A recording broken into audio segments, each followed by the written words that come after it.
I thought we had overcome it as a country. Julia, do you know the 42 verses 1 has come back? Do you know it started being propagated and now it's really in the roots within Nyanza? We are not talking about even Luo Nyanza. We are talking in parts of Luya and parts of Kisi. Do you know that? Do you know that leaders are using the issue of, and they are able to convince people that the Kikuyus are only talking now because Gachagua went out. And once Gachagua went out, the person who came in is not able to negotiate anything. So the Kikuyus are negotiating for themselves, not for the country. And then they are convincing them, even when Gachagua was taken, they were not left. They were given back very important ministries. And it's working wonders. Do you know that? I think Ruto knows how to poison a country very well. He is poisoning it. People are abandoning their cries for economic freedom now to the so-called inclusion in the government. That's why we on the periphery may not see the impact of his tour. It was not meant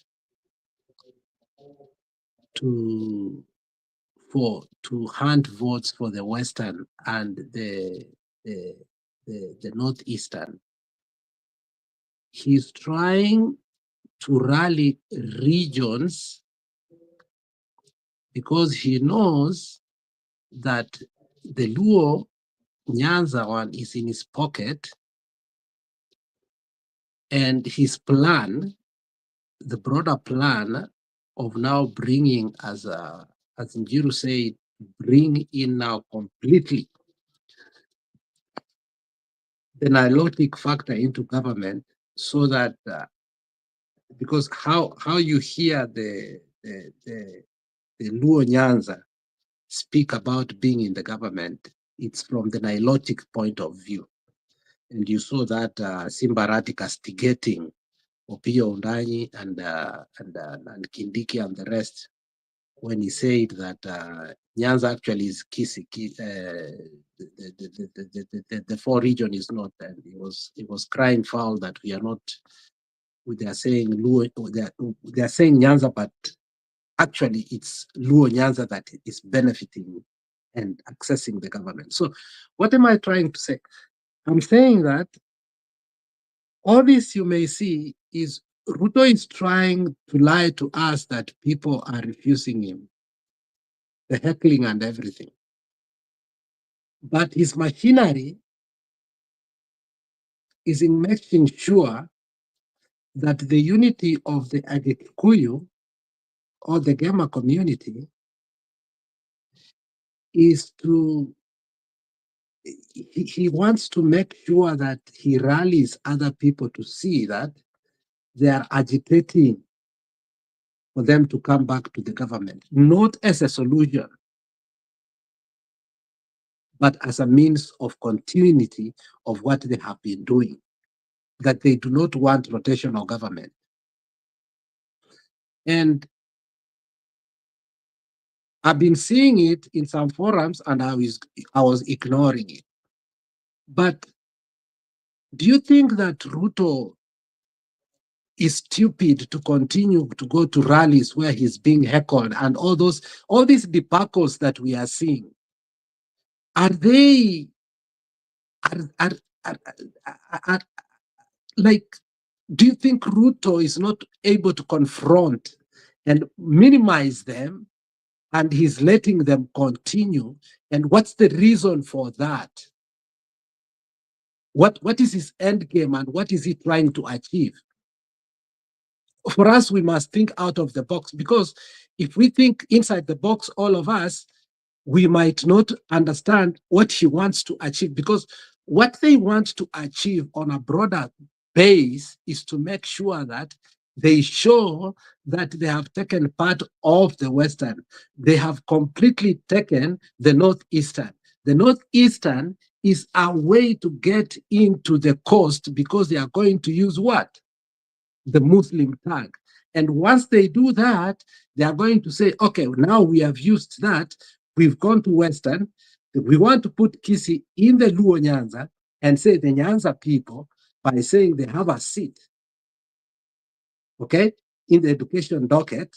And then now they're infiltrating, saying, oh, we allow democracy, but these people are part and parcel of us. And you see the larger people of Northeastern being given a lot of ideas, as it has been done throughout. Kibaki gave them, that's a fact. Uhuru gave them, that's a fact. Every time we have a problem, the neutral arbitrator are always the Somali people, who actually we have used to give them IDs so that they can vote to neutralize other areas that we fear that we might lose. Now, this time what they are going to do is to make sure that they give even more IDs than they have done before, and you have seen that happening already. Now, to welcome Ruto completely, to where? Kwa kina msimamo, whether msimamo likes it or not.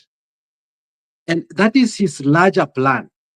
Now, okay, we have, Gachagua is the best person to demolish William Samoei Ruto, because he has the audacity and everything. But at the same time, he's one toxic person. Again, if we don't see it from the other side, he has one side again. When we say, is he an alternative to leadership? We all disagree that he cannot be. So they know how to use that soft spot, and they are using it on a working class, and it is working. And now we are not talking about it. We fear talking about it and dismantling these people before they take over with that narrative. Because they started talking about Luo Nyanza, Nyanza, and Simbarati kept quiet. Everybody kept quiet. We knew we were not part of it. But now it's when our leaders are trying to say, oh no, it has never been, it will never be. Too late. Simba Arati has been eating in both sides. He has been eating with the UDA, he has been eating in ODM. He can't recant them right now. The same thing they have done to Western. It is almost impossible to say that they are not with them, because even people like Selassie, even though they criticize them, they still want jobs from Ruto. And the way they talk towards Ruto is that it's excellency, which means their proximity is measured. So I don't know. I don't know, our brother, our mountain brothers, how we are going to help this coalition of the mountain and the rest. Because I see, for me, from my point of, are these people succeeding to run with the narrative of 42 verse, what was it, 41 verses 1 or 42? And it hasn't gone deep, it hasn't run deep to other areas very well, but it's starting slowly. Starting slowly. If you look at Duale, what he was speaking the other day and criticizing the Wamunyora meetings, if you hear people even like Didmas Baraza, even people like Boni Alwale, who are against what is happening, but still they project Gachagua as a dangerous man.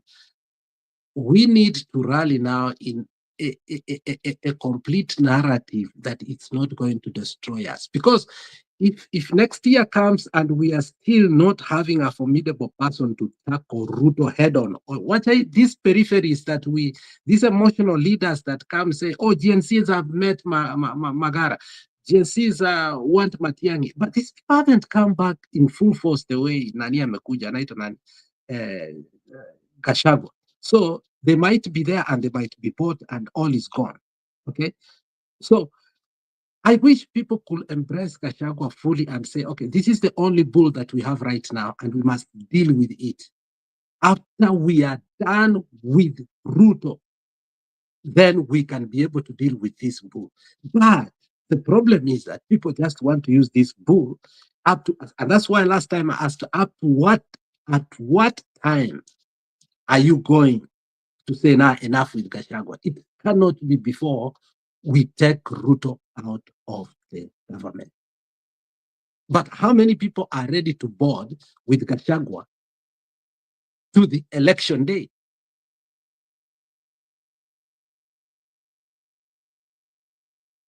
When I ask my people, a lot of them say no. That's yeah. Wow, Asante, Alex, interesting views. I see Njiru is coming in. And Njiru, I'll come back to you. You brought in an interesting argument about history, Kotini. Ukweli naweza, I almost buy your view because, I mean, I don't trust our courts at all. I don't even care what they do because I read chief all the time from them. But Alex, I think you are kind of wrong. Gashagwa is bulldozing it. And I don't think Gashagwa is going to vie for anything. I hope so. Personally, I agree with you. I don't count him as one that should that he should not tell Kenyans, I'm doing this Diomnichagwe Kamahi. If he wants to help Kenya and if he wants to oust Ruto. But I can tell you, Alex, anybody, the Matiangs and anybody who wants presidency right now must be nice to Gashagwa. They have no choice. I also don't think the narrative of 42 against 1 is going to sell right now. Again, unless you are talking about 40 against 2, the Luos and the Kalenjins. That is how I see it. Because if you see the talks from the groups, the Karanzo groups and the others, I think they are also buying the notion, which I never know whether it is true or not. The notion that they need Mount Kenya region votes, and Gashagwa is convincingly, according to me, convincing them that they would have to have Mount Kenya votes. And I am thinking Gashagwa is floating the idea like Mount Kenya atutatoa mtu lakini will back somebody. So that is really selling. Like we will not have a candidate, but we'll back somebody. That I think is gonna sell so much. Let me ask you, Alex, who among these candidates who are being voted, the Matiangs, even Omtata, nani hataki kura ya mlima? Nani? Unafikiri Ruto inamuuma aje saa hii ati anaambiwa atapata kura ya mlima? I think it is, if it is 40 against, it must be 40 against 2. The Luos and the Kalenjins. Which still, yesterday I think I listened to Innocent, and he was trying to say ODM is not in government, which sikumwamini. Lakini, I'm just wondering whether this Ruto narrative is selling in the Luo land. And yeah, the Luos, they are thinking they're in the government. I think so. But now, if you talk about Ruto winning for presidency, Ruto will win through stealing.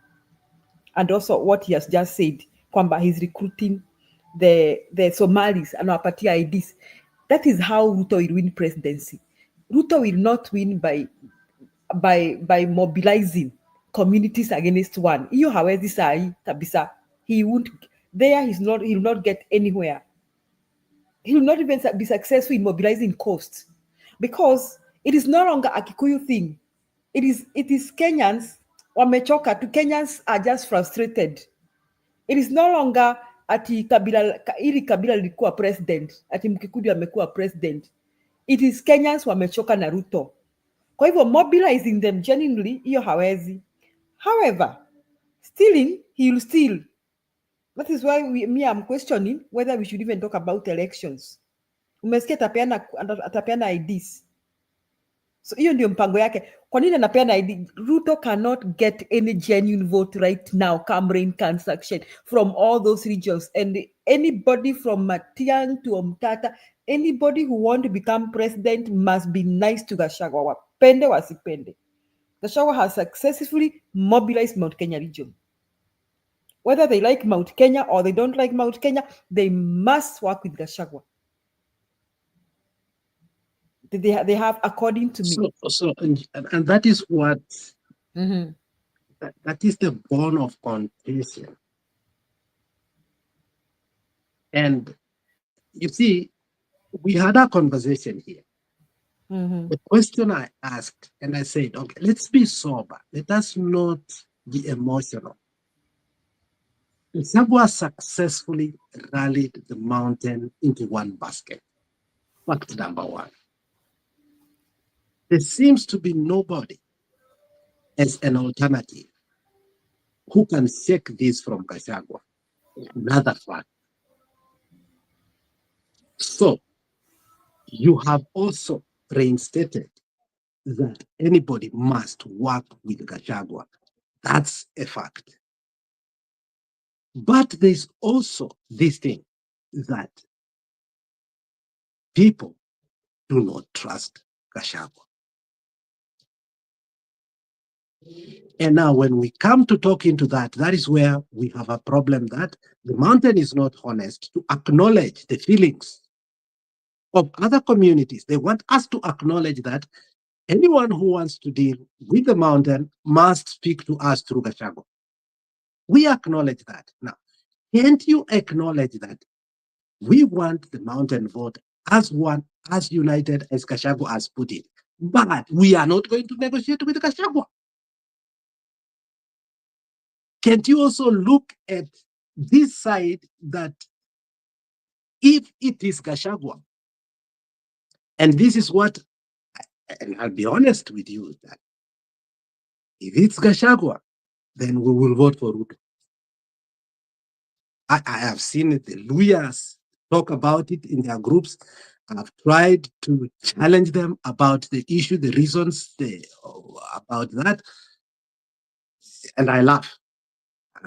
In our groups, we sometimes laugh and say, okay, if uh, we are going to produce a president, we are going to have to talk with Gachagua.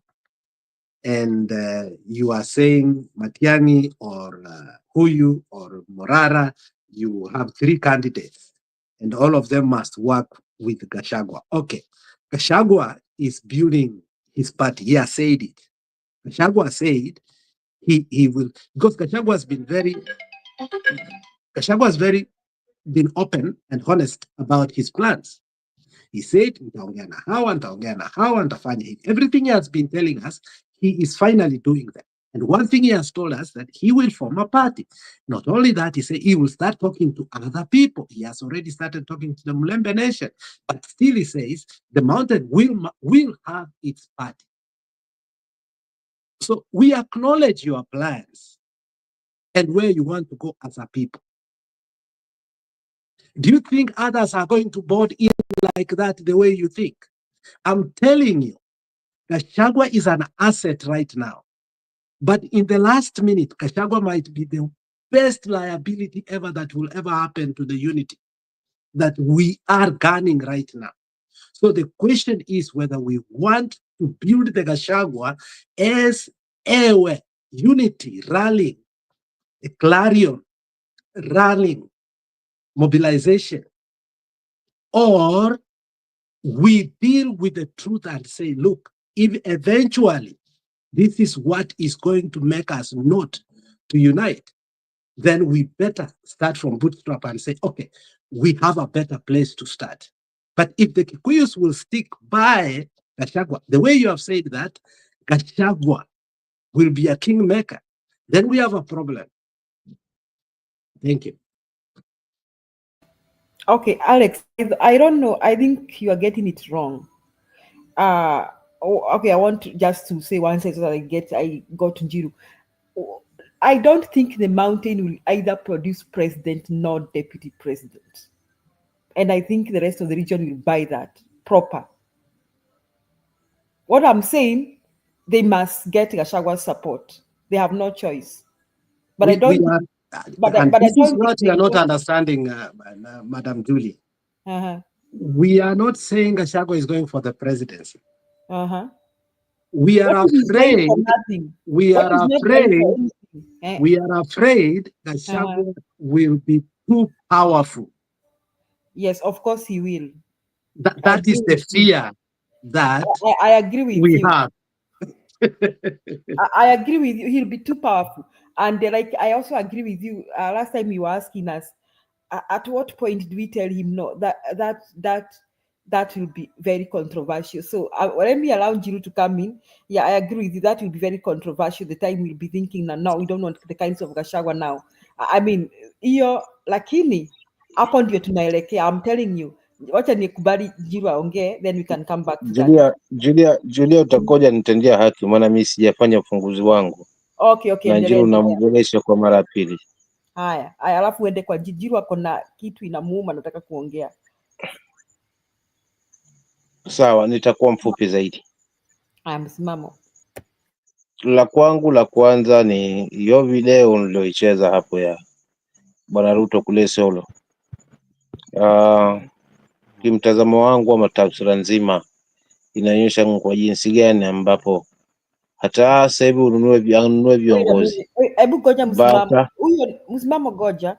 Kuna mtu amekuwa admitted hapo, sijui ni nani. Cindy what? Who is that? Cindy, who has admitted him? Niwe PK ama ni nani?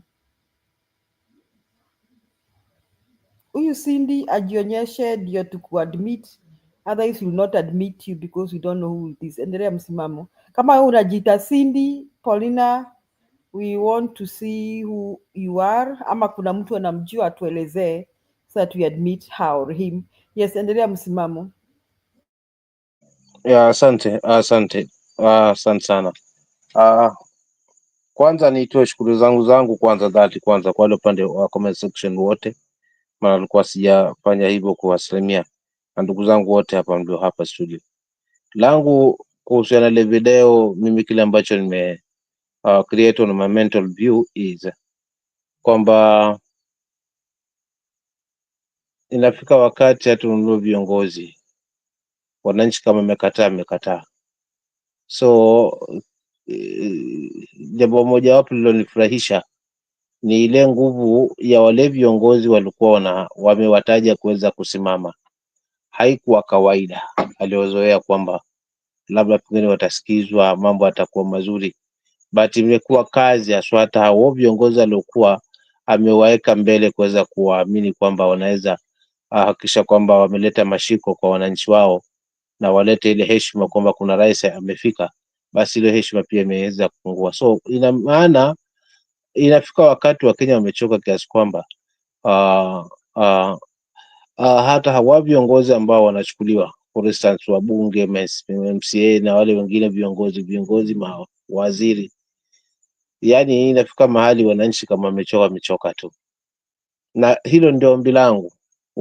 Usiolo they have done it, wacha tuone kaunti zingine zifanye hivyo. Kwa kumfanya hivyo, kwanza hatutamuona juu tena magari, kwa sababu hii plani yake ya kuanza kampeni mapema itakuwa imefaili. Tofauti na kina Duale na kina Fara na watu wao upande ule wa Mandera na Garissa walivyokuwa. Siolo kwa kweli ni mlima na imeleta picha ya wazi kwamba wananchi wakisimamiwa wameamua, hata uwaletee kiongozi nani kwa hata msikiza, bado watabaki na stick pale ambapo wanaona kwamba hapendi sana. Lingine ambalo linanitamausha na sijapata picha ni hili la majority, kwamba koti imeamua sasa kwamba kweli Kenya Kwanza haikuwa majority, ilikuwa minority. So nakubaliana na Njiru hapa aliposema kwamba hii it's like ni serikali kutuletea tena jipya ili tubaki pale sasa, tukianza kushambuliana kwamba serikali mahakama zetu tunaanza kuziamini zina usawa. Yani tuanze kuvutana hapo, hawa wengine upande huu, wengine upande huu, kama desturi yao. Kwa maana kama kwa kweli hakika hii kesi ingekuwa na mashiko, it could not even stay take long to be heard. To me, naona tu ingekuwa mapema tu kwamba hii ijulikane, kwa sababu kisheria si sahihi haswa kwa Wetangula kuweza kusema kwamba anapitisha hiyo sheria ya kwamba wao ni majority hali ni minority. So hii ingeamuliwa mapema. So muda wote ule hii kesi ilikuwa inafanya nini mahakamani kama si plani ya serikali kuweza kutugawa mitazamo na kifikra? So for real, hii ni michezo ya serikali. For the time being, kama itakuwa pengine ndio ni majority, sina maana kwamba Wetangula basi itabidi asimame kando na waanze tena kufanya vetting masuala mazima ya kuchagua spika upya na kuandaa zile nyadhifa ambazo zinawiana kwa watu ambao watakuwa wamekuwa majority. So it's like huyu ni mchezo wa paka na panya wa hawa wanasiasa kutuchezesha, hususan hasa wa serikali. Na naungana na ndugu zangu kwamba mtasema kwamba siasa wa Nyanza lazima, especially Luoland, lazima wajipange zaidi. Wasifikiria sasa hivi wao ndo wana benefit. Nimemsikiza Mbadi pale kwenye mkutano fulani huko kwao kwamba anasema hayala yanatokea sasa hivi sawia yale ambayo tunaweza kupata wakati ule wa muungano wa nusu mkate, meaning kwamba sasa hivi ndio wao wako kwa serikali kutokana na wamepata nafasi za hizo dockets zenye wamepewa, because inawiana na ile wakati wa 2027 wakati wa nusu mkate, so it's their time. So Mbadi na warai wananchi wake wa Luoland na Wajaluo wenzake kwamba waipe nafasi, na ndio fursa peke yake hii ya either handshake ama broad based government kama hivi, wakati wao wa kuweza kuhakikisha kwamba wanaunga mkono kikamilifu serikali, maana wamepewa nyadhifa. So swali langu pale ndo najiuliza aswa kwa kama Mkenya, Mbadi akiwa siasa inanisaidia na nini mimi kama Mkenya? Maana kama ni mshona viatu itabidi nipambane na hali yangu, ni mchoma mkaa basi itabidi nipambane na hali yangu. Mbadi akiwa nakula mshahara wake mwisho wa mwezi, amaanishi kwamba ataendelea katika mfuko wangu. So ni ile kwamba tu tumepewa dockets. So unaona sasa wamerudi Nyanza tena kujaribu kuwarai watu kwamba watu Luo wafikiri kwamba it's their time, kwamba wako kwa serikali sasa. Sasa pamoja na hili sasa la majority lenye limezuka sasa, ndio litatia shangwe zaidi. Tuone sasa dockets zikienda tena kwa wao tena, meaning kwamba wameamua na serikali, of which yani wanautega kwenye kichuguu huu mtego, na sidhani kama utaweza kufaulu kuweza kukamilika hadi washike hatamu nyama. So to me ODM wana to mess up na washa to mess up zile plans. Kwa hivyo cha msingi tunge Gachagua na tusikize Gachagua yenye anazungumza, si kiongozi. Mimi nakubaliana na Alex kwamba tusimweke kiongozi, na nakubaliana dada yangu Julie ulivyosema kwamba huyu naye hapiganii kiongozi, anapigania kuweza kushika mkono jamii nyingine tofauti, limradi tu amtoe Ruto. So kama ni hili basi Gachagua waache akaze kama nalo, kwa sababu ana uwezo nalo, ana uwezo wa kuzungumza bila uoga, na ni tofauti na viongozi wengine ambao wapo. Hata hawa kina Kalonzo ni wenye tu piga kelele, lakini hawajafikia hii ya Gachagua.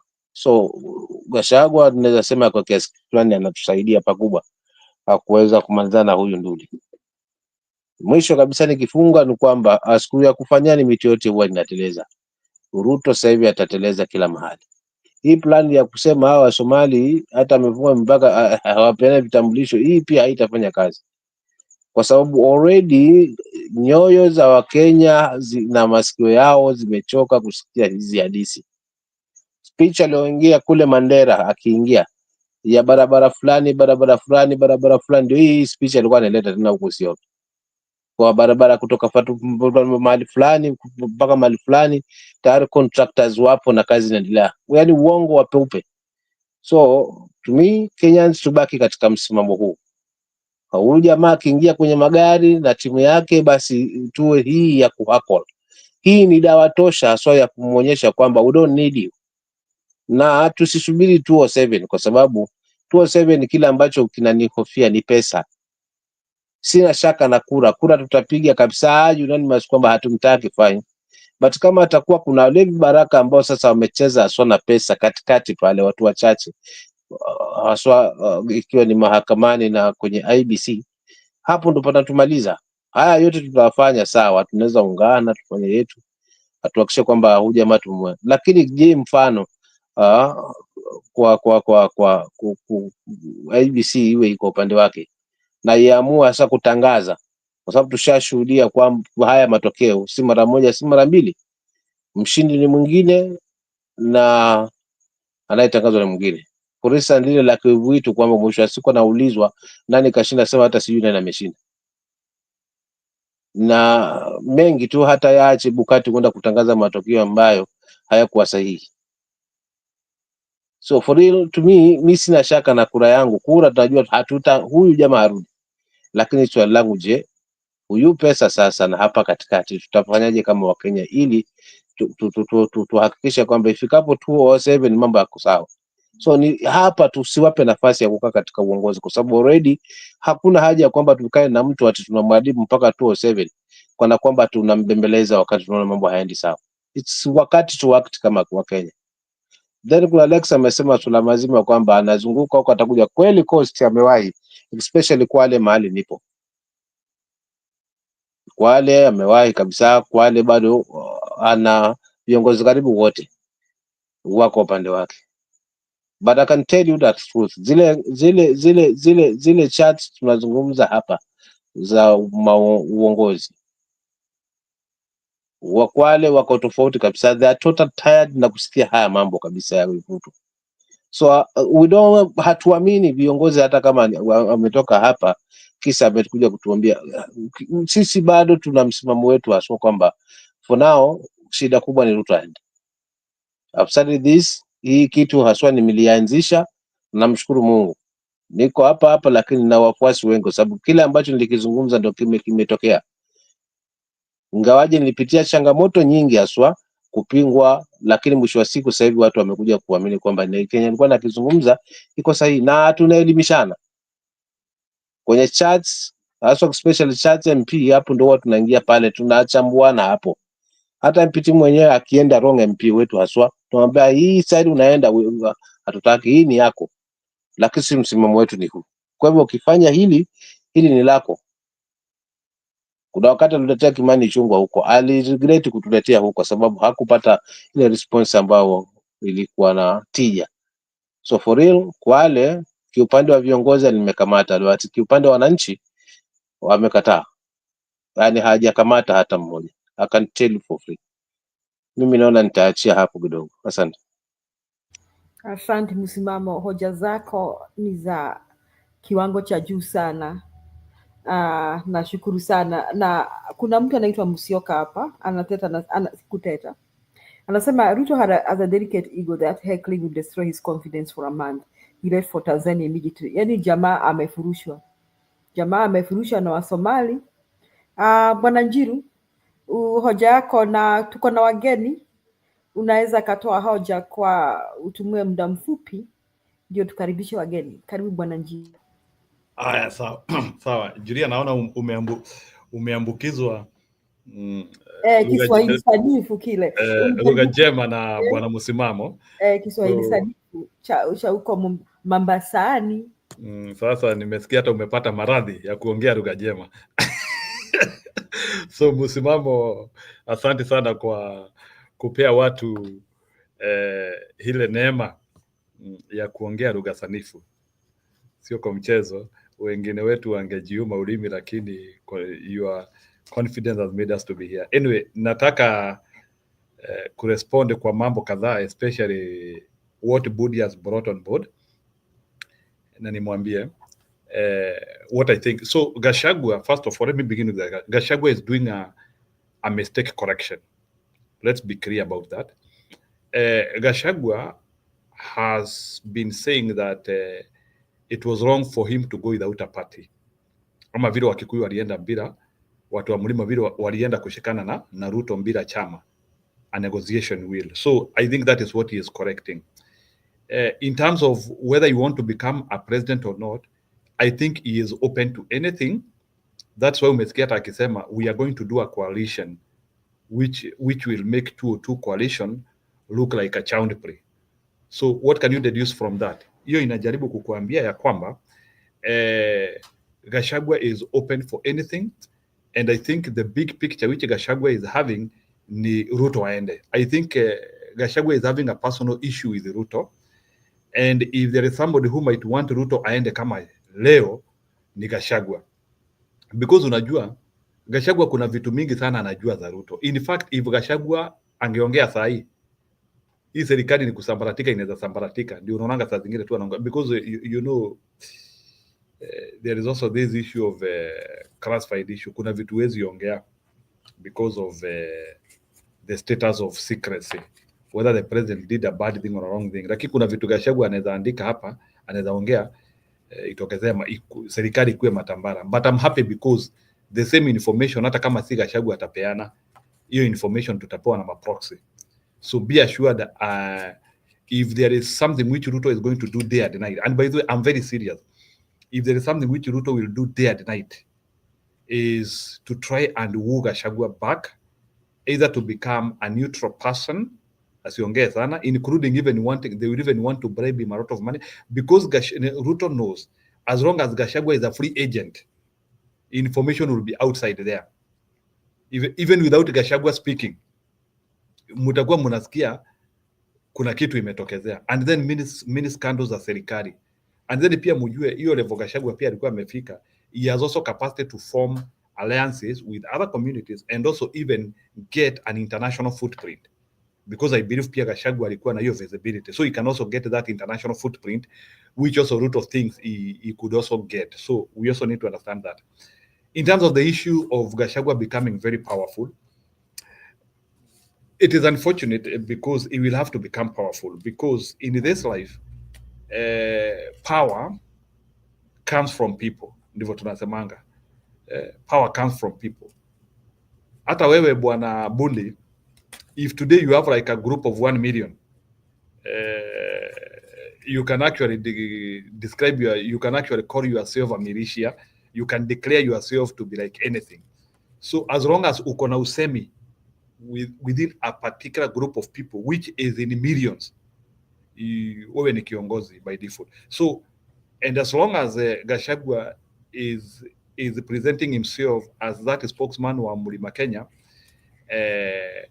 and he is able to present their issues very well, I think he has already that power. So we might not want him to have that power, but if he is a person who yule ambaye looks like he is the one who can stitch our governments together, that power he has.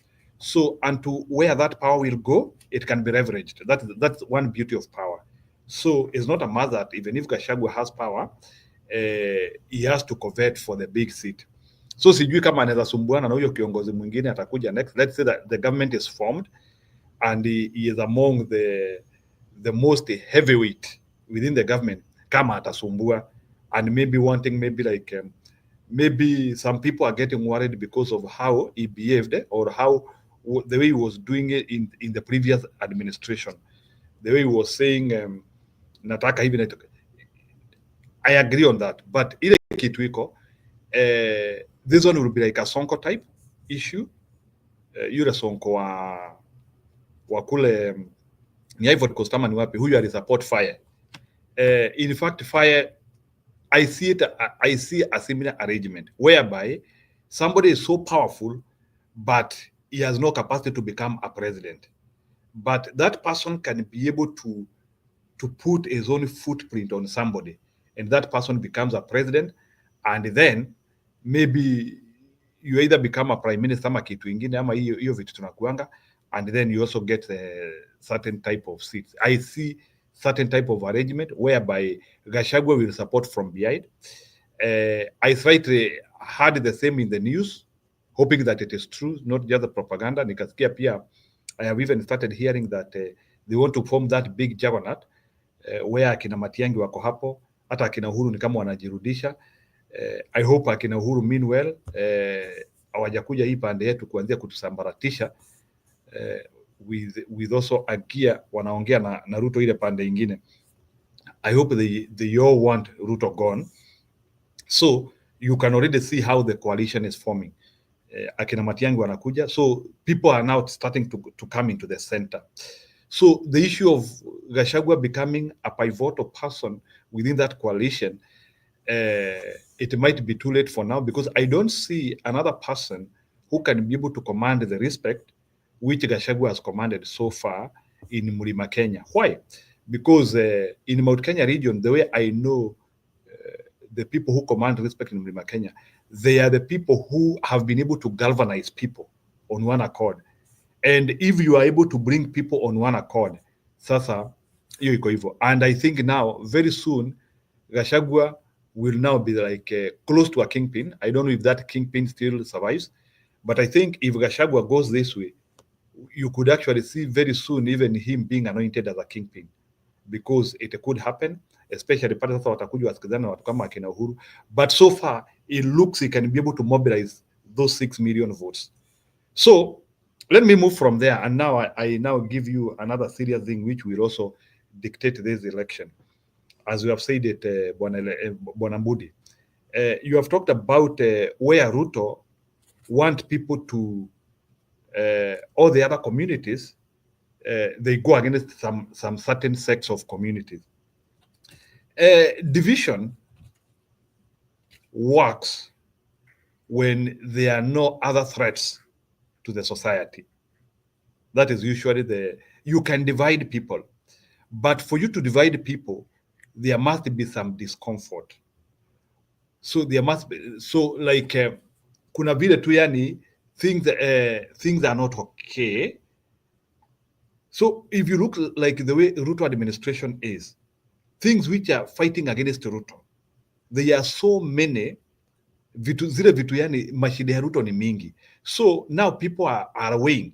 Hata nimesikiliza watu Mlima Kenya vile wanasema. Unajua hata saa zingine let me tell you, maybe Julia you will interpret this one. This is what mimi wale watu wa Mlima nimeongea na vile nasikia kusema. Sasa hata huyu mtu, acha tu niseme hivyo tu. Sasa haya huyu mtu, you know vile watu wa Mlima wanasemanga mtu huyu mtu. Sasa huyu mtu hata kama anasema anataka hiyo second term ama hivi vitu anasema anataka surely ni serikali ambayo ina nguo, ni serikali itali nguo kana nike atakuwa anaendesha, kwani anataka kukuwa anaendesha watu hawana chochote.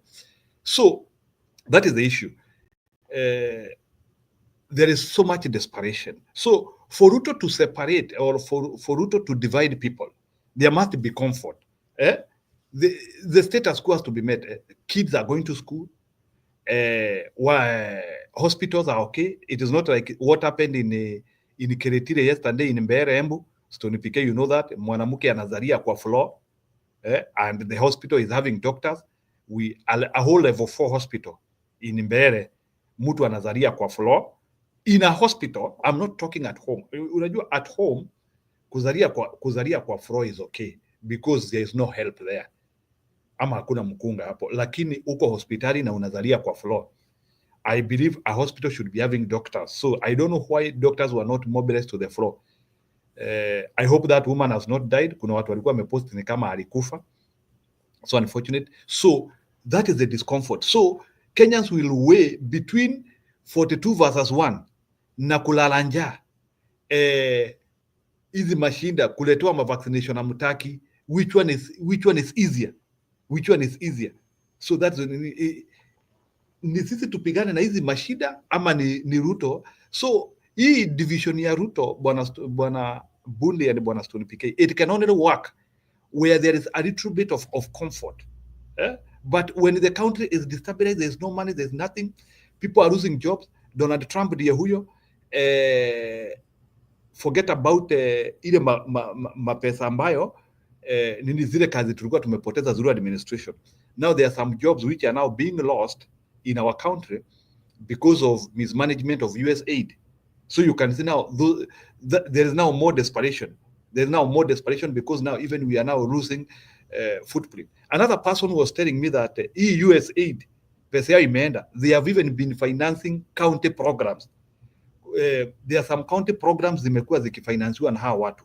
So you can imagine now the government was not doing well. Then there is an international punch. So already now that desperation has accelerated. So I don't think Kenyans have a time to think about 42 versus 1 unless kama sisi wote tunapenda shida sana, we want desperation, and this is what they are saying. No, Njiru, my friend, let me tell you, we are trying to bring a country, and to be honest, the condition of a country. We want to solve a problem from a point of information, not from a point of an emotion or expectation. My expectation is at this DNA, we should not even think about it. But when you hear it and over and over and over, you talk with people politics, and then they tell you blatantly, including people who are here, some of very good friends who tells me that watu wa Kikuyu wateseke because for a long time hawajawahi jua.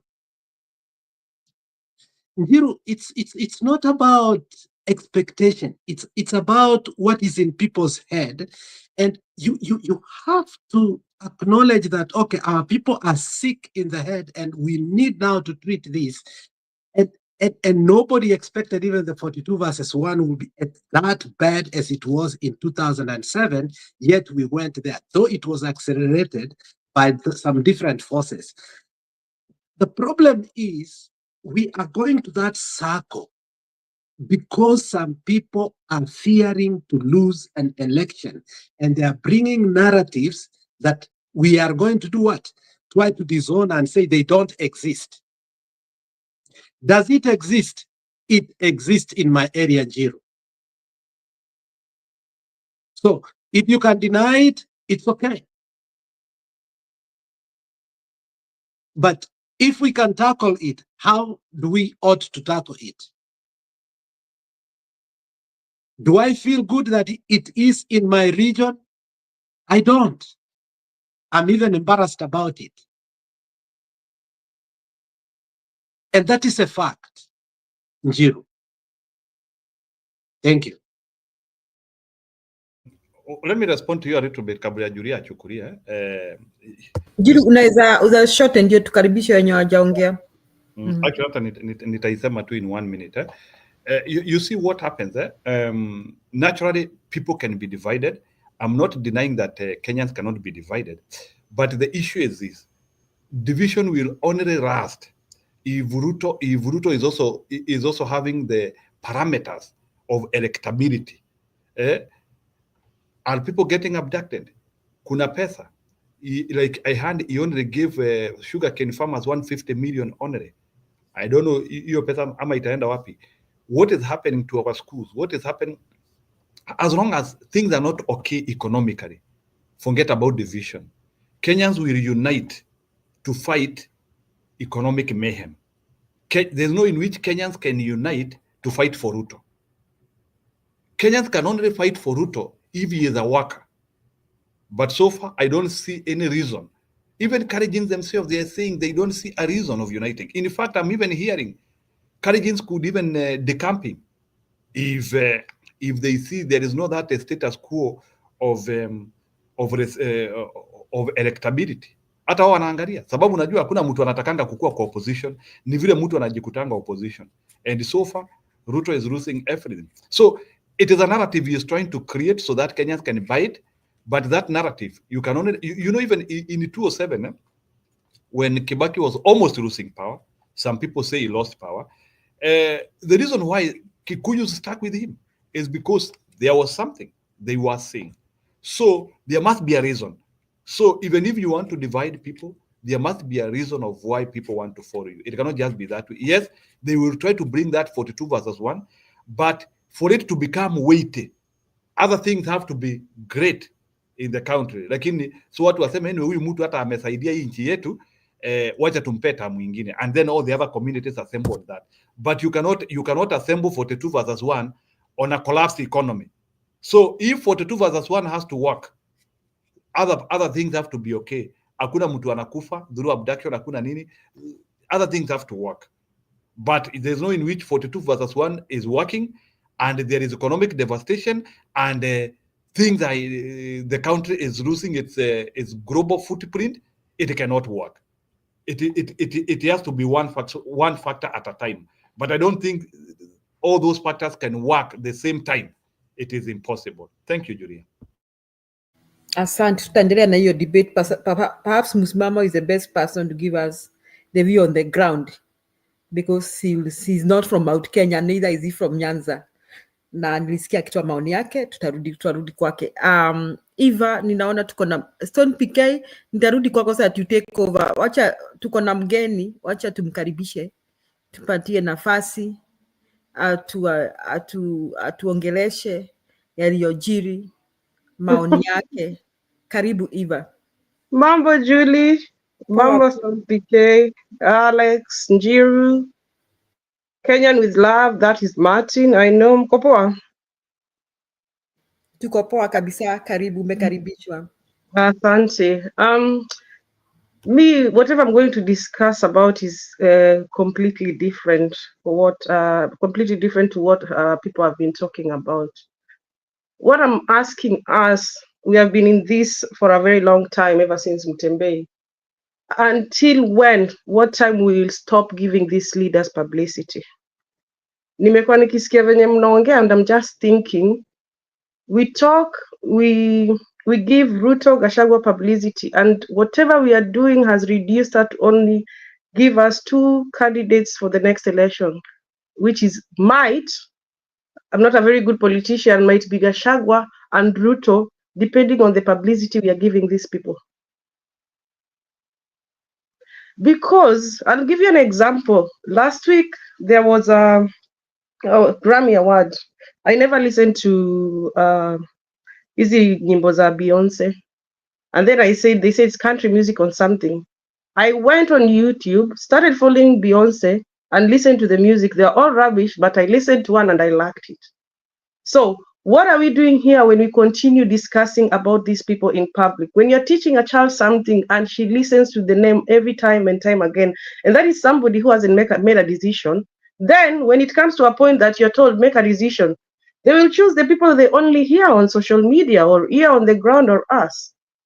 Way moving forward, if you want to produce leaders, and all these bad leaders, and can see now people are on Gashagua's side. A few months ago, everybody was hating Gachagua. But now, Gachagua is publicized the way Ruto did to us for 9 years, everybody thinking that he will never be a president. We should ask ourselves, we are in these meetings, is whatever we are talking about, is it right to the next generation, or for the people who are going to get the ID when the time election comes? If we keep on mentioning these names today every time, and then we are in the platform. I just don't want to talk about politics like that, but think about Trump. Historically, the people who have been president have been given bad publicity. Ruto says something, everybody shares it on social media. The people who don't know nothing about social media, they start following Ruto so that they can hear what Ruto talks about. Some of them, they'll think it's funny. The 10%, their votes will think it's funny, and they will say, oh, we like this person because I feel he says jokes the way people say, oh, Trump is good. He says things the way it's supposed to be. I'm not saying he's bad, but I'm just saying, as much as we are thinking about the next election, we have to start thinking about forgetting about these people and not advertising them to the next generation so that they can pick people they think they want. That's it. Thank you. Asante Eva, good to see you here. Yes, we appreciate your views. Na I know sijui kama kuna mtu na ribaro hiyo, lakini wacha nikaribishe Stone PK. Stone PK, chukua usukani. I could rebuttal that just for 30 seconds. Okay, Alex. Eva, Niko tight kidogo, nipe dakika. Niko noisy. yeah, so Eva, the reason we are where we are is because of the way we were betrayed by the very people we thought we can give what? That free publicity. We invested in a publicity that we never knew it can betray us. nobody in their right mind knew that Raila Amolo Odinga could betray the GNZs who actually told him, Baba, you've done enough. Stay at home. It is our That is time. why I want to cut you short, Alex. Allow me to finish. The thing you're still doing is Allow me to you're finish. advertising Raila. You're I was advertising Raila. rebutting. I was Yeah. rebutting. It's a rebuttal. If you don't want it, stay. No, I want it. I want it. Come on. It's good. Rebuttal. You are stopping me not to say what I want from my heart and control my talking. We are embracing Gachagua not because we wanted Gachagua. Gachagua was put on us. And I've said it here. I told even my Kikuyu brothers, I told him one of my good friends called PK from Chicago once gave me a classic example why the Kambas are stuck with who? With Kalonzo Musyoka. That's a lie. That's a lie. He gave me an example. I didn't say you. So I don't know why you're coming in. He gave me a reason. So it doesn't have to be an absolute reason. And I borrowed it. I said, if we have only one bull that is able to come out and confront William Samoei Ruto, let's take it for now. Because nobody is willing to take Ruto on such level and make him look like a pauper. So whatever we have today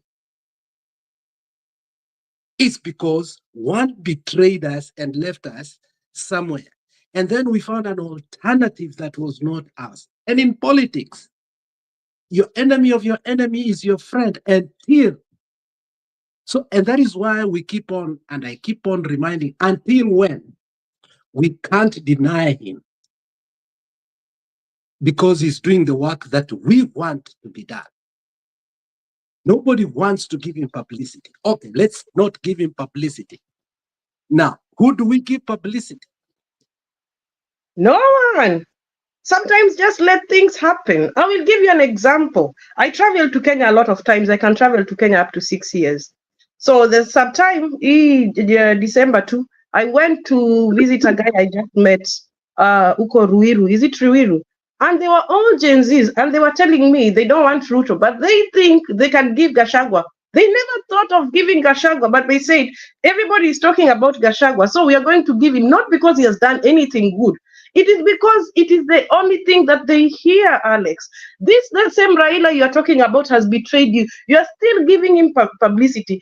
If you want to finish somebody in this life, just don't talk about them at all. They'll be like dead. Nobody will know him. People will start thinking about people. And I'm very sorry, I'm a spoiler here, because we keep on repeating the same things every time elections. We repeat the same things. We come here, we talk about people. And I joined this group thinking that maybe we should lead as an example and start talking about something else. But let me tell you, you know that if you repeat something, if you put a lot of movies where they say, fuck you, fuck you, fuck you on TV, the child will take that language. It's as simple science as that. And this is the world of social media. We have to move with the world. You cannot fight it. You cannot fight it. The moment we start talking about people and ignore those leaders as if they don't exist, is the day of Kenya will move on. But as long as we give those people publicity, it will never. Just like the UK, you are prime minister, you start doing something stupid, people will talk about you, forget about you, and then they make a decision in the house. We are removing this person. You will not know. Nobody is doing campaign. You receive letters, please vote for me. We vote for somebody. A prime minister comes for 6 months, they move on. If you don't talk about somebody, nobody will know about them. That is simple. It is just simple science. That is what I'm talking. I'm not saying we should not talk about politicians, but we should weigh our limit on how we are repeating those kind of names to the next generation. That's all. Will you allow me to finish my rebuttal? Yeah, sure. Because I know you will not allow me. Let me not, because what I will say, you will not agree with me. Let me not rebut. No, Mbudi, I need that rebut.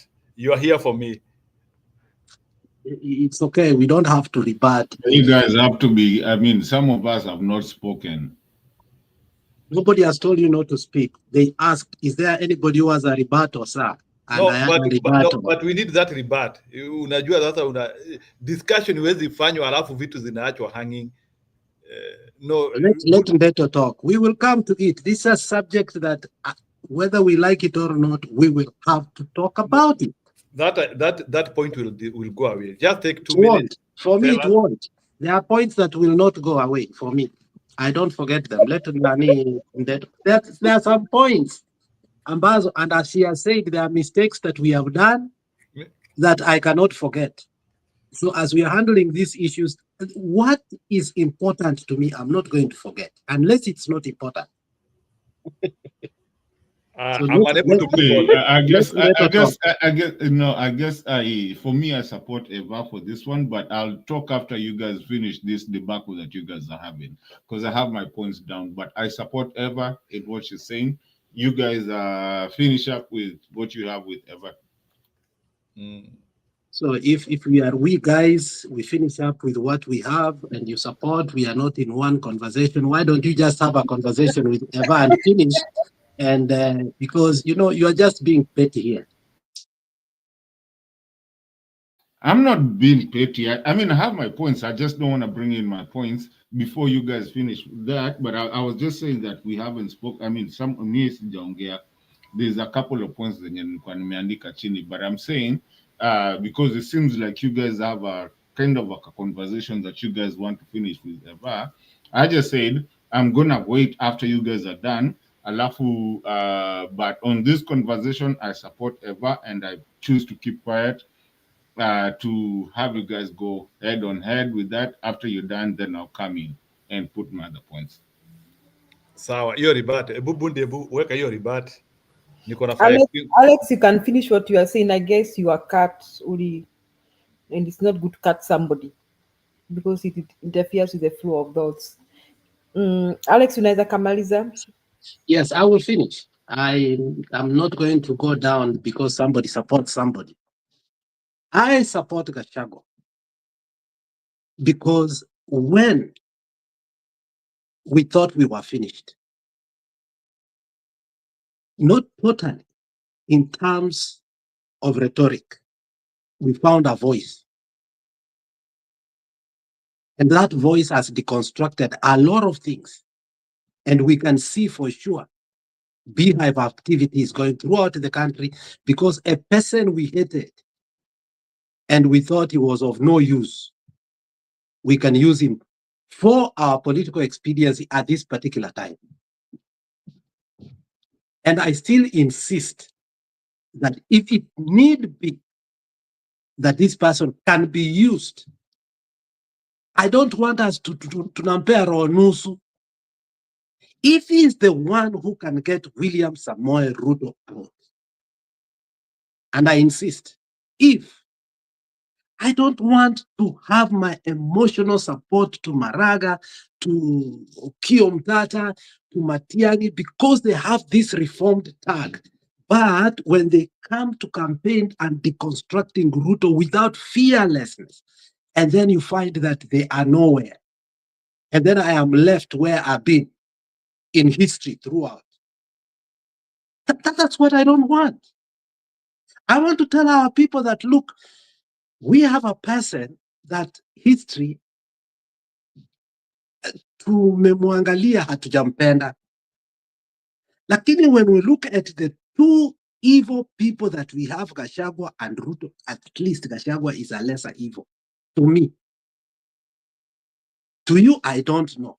So if I have to support him to attack Ruto, haiwezi kuwa na roho nusu, itakuwa na roho yote.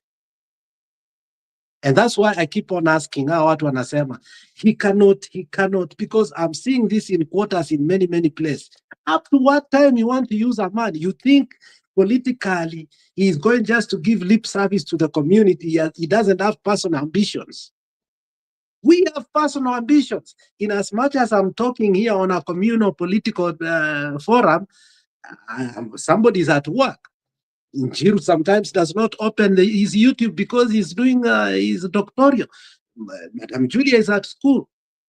Wengine, they are doing their things. People have their personal ambitions and also their political ambitions. So we are not going to stop Gachagua personal ambitions and tell him only we want your only communal ambition. And that is where it ends. And that's why I'm reminding people, Julia, I'm reminding people that we are building a dynamo. Come 2027, Gachagua will be a formidable player that nobody is going to push him. Nobody. Nobody is going, Gachagua is going to decide who is even going to be what. MCS. The other day he said, I like Raila Amolo Odinga. This guy is surrounded with smart members of parliament. When they talk in parliament. Are you doing that as a personal decision to support him, or you are doing a campaign for him? Because I'm not disputing that Gachagua is not a formidable person, but I'm just saying, is it a word? Are you doing it to advertise Gachagua? You've made a decision that it is Gachagua you want. Do you ever thought of the people who want to have a lot of variety in making their decisions? And actually, Julia, this time I really want to say something. And this time I want to say something. Order, Kenya with love. Order. Yeah. You people, when I ask you people to talk, you when say, I said, let me rebut and finish. Talk. Now, see. So, Kenya with love, please don't disrupt Alex. Because I ask somebody who will, can Alex talk mkanyamaza? So let Alex talk. But hata sijapata chance yangu, mimi nimewapatia waendelee, lakini I want to say something but now. You just said, let us finish what we were saying, then you will come. Didn't he say that? Let Alex finish. Yes, Good.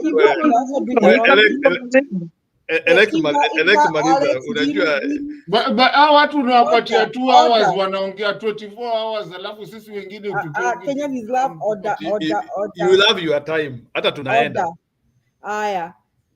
Eva, you are doing a wrong thing. You are the one who has disrupted Alex like 3-4 times. He could have be done by now. So sorry.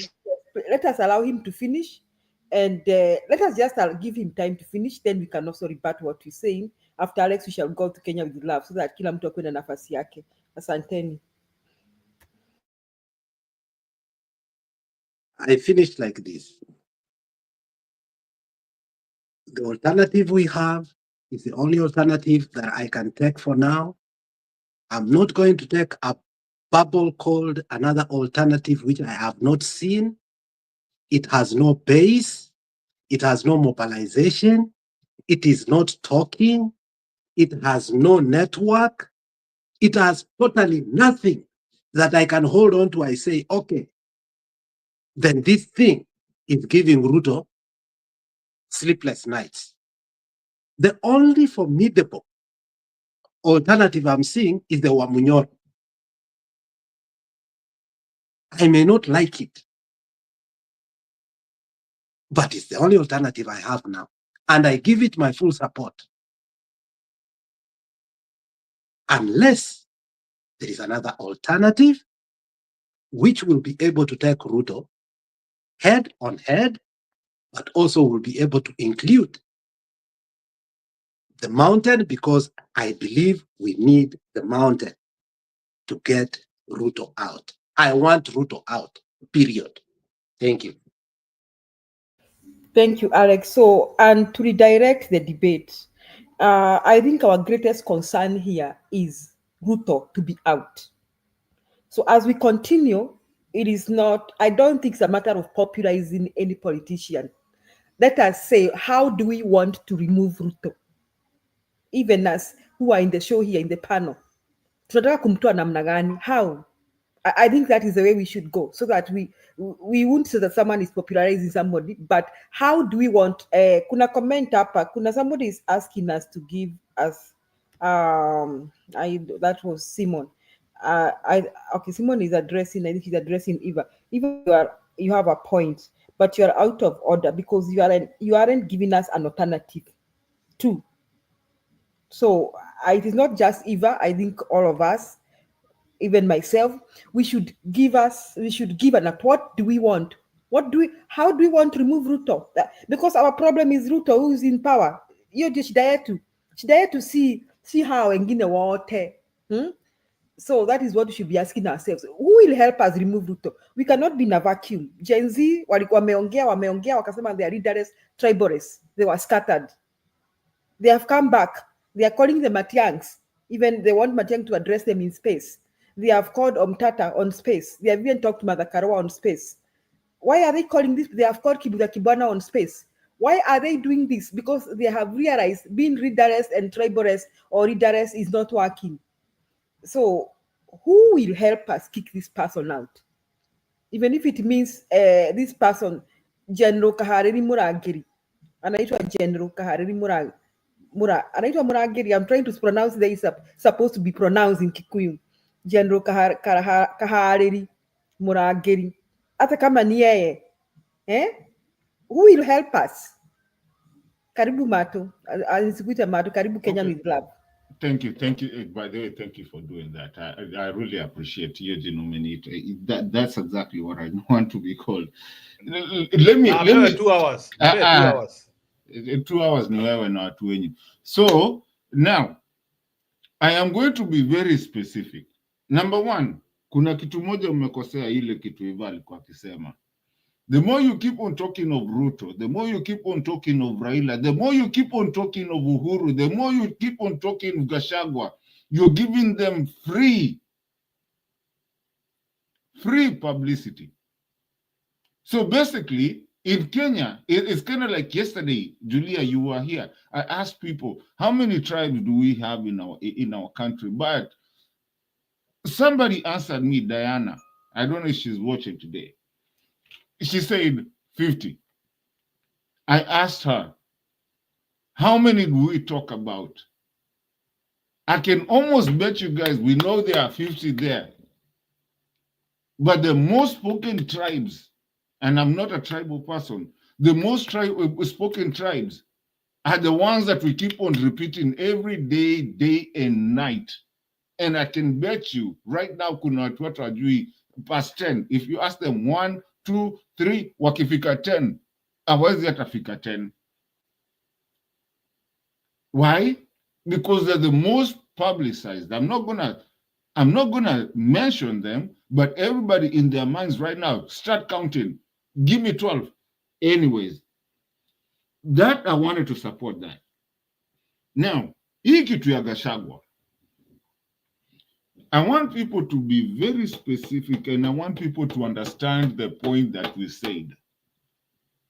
Gen Z, millennials, and the people who are supporting it.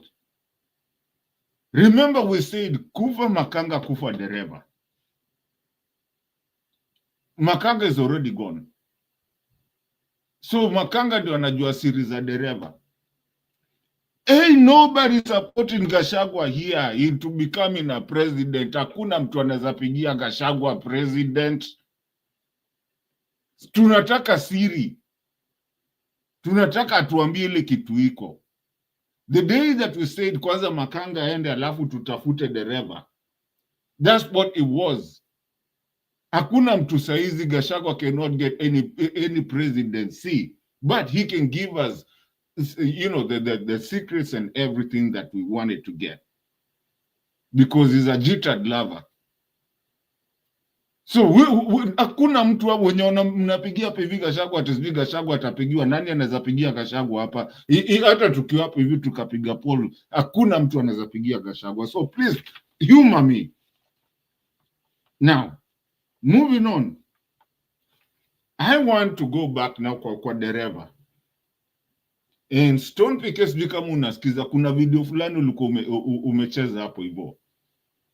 And you remember when elections were happening, before elections, there's a point where this Sugoi man went to a place, akauliza kijana akamwambia wewe sijui, akamuuliza kijana unanyongelesha wewe kama nani? It's the same thing that he repeated in Isiolo. Anasema hakuna mtu atafanya kitu, ni kama nini? Mimi huo si baba yangu, I'll do what I need to do as long as I'm not breaking the law. We cannot have a dictator who tells us what to do and what you can do. Na mimi ni mtu mzee, hata I'm almost his age. Hatuwezi kuwa na Kenya yenye tuko na dictator, mtu anatuambia ati hapana, hakuna kitu itafanyika. Who the hell are you? Ulitoka wapi? Ulizaliwa na nani? Ulinizaa? To go to Isiolo and talk to people like they are his kids. Come on, Kenyans, wake up. Na tuache mchezo. Hii Kenya si ya Ruto. Na hii presidency, just because you're a president, you're not our fathers for the rest of our lives or in our country. We are the ones to tell you you're supposed to be a public servant. You cannot go to Isiolo and start unakwenda kusomea watu Isiolo. Unawasomea kwanza, unasomea mababa zako. Laana umeichukua kwanza.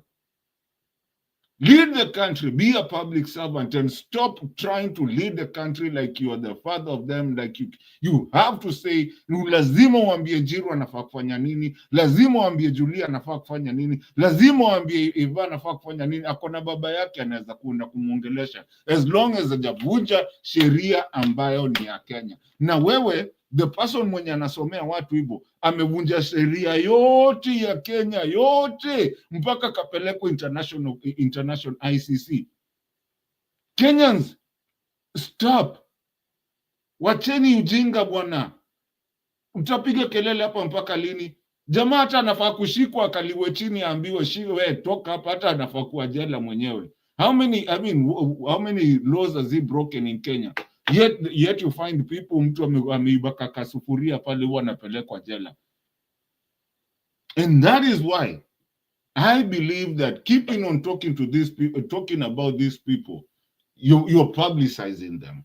I think tunafaa kuwapatia nini inaitwaje, just shut down, don't talk about them. Uone kama kuna mtu ataongea. Ukiongea juu ya Selasia atapanda juu ya huko aseme I'm popular. Ukiongea juu ya Churchill atapanda tu huko hivyo because ukiongea juu ya Mato atapanda juu ya huko hivyo aseme ako popular. So I'm saying, basically what I'm saying, let's follow the law. And also, while we are following the law, let's not adore people who want to be leaders, because there's a law behind it. And as I finish, is also why I'm even supporting Mr. Donald Trump, and anything that comes to Africa, cut it off. Watu wajipange kutoka huko chini. Kama ni kuchapana, tuchapane kijijini, tujue nani basi mshindi. Now we stop this nonsensical runarounds. Thank you. Sasa Mato, watu tuongee juu ya nani sasa? Tupatie formula. Tutoe Ruto namna gani? Whom are we talking about? Toa Ruto. Toa na nani? Mimi na Ile wewe. kitu mbaya. No. Hata Njiru anaweza. Kwani hao ndo walikuwa huko. Okay, Julia, hold on. Just a second. Let me ask you. Allow me to use Njiru. Njiru umemusikia Kenya? Njiru allow me to use you. Watu wamesema wewe na Mato. Then mkatoe Ruto. Julia, quick question. Yes. Quick question, my dear. What is the population of Kenya? No, I'm asking you to give me the name of a person who will remove Ruto kama jana. Ndio Okay. Tusitaje Gachagua, tusitaje Matiang'i, tusitaje Omtata, tusitaje Kalonzo, tusitaje akina, so that we don't mention them. All of you who have a problem with us mentioning people here, give us one person that you have in mind, and you be categorical. Na atutaki beating around the bush, Mato. Be very categorical. Utupatie ile formula huyo mtu atatumia kututolea Ruto. Ndio tuache kutaja wengine. I am going to be very categorical, like you asked. I'll follow. Yes. Thank you, Madam Chair. Listen, Kenya has 50-point-something million people. We have people, the names that we know are the people who have been there and are going to be there, and is become a career of a political career, that this is their job, and they even lost everything that they had. But Kenya has 55 million. Let me tell you, and I'm going to answer you categorically. Ndio nitaianswer in a very weird way or sarcastical way. Give me a cockroach that lives in Kenya. A cockroach. or hata panya yenye inaishi Kenya, it's able to lead the country, not the career people that we know. And that is what I say, fagilia wote waende. And I have a case in that. Asante Matu. I'm sorry to tell you that you have not told me anything, and you've not answered my question. I am saying in the 50 million people, anyone can come up. It doesn't have to be the political career people. Sawa, Anyone can be. Nimekusikia, I heard you, but I just want to say you have said, according to me, you have said nothing. I'm sorry. Karibu Alex. That's a little bit disrespectful, Julia. I mean, sasa nimeongea matope. Hapana, hujaongea matope. You've not Lakini answered. ukisema nimeongea nothing, sasa I mean, what Okay, does let that me mean? say you have not That's answered very me. disrespectful. Let me withdraw that. You have not answered me. Hujanijibu. I'm sorry. You didn't answer my question. You just put a blanket statement by saying that there are 50 million people. How come 50 million people hawajamtoa Ruto mpaka saa hii? Aren't those 50 million people not in Kenya? Mbona hawajamtoa? Come on, we have to be specific here and address. We are beating around the bush and running away from the main thing. We have to agree. Either tuseme General Kahariri Murangeri ndiye ataenda amtoe, ama mimi na wewe Mato tuseme tumejipanga tunapanda ndege kesho, na kama hatupandi ndege kesho, then we stop beating around the bush. Karibu Alex. I'm not going to allow somebody to bring a narrative that I cannot talk about politicians. And if we talk about them, I think somebody just said in the end of their submission that let us follow the law. I don't know who made that law that we should not talk about politicians. What I know, I will talk about Gachagua. I will talk about Raila. I will talk about Ruto. Because they are the power players today in that country. And until I speak about them, there is no change that can happen. You said you are going to talk about something else, but you spoke about the same Gachagua for 3 minutes. I watched on my phone. I wanted to hear the new rhetoric of what to talk, if not about them, so that at least I can learn. And I support the same way you had a right to support Eva, I support Julia.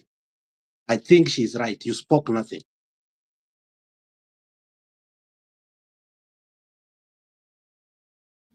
Haya, wacha tukunywe maji kwanza. Njiru nikimuita atawasha moto. Wacha niite msimamo. Msimamo. Tunataka maji ya mnazi. Uko na maji ya mnazi msimamo? Msimamo anangorota saa hii. Wacha niongee. Najua Njiru. alishanitumia message akaniambia acha ningorote kidogo. Anyway, ni sawa. You know, hizi ma discussions za freedom of speech ni noma sana. Every person owns what they say. Anyway, Eva, long time sijakuona kwa muda. I'm around. Yeah, I follow politics, yeah. Wewe toka kura zetu ziibiwe, hata uongeangi, umeonekana leo ama saa ndio umepona. No, because sorry, Julie, I'm not discussing anything. It's because if I don't like something, I don't publicize it. It's just my way. I'm monitoring whoever who will come up, somebody different. That is the person I'm going to support. It's just a personal decision. Yeah. Yeah, good. Eva, sasa I think I'm the opposite of you. Mimi kama sipendi kitu naiongeanga kabisa. Unaona? If I don't like something I talk, hey, you ni mbaya. It's fine. So yeah. Maybe I follow you Njiru. Mimi naingiaga kwa channel zako hata na kuangalia ukiongea. I do follow you. Ule mtu anaitwa Nyaro on YouTube. I'm there. So I follow. Thank you. Okay, naelewa. Sasa unajua niliachanga umepata hata attack kidogo after after ile mambo yetu ya 2022. Anyway, thank you that you have recovered. Ukiona mtu amekuja kwa studio ashapona, hata hatuwezi Yeah. mwambia pole. Thank you. Thank you. Sawa, I know you know tulikuwa na maugonjwa tofauti. It was not easy. Now that inabidi sasa tuanzie kufumigate. Kenyan with love, naona amekuja hapa na he is saying a lot of things. Let me tell you, politics requires a practical angle. Like we cannot practice politics in a vacuum. And there is something which we need to ask, to tell ourselves.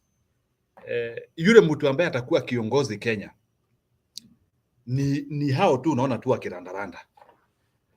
I don't think that ni jamaa tu atatokezea from nowhere akuja, because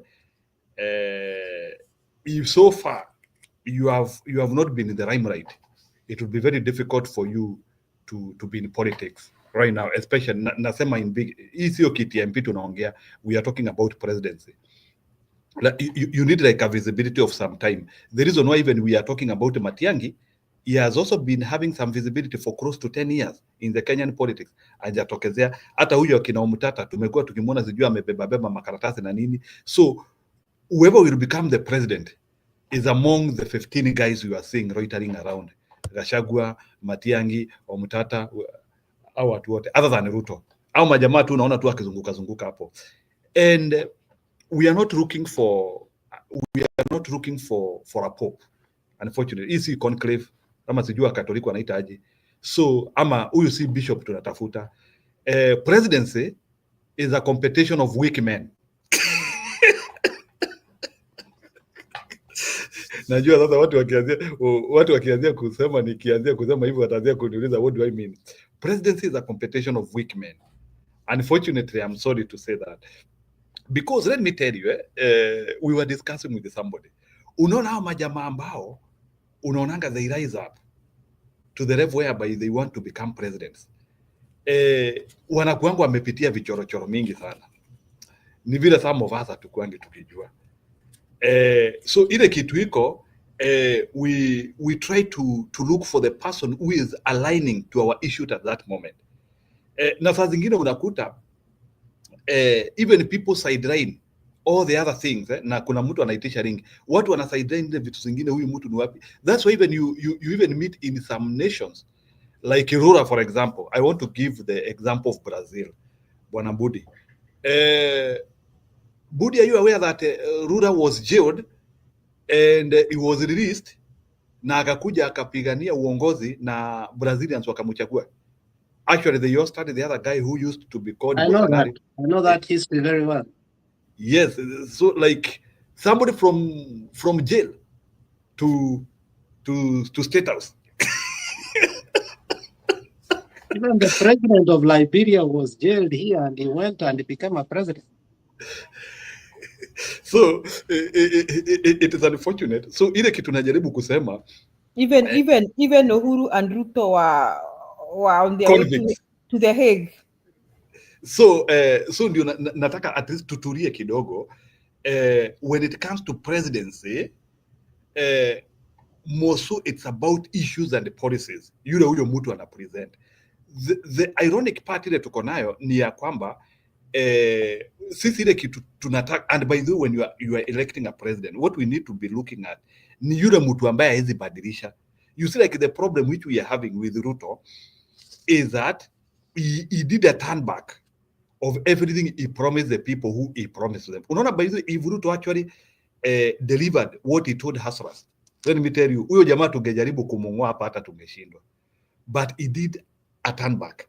And I want to tell you, many people actually, and I'm not talking of group, I'm talking of a group way of thinking. I'm not talking of individual. Individually, I would like a good person. But when it comes to group look of somebody, watu wanaangalianga on what you are pushing. Saa zingine hata watu hawaangalii wewe ni mwizi, wewe ni nini, hiyo inakuja.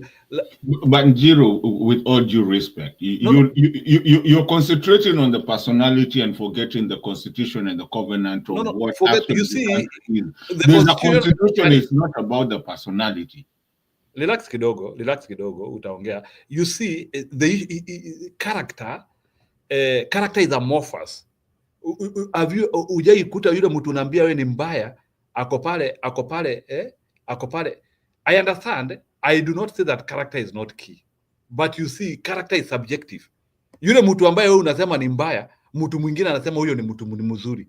I'm not saying this way because that I want to support a particular person, but I'm talking about when definitely kuna ile, as long as your character inajulikana na watu, that one is okay na watu tunasema, but ile kitu najaribu kusema, the most important thing is policies. What is that guy pushing? Kama sasa ukiangalia mtu kama Ruto has already been challenged on his policy. Hakuna kitu ambacho he was talking about he has implemented, and then his character in terms of administration has been questioned. Huyu Gachagua ambaye naona watu wakipinga saa hii, he is a person ule ambaye sasa he is even trying to separate his character, na anasema aje, mimi kuna vitu hata Ruto mwenyewe aliniambia nifanye, mimi singefanya. So he is like trying to even portray a character which is a little bit better than what Ruto is. So what I'm trying to explain here is presidency is something which is a bit like generic. Presidency is you. And let me tell you, I don't think there is any president in this world ama kuna inchi watu wanaweza sema ati they were able to get the president with the character which they want. Maybe one or two. Hata huyu Ibrahim Traore is just by design, is just one human being alichoka na kuona uovu, and he took power by his heart. But the truth of the matter is Matiang'i has his own force, 1 million of them. Gachagua has his own force, 1 million of them. Ruto has his own force, 1 million of them, unforgivable ones. Now those ones we cannot forgive. That is why now, because now they have taken us to desperation and to weakness. So hizo hatuwezi ongea kuziu. So Ruto ashawekwa kwa extermination corner. Lakini out of all these leaders we want to, including akina Maraga, pia niliona kuna majamaa walikuwa naimbia akina Maraga. The truth of the matter is that hakuna raia hana shida yake moja ama mbili, but what we want is we want a leader who will respect us. We want a leader who will maintain the basics. Watoto wanaweza soma, wanaenda shule, is not disturbing us. There's no extreme corruption. I will not talk about corruption because it is impossible to achieve a corrupt-free society in Africa because of the way we have packaged ourselves. Uongo ni mingi. So at least somebody who can control corruption. Somebody who can control corruption. Sababu it is too much, it is everywhere. Wanaiba kila kitu. Right now you can see now Ruto is going to Uganda to benchmark. Can you imagine? Kenyans going at Akinambarire and the rest, some few people, they are going to Uganda to benchmark on politics. UDA went to benchmark to So what I'm trying to say here in a nutshell is that we just need somebody who tells us, I will deliver a fish, and he delivers a fish. By the way, I have no problem with somebody saying I will not do this, and then we elect that person to kijua atafanya hiyo vitu. I'm ready to elect somebody who will tell me I will tax you, lakini sio tunatuambia I will lower taxes, alafu ukiingia hapo unakuja unaanzia kusema like that is what Ruto did. Ruto told us during the presidential debate, which Raila refused to go. Ruto told us that mafuta ya Kenya is we have like 9 taxes. That is what he was talking about. We have 9 taxes. And then in the debate he said we have to explore. And that's why, by the way, some of the people kwa mlima walimpenda sana. Sababu yeye alikuwa anasema hiyo mataxes zinawekwa kwa mafuta, we will look at them. They were 9 at that time. What did he do? Yeye after kuingia kwa power, nasikia he made them 17 ama ni ngapi. Yeye alikuja sasa akaload more. He loaded more. So that is the untrusted wordness which people don't like on a leader. If a leader does what he says, no one will have an issue with him. The problem is hizo surprises. hizo ma surprises. Unaambia watu sitawafukuza hapa, you come and do a roundabout. That is what people do not like in power. So as long as in power you have honesty, you have honesty. Guys wanaambia corruption is evident.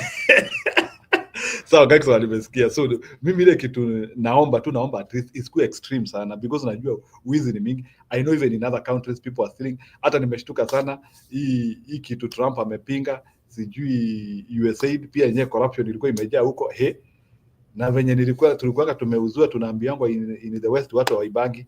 Anyway, Julia, wacha nyamazia hapo sababu naona Kenyan with Love anataka kuongea, and I don't want to steal the show, and I know Kenyan with Love na Eva show ya leo ni yao, and I want to allow them, I want to hear them more. I think sorry, Julie, naweza ongea just kidogo, Jumi siongeangi sana. Yes, Eva, unaweza hata wewe ndio hujaongea sana sasa, unless mimi nilikuwa nasema we are giving people publicity. If as a team we choose that it is Gachagua we want ndio tutoe Ruto, tunafaa kupatia Gachagua publicity mingi kuliko nani? Kuliko Ruto. If we don't want even Raila to win the EU, tunafaa kupatia publicity mingi mtu mwenye tunataka, because we have to fight this as a force. If we want to get rid of Ruto, whoever we want, and we have noticed this man is powerful and this is the only person who can make Ruto go, then toa publicity mbaya ya huyo enemy, and then sasa anza kuangalia hizi vitu za Gachagua. Unaona hizo funny memes zenye watu wanaandikanga, sasa mnaanza kuadvertise Gachagua. Si ni huyo ndio mtu mwenye tumemidentify. Bas mkikuja alafu tunaongea 50% about huyu mwingine, 50% about huyu mwingine, then wale watu wenye waja make decision wanakuwa confused. Unaona? What I'm saying is that not to get rid of leaders, that can never happen in any country. Somebody who is powerful has to be there. Is the order of the world. But if we have noticed this is the person who is capable of removing this person, why don't we give that person so much publicity than this other person? Because when people forget about somebody, venye mtu akikufa, then that's it for them. Sisi kama mtoto unasikia tu, nasikia mimi nikifungua TV nisikie tu ni Gachagua, Gachagua. By the time ifike end of the year, I will vote Gachagua. That is how we vote. Mkianza kupiga story ni Ruto, Jumi hata sija make decision. At the end of the day, nitasikia Ruto. That is my point. Whoever we identify, we as millennials, na tunanga decision, we always go the wrong way. Let us give that person publicity the way Ruto did in 9 years. Watu wake walikuwa na hizo memes, hizo ujinga, anaambia watu wake bako wafanye ujinga ndio akuwe followed. It's a huge analysis from when even I started recognizing Ruto is somebody who exists in this world or exists in Kenya. I never knew Ruto. Nilianza kujua Ruto venye alikuwa vice president, sikuwa na mfollow. Then venye watu walianza kuongea juu yake, kuongea uongo, kutembea juu ya gari, that is how I knew Ruto. If Raila was not in the picture, somebody else was standing against Ruto, then I would have voted Ruto. That is what I'm saying. And I hope, Alex, you understand where I'm coming from. And Jiru and Julia. Thank you. Na ndio tunamweka kwa coffin. Ama unajua Eva, are you aware that kuna watu wanawekwa kwa coffin siku hizi? But hiyo coffin inafanya, mimi mtoto wangu la ameniambia, mbona watu wanashinda wakiongea juu ya Ruto, mimi nikikuwa Kenya ndavotia Ruto. Because we are giving him publicity. Our teenagers wanapenda kufuata watu wenye wako na wrong publicity. That is the problem. They are not like us. Us, we are readers. We do research. We read. We follow the laws. Millennials follow the laws and everything. But them, they go by what they see. That is what I'm saying. Let us do our research and know how we are going to popularize the leader that we want. Because mtu mwenye akona publicity kila saa, kila mwaka, nenda rudi, miaka rudi, anaendelea tu kujulikana. Ule mtu mwenye hata shughulika na politics hapa, amekuja mtu amemuonesha gani, lazima uvote ama enda kushoot. Ataenda kuvotia ile jina yenye amekuwa akisikia. That is all I'm saying. That's it. Okay, asante Eva. Anybody wants to respond to that? I just want to add. I think Eva is on. I want to support her, and I've been supporting her because I've been seeing this thing. Because every time Kiongea, like you kind of realize something, and I'm gonna touch on a very kitu inaguzanga watu wengi hapa in this. analysis. If you guys realize that people stopped talking about Raila for a while. And what people do not understand, I mean, some of the people actually do not understand that in 8 days is that AU seat. But nobody is talking about it because we are not publicizing it. And especially, nobody cares about it anyways. So why is it not popularized that Raila, AU? Because watu waliacha kuongea juu hiyo kitu, nobody is even talking about it anymore. So hata sasa ukiambia mtu ni 8 days to get his seat or to lose, hakuna hata mtu anafikiria hiyo kitu. No one knows. Watu tu wako watu wenye wanajua ni wenye wanafuatilia kwa ukaribu. Yet we're here. I think the thing is that kuna watu wamekaa mahali wanajuanga, good publicity, bad publicity, either way is publicity. And I agree, at some point we have to just shut the publicity. Quit talking about people. Look at, what was the one, ule alikuwaga the guy, Sankok, who even talks about him anymore? Because it's not bringing that bad publicity.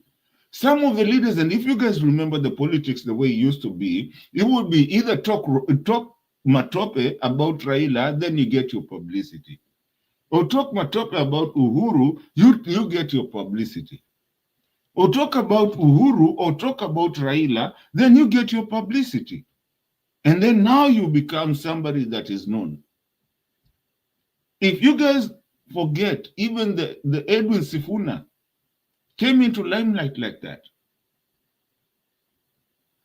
Most of these politicians have come into limelight of either whenever it's, and I'm sorry, Njiro and the rest of them, but if you're from Central, you had to fight Raila so that you come into limelight.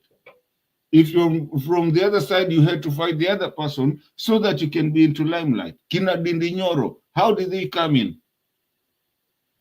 So I think that's what we are trying to say here, that it has come a point where in our country, we really have to go for merit versus just somebody who's out there. Because by just having publicity, merit versus publicity, because with the publicity, the problem is you violate the Constitution, and again, it's hard to get you to be accountable to the same Constitution, because now you are public and you have that publicity. So what do? We keep on draping this same Constitution that we want everybody to follow.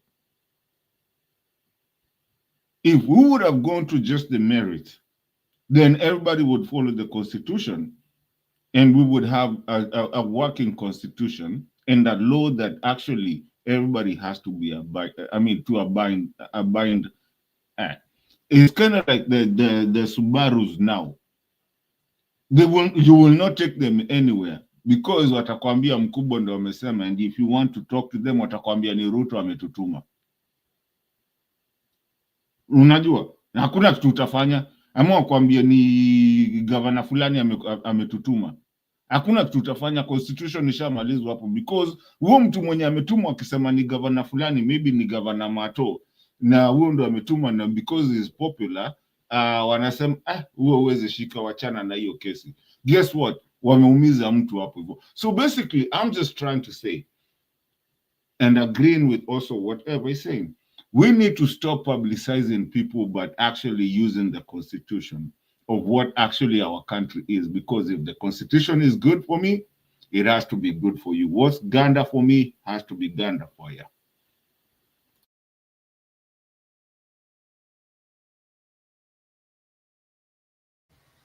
Asante. So this publicity thing, I think we are on different arguments, line of arguments. And I also think we are on different wavelengths. Because at this point, we are not even talking about a presidential candidate. We've not talked about presidential candidates. I mean, we have mentioned what the Gen Z are saying, but we have not. I think our debate was not about who we want to become president. Our debate mainly here imekuwa Ruto atang'oka namna gani, and that is why the names of all those people came up. We did not bring the names of these people. These people are in the public limelight, whether we kwa hii show want to talk about it or not. Whether kwa hii show ya talk and act, ya Stone PK, whether we want to talk about them or not, the fact is these people are in the public limelight. And whether we like them or we don't like them, they are the ones steering a revolution right now in Kenya. They are the ones steering the politics, Ruto included. So lazima kila siku tuongelee juu ya Ruto. Kama leo amekuwa Isiolo, amepigiwa kelele, so we must analyze that, why people were yelling at him. We can't we can't do without that. We can't. Let me talk to Eva, because she's the one who is concerned about people talking about these people. We cannot open the press ya Kenya leo, from gutter press to the bloggers to the mainstream media. Leo report how Ruto was yelled at, how he couldn't even complete his speech because people are yelling at him. So Ruto must be talked about, because first, he's the president of the Republic of Kenya. Just like in America, you cannot without talking about Trump, whether you like him. You know, there are Trump admirers and there are Trump haters. Both of them are talking about Trump. The haters and those who support him. So Trump has to be talked about by both sides. That's a fact. Ruto also has to be talked about by haters and his fanatics. Not Ruto akona wale his bootlickers. So his bootlickers are talking about him, praising him, and his haters on the other side are talking about him, wakimchora picha, wakimweka kwa kaburi, wakimweka kwa sanduku, or putting him in the grave or in his coffin. You know, he's to be talked about. Now, because Ruto is the main topic of being talked about, he brings in other key players, the haters. The haters include those who, like Gachagua. Gachagua is one of the key haters. Gachagua the other day said, kama kuna watu wanachukia Ruto in passion, ni civil servants, ama sleep owners. You see, those two talk about Ruto. So because Gachagua talks about Ruto, and Gachagua talks about Ruto the way we want, so we must talk about Gachagua. Because he talks about Ruto, he's hitting him under the belt the way we want. So lazima tuongelele Gachagua. Even some of us who never wanted to hear about Gachagua, me, Saizi, he's my star. Because he's doing the job that no one else is doing. Mimi na nyinyi tuko hapa tufanyi hiyo kazi. All of us are not doing that. First, we don't have the platform to do that. And probably we don't have the courage to do that. And most likely we don't have the audience to do that. Gachagua akona audience. In fact, all roads right now lead to Wamunyoro. Ni Wamunyoro ama ni Wamunyoro? Kama ujaenda Wamunyoro? Inaitwa Wamunyoro Express, eh? Yes, kama ujaenda Wamunyoro. Julia, but there is one thing which I have not liked about Wamunyoro, and I think maybe Bwana Gachagua should get note of that. Although nilisikia pia ni kama na deny, there are people now who have started owning Wamunyoro. Unasikia like mtu anaenda huko, akitoka huko unasikia akisema mimi ndiye nimeendosiwa kukuwa governor Nairobi. Mimi ndiye nimeendosiwa kukuwa governor Laikipia. I heard that. I even had Kate. That one will reduce leverage. Kate saying, I see Kate, somebody saying, at the Kate amekuwa endorse governor Laikipia. But I think Gachagua refuted that later on. Alisema kwamba maneno ya endorsing people, he's not part of that, and that will come, people will decide whom they'll vote for. So I think people are just using that as a leverage against others. Lakini now, I didn't even know about Wamunyoro. Now I know Wamunyoro. All roads, and mimi na msimamo tunapanga safari ya Wamunyoro. Kwa sababu kama kila mtu ameenda Wamunyoro, pia mimi lazima nijifikishe huko kama one of the haters wa Kasongo. So both former haters, recently discovered haters are all assembling at Wamunyoro, and they are all talking about Gachagua. Now Gachagua has two groups of people who are talking about him. Those who didn't like him and are kind of surprised. Me, I'm very surprised. I really think Gachagua is intelligent and smart. Lakini Julia, just for the sake of I apologize for catching you kidogo. I had to say this. You guys need mumepoteza mwelekeo kidogo, pole. Because you guys are forgetting exactly where this fight started. This fight, and I keep on saying this, and I said it hata kabla Gachagua atoke. I said it, na watu walisema, na nyinyi wote mnakumbuka, ilisemekana ni kufa Makanga, kufa dereva. Now when Makanga went, we are supporting Gachagua, not that because we support Gachagua. We are supporting Gachagua because we want to get his whatever he has, and we want him to keep on talking. You remember a time that we were saying we want to give him all the microphone, and even before toke kwa gava tulisema atolewe. We were sisi hapa na kwenye tumekuwa, we know each other kutoka mbali. We wanted Gachagua to be impeached, even though we knew it wasn't that. But what were we looking for? We wanted the presidency. Let's go back to the constitutionality. Because remember, time ya Ruto alisema hawezi impeachiwa kwa sababu alichaguliwa na Uhuru na wamefungwa kwa mshipi moja, the belt. I don't know, the superficial belt. So this time we broke that belt. So basically, we are not supporting Gachagua because that anybody wants to get Gachagua in there. No, we want him to come and say, because the belt has been broken, and we actually got into the presidency. So we know they say that the presidency cannot be impeached. And remind you what I said, presidency, not the president. So the presidency right now we know can be impeached because actually we got the presidency. We got one leg of the presidency. So basically, we want Gachagua to keep on talking because he's not our target anymore.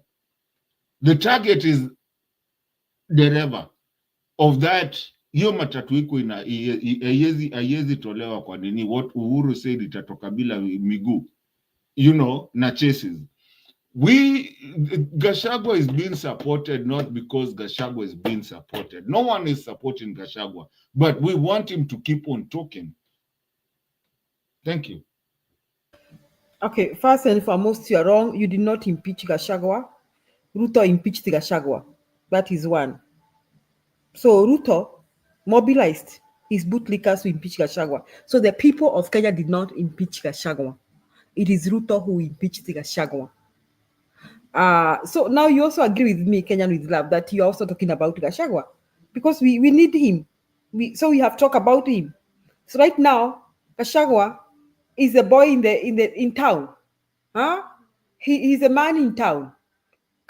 Tumpende vile anatukana watu ama anaongea maneno, hata aliconvince Waluya siku juzi akawaambia maneno ya shareholding. I was surprised, guys. I was surprised that how convincing Gachagua can be. I never used to pay attention to Gachagua, but I was really surprised, and I'm beginning to think that the man is intelligent. Now, and June, 1 minute, and that is what I'm talking about. Now that we have identified Gachagua, I'm interested to look at the videos. Now I'll go back and start looking at the videos. That is what I'm saying. Yes, Let's you should. Okay, yeah. If a point to note, I'm sorry if I'm wrong about you, but I'm beginning to think that you are not up to date with Kenyan news. I'm not. Yes, you need to. That is why maybe you are kind of surprised. You also need to be attending. Ametoka Maldives honeymoon. Eva ametoka Maldives honeymoon. So allow but maybe tutamuelewa from that. Maybe even you also need to right now. Mimi pengine nilikuwa okay, I've always been up to date. But one thing I learned in the last few months since June, I learned kuingia space. I had ignored my daughter about TikTok because niko naona hiyo ni ya watoto. Lakini siku hizi niko update na TikTok. Nimekuwa kwa karibu sana nikisikia au vijana wanasema nini. And really those young men and women are very smart. Very. Super smart. Generation Z, they are very smart. Even Very. you need to listen to their space discussions. You need to listen. You need to just make sure you are there when they are discussing. They are inviting this. These young people have the audacity to call these politicians to ask them questions. Gachagua the other day on Space on TikTok had 350,000 viewers kwa show yake, ilikuwa live, alikuwa anaulizwa maswali. And they asked him so many questions and he was replying to them. Another time I saw Mother Karoa. Another time I saw Okio Mtata. I have seen a lot. I've seen Professor Kibwana. The only person I have not seen there is Matiang. And nimeona wakimtumia messages. They are insisting in the space wamuulize maswali. So why are they calling all these people? It's because they have discovered we cannot fight Ruto in a vacuum. Hatuwezi kakuwa hapa sisi sote tukisema hatutaki Ruto. And there's none of us is at the top there.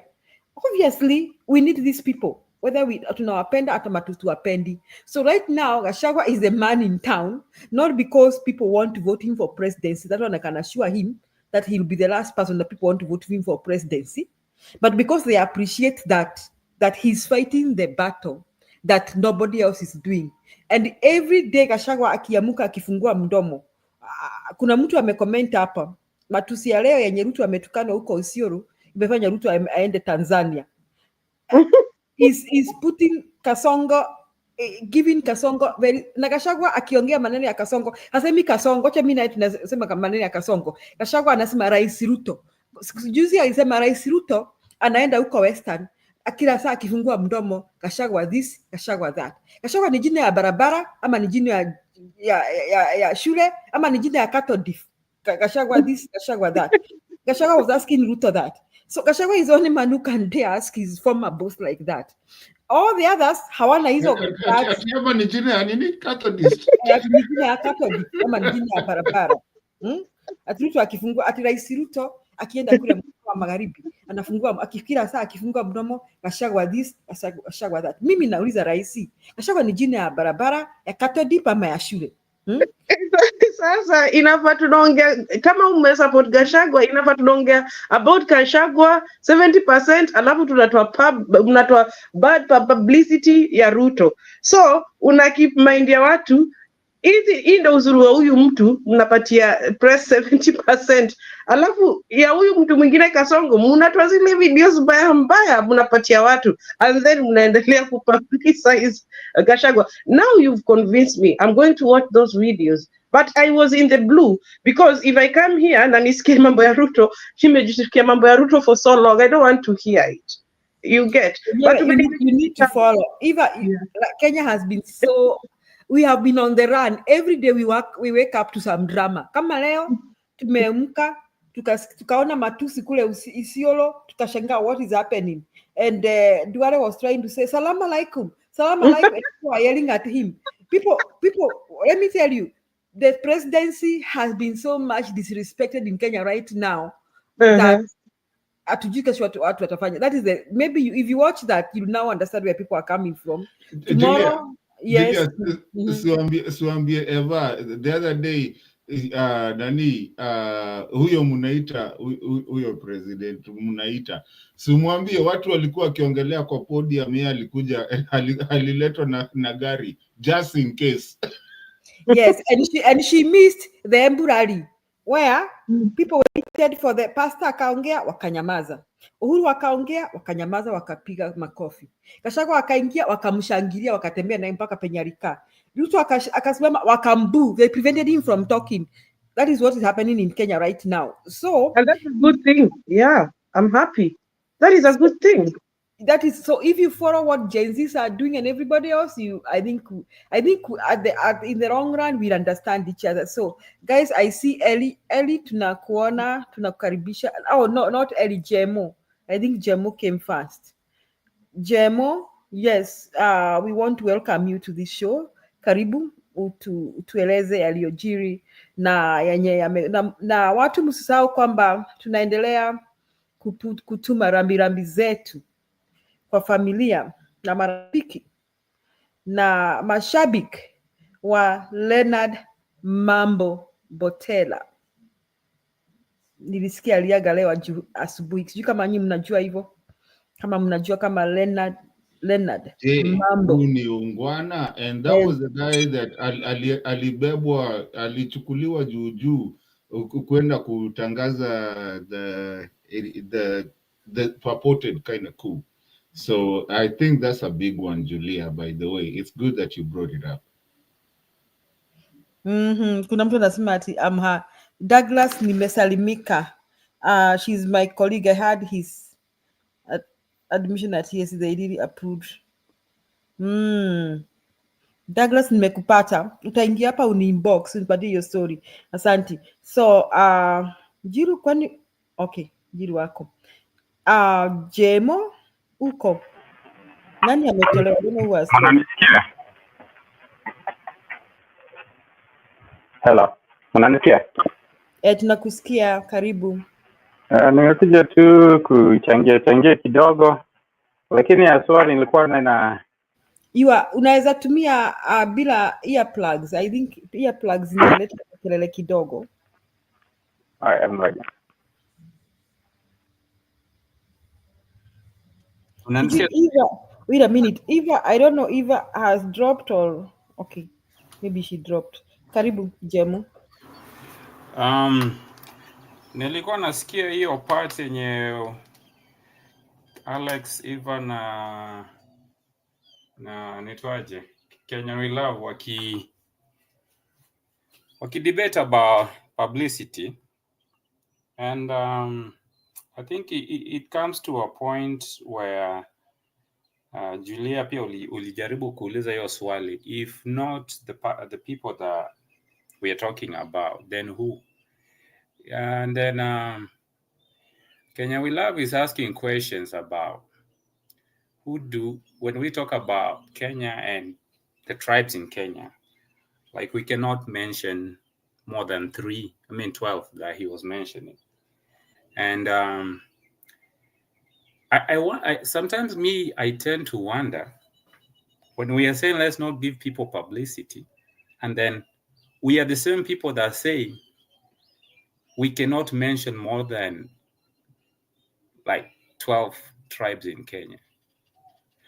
If your goal or the goal of that point was to say that the main tribes are Kikuyu, Pengine, Kaleza, and Luos, and you're the same person saying we cannot mention more than 12, and then you're still talking about publicity, I think that is a very counterproductive debate, because what we're going through in Kenya, Sai, is a product of silence.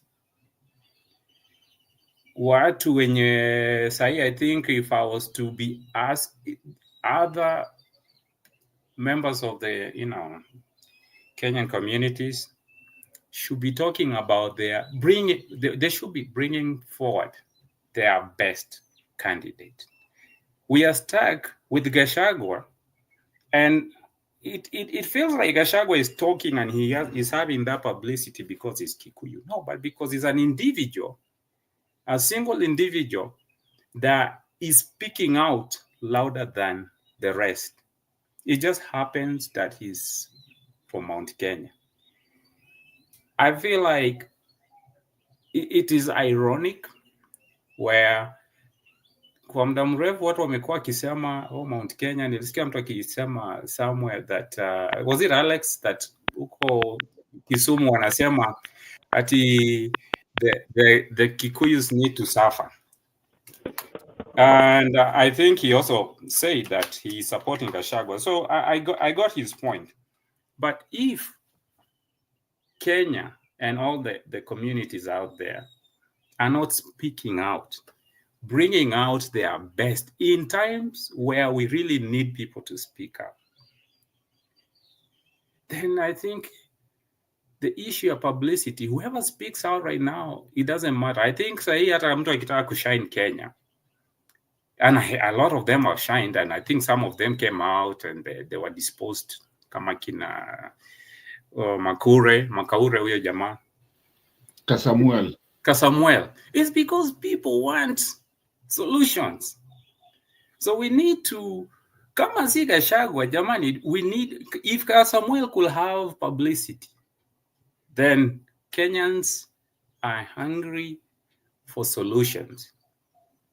We just need, I think, the fact that Mount Kenya is holding Kasongo hostage, and I think it's because of the voting bloc, it does not mean that Mount Kenya has the solutions for Kenya.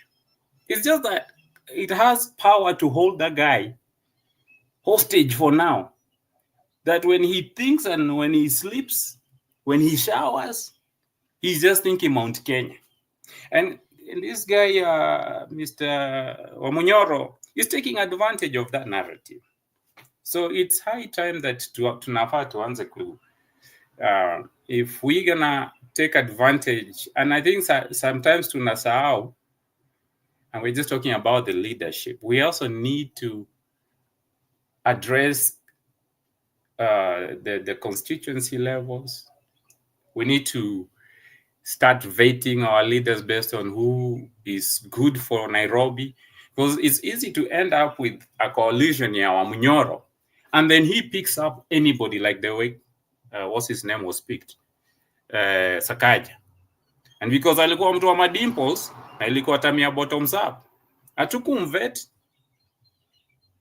and now we are having a president that's struggling, and he's struggling so much that we forget even Mr. Madimples is also struggling. Nairobi is not as clean as it used to be, but everybody is overlooking it because of the bigger problem we have in the country. So as we say and talk about solutions, hata kama ni publicity, we need to address other issues, the constituency, the governor, Senate. That way, we don't end up, it's easy to end up with a bad president and a better governor. At least inafanya tusifeel hiyo pressure kama ni Nairobi. Lakini bad presidency, bad governor, yani mpaka tumeshindwa. And that's a chance for everybody to jump in. Tunaweza kosa ku have the Wamunyoro's power ya ku replace Kasongo, but a lot of us, I think, can run for governor and senate and stuff like that. So to see complaints about the people that we are talking about, I came in when it was debated a little bit, and actually it was more clarified by Eva. But yeah, that's the way we need to address Kenya's problems. Mtu ataongea, whether we like it or not. There will be hata akwe ni mtu mzuri, akwe ni mtu mbaya, publicity will be there. And by the way, publicity is never paid for. Ni kama tu ya abduction. Publicity is just publicity. It hits you when you are from the shower. Unasikia ni may happen, he may happen. What are you gonna do about it? That's the question that we should be debating. As Wamunyoro is handling his issues with Kasongo, we need to take advantage of it, of that situation. Not that Wamunyoro runs and then akitoka hapo anatoka tena anatuletea bad leaders, anasema huyu ndio tumekubaliana naye, alafu sasa sisi tulikuwa tunafikiria tu he has the solution for the entire country, but now he's choosing the rest of the leaders for us. That will be empowering Wamunyoro too much, and it's too dangerous for the country. Kenya is for everybody. All tribes need to step to the table. It is sad what I see, where when the country is going down, some people who wants to be recognized in the country are going with Kasongo. That's not good. I mean, it's the time that you should have shined, but that's the same opportunity you took not to shine, to mess up your identity as a person, not even as a tribe, as a person. You know? Kuna watu wanatetea Raila hapa tu, kila siku tunasikianga tu akitetea tu Raila. The time that you should disown that guy is the time where you say, oh, as long as Raila is supporting Kasongo, I'm with Kasongo. Then you want us to say other tribes are leading Kenya out every time? What kind of debate is that if the only time for you to lead, you chose Kasongo? Then the Kikuyus or whoever else that has been in power will just take advantage and say, you know, hata kama tunawachia wajisolve situations out. They don't want to. They keep following blindly. And so we will do what we have been doing for all these years. It's time for everybody to just take ownership of Kenya. Sisi wote tupende tusipende tumetoka mahali. And we just handle Kasongo the right way. They handle Wamunyoro the wrong way. Wakimimpeach. What walifurahia? And I remember telling people, that is just rebuilding Wamunyoro. So as much as we want to also get out and evict Kasongo, we need to make it in a way where he does not also rebuild himself. Not that let Trump rebuild himself. Akasakol back. Akarudi. Jemo, We are living in those times. Jemo, Yeah. hebu kanyagia tu kidogo, usisahau kitu yenye ulikuwa ukisema. No, actually nimemaliza, unaweza endelea.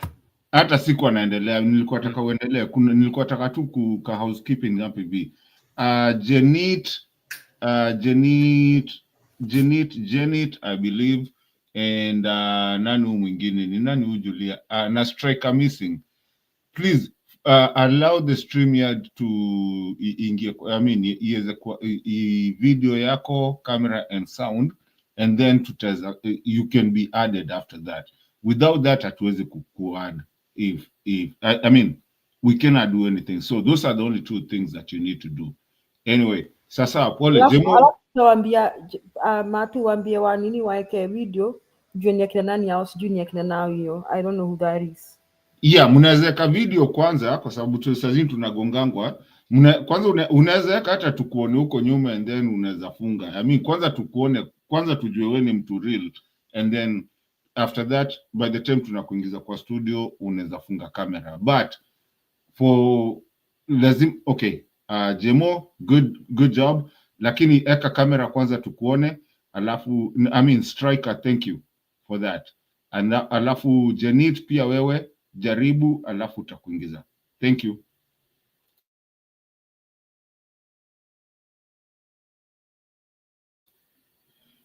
Jemo unaweza funga sasa kama I mean Striker unaweza funga kama utakia.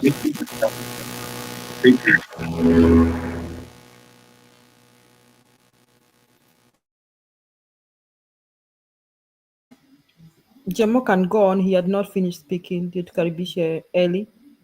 No, actually we can proceed. I'll jump in whenever it's my time again.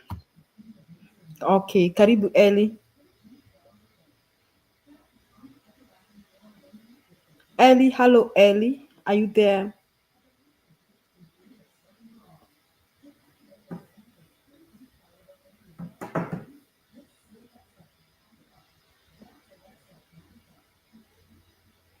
I think Eli, are you striker missing? Karibu. Nawasalimia nyote, habari zenyu? Umekaribishwa. Unanisikia? Tunakusikia. Na kuna radio hapo in your background. Okay, I can move away from that. Okay, habari zenyu zote nyote? Nzuri tunakukaribisha. Oh, asante sana Julia na kila mtu hapo. So, I was just listening to the topic. Okay, mnanikumbuka mimi nilikuwa nakuja mbeleni tukiwa kwa Bernard. I think I used to participate but nikatoka nje kidogo. So, the topic we are talking of tusifanye watu, we should not publicize people, kuwapatia publicity and all that. Hiyo ndio imefanya niingie. Sasa my problem is we have a problem and we know our problem. And our problem is one, and we appreciate that is the problem. Tukianza vitu nyingi sana, mambo mingi sana, I don't think we are going to move together. Sasa, we wanted somebody who can dare say whatever Wamunyoro is saying. We had been longing for that. Remember the other time, Ruto used to say anything. For the 5 years they have been with Uhuru, he used to say anything, but nobody would answer him. Anasema hivi, wacha kuwa watoto wangu, hakuna mtu anakuja kusema hakuna watoto wako unauliwa. Anasema uongo mingi, hakuna mtu ana counter that. Sasa kaendelea hivyo, watu ikakaa ni kama yeye tu ndio anaongea na hakuna mtu anamjibu. When we had Azimio demonstration and all that, wanasema vitu nyingi, hakuna mtu anaongea. Tulishindiwa huko. Although hawakushinda, but walipata popularity yao hivyo. Sasa, today, if Ruto says anything, Gachagua kwa hapo kujibu. Akisema Gachagua ni corrupt, anamwambia, do you have audacity of talking about corrupt people when you are named as the second corrupt person in the whole world? Do you have any audacity? Suppose Gachagua never said that. Kuna watu wangeamini Gachagua ndio very corrupt than Ruto. Sasa, we have somebody who can counteract or who can talk about what Ruto is talking about. And I'm thinking that nowadays Ruto is very careful about what he talks, because he knows Gachagua atakuja na mambo ingine na ongea mambo ingine na aseme whatever you are saying, now this is what is happening. Then again, even if we don't talk about Gachagua, even if we don't talk about Ruto, they are talking, they are outside, they are talking. Ako huku akiongea. Sasa tukikataa kuongea, si ataongea peke yake. The same thing, Uhuru never did any campaign. He did not campaign, but Ruto was ever there talking. We didn't stop him. So this time we have somebody talking on our behalf. Na atukatai mtu mwingine aingie. We want everybody who want to talk. Mimi nasema, tuko na gari na iko kwa mteremko na ina brakes. Mimi nasikianga wakikuwa akisema lori ikiwa kwa mteremko na ina brake, unaweka getagwo gakuiro, something to stop it, just to stop it. Then from there, muitoe kwa mtaro ama kwa mteremko, muiweke kwa barabara. After we have put it on the road, then that time we can talk about other things. Ruto ametuteremusha kabisa. Nothing is working, everything is just rolling. So kama hatutatoa hii tuendelee tu hivyo, tutaendelea mpaka wapi? Mimi hata sitaki kujua nani atakuwa. But hiyo gari simamie hapo, tuitoe kwa mtaro, tuiweke kwa barabara, then from there we talk about anything else. People talk about we want somebody who is mweupe kama pamba. Sidhani we are going to get anybody like that anywhere. Hata Kibaki mwenyewe ule tunasemanga aliongoza vizuri, ni alikuwa anasema ukitaka kutoa Kano ni kama kukata mugumo tree with a razor blade. He was Kano Ndamu. Then how come when he came he did something? Tusitafute mtu mweupe kama pamba. Na nimesikia Njiru akisema ule ataongoza ako among that group. Kama unataka kuongoza uko wapi? Kuja sahi tukuone. Kuja sahi uongee. Kama uongei tutakutoa wapi? Nani huo tutaona? Nani huo tutaleta? Na kama uko na wako situletee. Uweke hapo. Yes, we are so many millions in Kenya. But how many are ready to talk the way Wamunyoro is talking? How many are ready even to go openly? They're supporting Wamunyoro. Watu wanaenda usiku, wanajificha. Na bado wanataka kuongoza. So I think we should support the people who are on our side. If at all we accept that we have a problem and our problem is one, and we appreciate that we have a problem, na hatutaki kuona tena tukirudi pahali tuko. Then somebody said, Wamunyoro must work very, very hard, and I think he's doing it, to make sure that huyu mtu ametoka. Akikataa hivyo, atakuwa na shida pia maishani mwake, because if he comes back, kwanza atadeal na yeye. We know how vengeful he is. Kwanza atadeal na huyu. So even him is working very hard. At least, hata kama atapata post, aone hiyo imekamilika. Ikisha kamilika, then we can now talk about other things. But we actually, if Wamunyoro is telling us we go out now, we should actually go out, because we finish our problem. Ndio sasa tuanze kuongea about other things.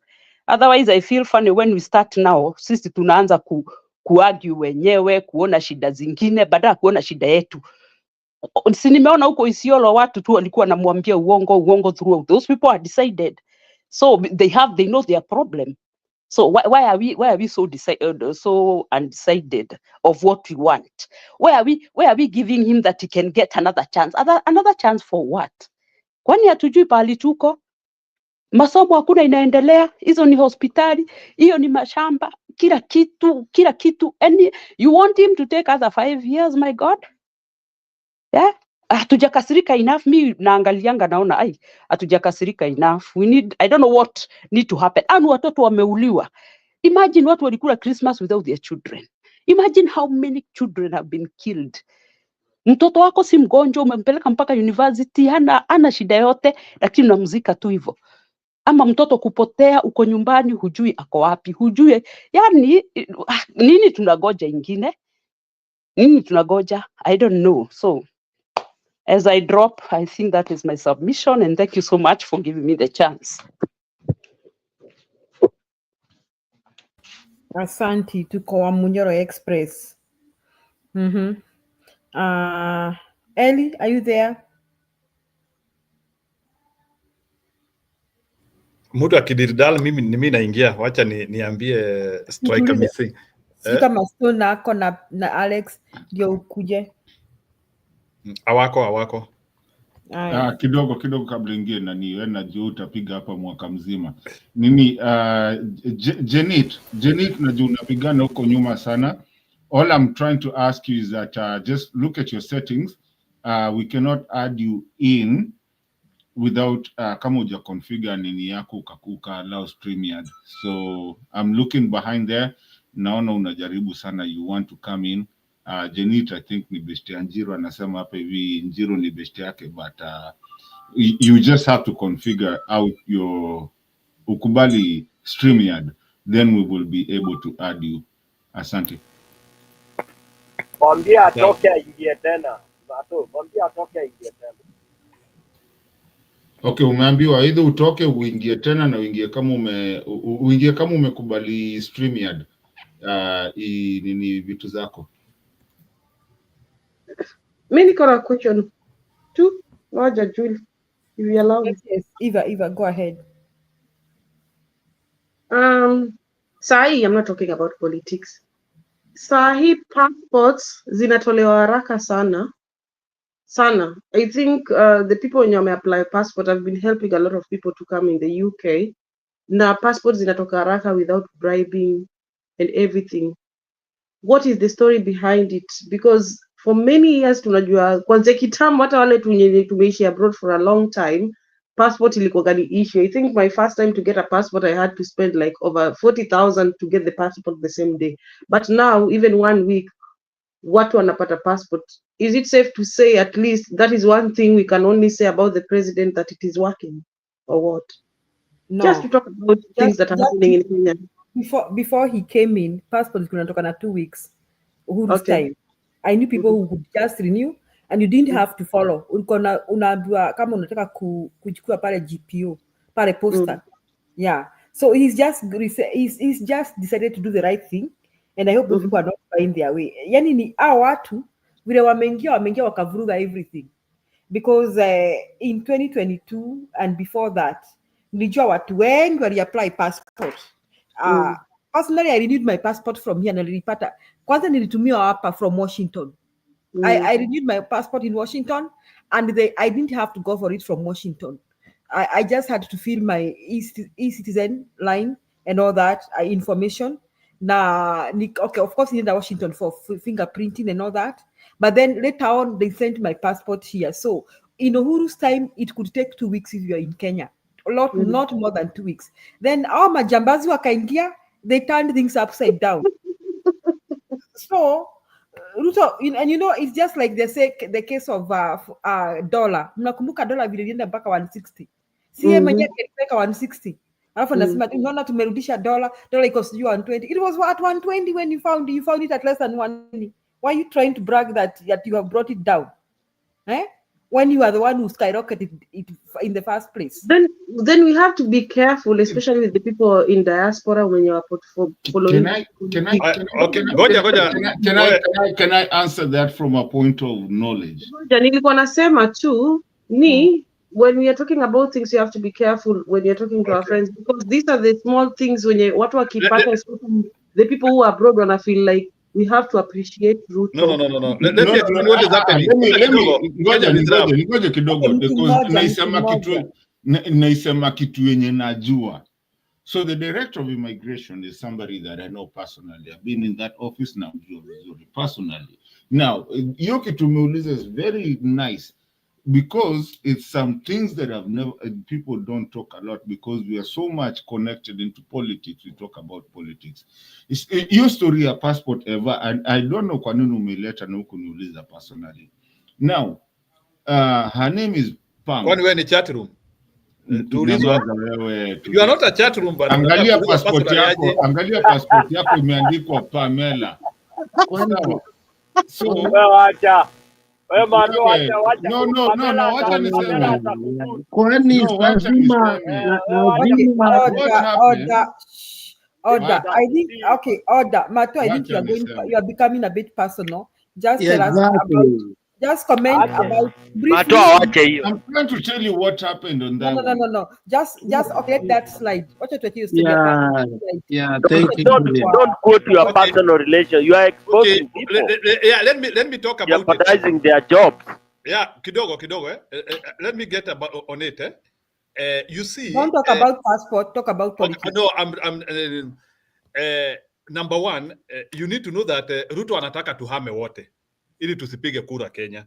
So by design lazima passport zitolewe watu wahame. Kwani nyinyi amushikanishi? That is how it is happening. So anataka watu waende ili kusipatikane watu ya kupiga kura. So that's how it is working. So yes, but unajua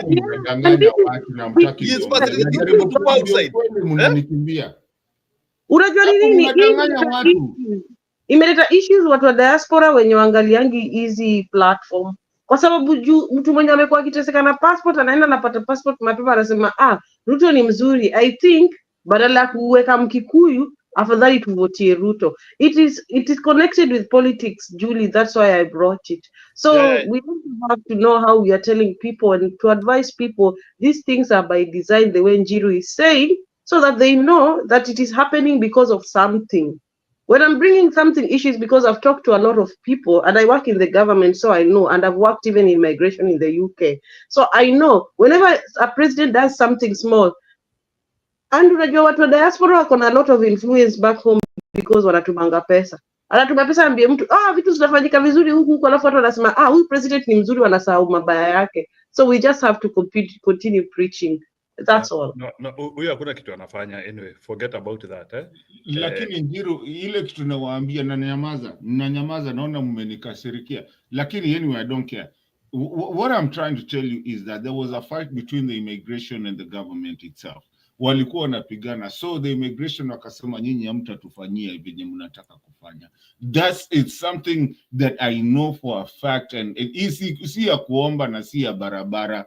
So I'm telling you guys, hiyo kitu Eva ameleta hapa hivi, it's legit, lakini hiyo ni vita ya immigration na kina Ruto. Walikuwa wanataka kuzima hiyo kitu immigration, and then the immigration wakaanza kupigana nao, and that is why you're seeing people the passports zinatoka haraka because waliitisha na wakagongana, na bado ni vita inaendelea hata saizi. Ruto does not want, he wants to anaongeza hizo prices za kutoa passport, and that is why when you go to Nyayo House today utapata watu wamepanga line kutoka huko na huko, lakini passport itatoka haraka as long as umefikiwa kwa line.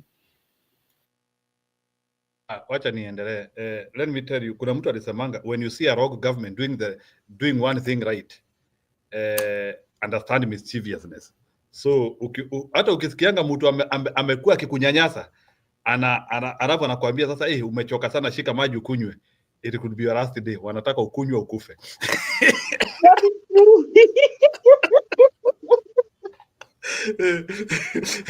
Mbona unafurahia nikisema hivyo? When somebody has been mistreating you. You're talking the truth. I just want to understand some things. I'm starting to understand whatever is going on in the country. As Julia said, I'm going to watch something to understand the politics, and I just want to understand, because even me, when we have identified the politician who we want to be president, I also want to preach to people so that we can remove Ruto. That's all. I agree. Thank you. Eva, as long as utakuwa hapa kwa hii channel ya Stone PK, channel yangu na channel zingine, utakuwa ukiona vile tunawanyoa mpira maji. And let me tell you by the Ruto tunaenda kumnyoa mpira maji. Ulisikia from Wamunyoro Express ulisikia Munyoro alisema Ruto hatakuwa na agents Mlima Kenya. Hiyo huko tusha confirm ya kwamba ini Mlima Kenya Ruto huko anaenda kupata zero. And we are double sure Mlima inaenda imeshikana na Ukambani hivyo, alafu sasa tunaenda tunapiga kona hivi nyinyi ngojeni. You don't know. It's bubonic. It is bubonic. So story ya Ruto ishaisha. He is a spent cartridge which and that is why, by the way, let me tell you, kuna kitu inaitangwa second term when you want to launch your second term. When you want to launch your second term, you usually launch it at a point of advantage, because wewe ndio uko na serikali and you have a platform to tell people. Naturally ndio unasikianga watu wakisema a government is very difficult to defeat. It is true. Why? Because you have a platform to stand on. Lakini sasa hii serikali ya Ruto for the first time in the history of the world ndio serikali ya kwanza ina pahali ya kukanyanga. Wewe umekuwa na serikali kwa miaka 3 and you have done nothing. Ama mumesahau the Kamanyarini project zile ambazo alikuwa hata amesema akiwa deputy president atajenga. Kulikuwa na maproject alikuwa ajenge, the Kamanyarini na zingine hizo hakujenga, hizo akasahau. Sasa wakakuja kwa hizi maproject ambazo zingine hata Kindiki ameingizwa kwa hiyo route. Sijui kama nyinyi watu you are aware that they are launching transformers. Transformer moja imewekwa, yani unaona tu transformer moja imewekwa kwa kikingi hivyo na inawekwa hapo launched by, they are launching transformer. Nilisikia like Kindiki the few days he was in Nyeri na akaenda Embu, he launched 3 transformers. Kitu nimesikia hata nilishtuka. Transformer 3 wanaenda hapo inafunguliwa, sijui hiyo inafunguliwa. So because hawana kitu, then from there sasa kitu kingine sasa imeletea sasa Ruto shida kabisa, ni hana base. As we speak, he will be the first president in the history of the world anaenda kwa uchaguzi with a different base. Yani wale watu walikuingiza kwa power, if at all they were there, ati sasa you want to go to defend without them. So ile kitu iko, sisemi ati we celebrate, sisemi ati we celebrate before the election, but I want to tell you definitively, na ndio unaona sasa Ruto anaanzia kufanya this mischievous activities whereby you want to manufacture votes, na ndio utakuta sasa they want, na ndio umekuta hata hii propaganda ati census zilifanywa vibaya. It is a propaganda, na ndio unawaambia hizi vitu zote. Why? Sababu you want to overreport some of the people who he thinks they will be part of his support base. So he want to overreport them. Ili sasa hata kukisemekana amepata kula 1 million Mandela, hakuna kuquestion. So that's why sasa wanaianzia hapa sahi. But anyway, regardless of how it is, the routes for Ruto are slippery. He is not even like Moi. Even Moi used to know what to do. At least during Moi time he was able to, alikuanga anajua atagawa mlima aje, and he was able to split mlima. Sasa mlima sasa imekataa, sasa ndio imeshikana mbaya sana, na hata hiyo mlima it is even threatening to become big. Ni kama inataka kufika na huko Isiolo hivi, na alafu inataka pia kuteremuka Ukambani hivi. Ile mlima ambayo you want to split mlima, na hiyo mlima even it even want to become big. Nimekukatacha, that's a dangerous statement. No, I'm just saying that mlima inataka kukua kubwa. Na alafu sasa ulisikia pia naye sasa nani Gashagu alisema the other day that pia kuna mlima nyingine pande nyingine inaitwa mlima Elgon. Sijui kama mlisikia hiyo siasa alisema, akasema pia Mount Elgon, Yeah, which is the second largest. Gachagua is very cheeky. And he was passing a message. Akasema and it is actually the second largest mountain in Kenya. Ndivyo alisema Mount Elgon hapo. So akasema hii mlima na ile mlima ingine kwani haziwezi shikana. I'm done. Aya, Eli, PK, Alex. Julia. Yes, Eli, tumekuita ni kama sijuenda kupika ugali ama nini? Hey, ugali saa 7 za huko. Oh, huko ni saa 7. Okay. Pengine round 2. Huko ni saa ngapi? Kwani ugali saa 7 watu wakuli usiku? Si nimesema round 2. Mimi ameenda kula round 2. Wewe Alex, wacha maneno ya matoke hapa. Endeni mkule huko matoke huko Kisii. Nani alisema ugali na saa yake ya kukula? Mimi nashangaa. Mi kwanza hii diaspora mi huwa na, if I'm lucky nakula ugali mara once kwa mwezi. If you are lucky, what is wrong with you? Aren't you a real woman? Hapana, unajua hawa watoto wangu hawakulangi ugali. Sa unajua huwezi kula ugali peke yako. Kwa nini huku wafundishe kukula ugali? Nani amesema huwezi kula ugali peke yako? Si ninakulanga peke yangu. Hapana, ugali kwetu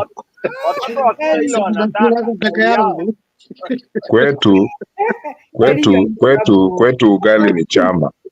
Kwetu ugali ni chama, haukuli peke yako. Unaweka kwa meza, kila mtu anavamia hiyo ugali. Huwezi kukaa tu umejitengenezea ugali. Hakuna utamu hapo. Kwani mimi nasikiaga nini? Hiyo ni yako, mi sijui hiyo yenu. Sisi tuko na desturi zetu sisi. Sasa kwa nini huku wafundishe kukula ugali? What is wrong with hii maneno ya watu kuwa kwa government, hata jina utami na change definition. Maneno ya watu kuwa wafundishe watoto wao kukula ugali. Hata utamu ina change definition wakati watu wamepewa finance years. Nakwambia. Wewe, hiyo story ya finance.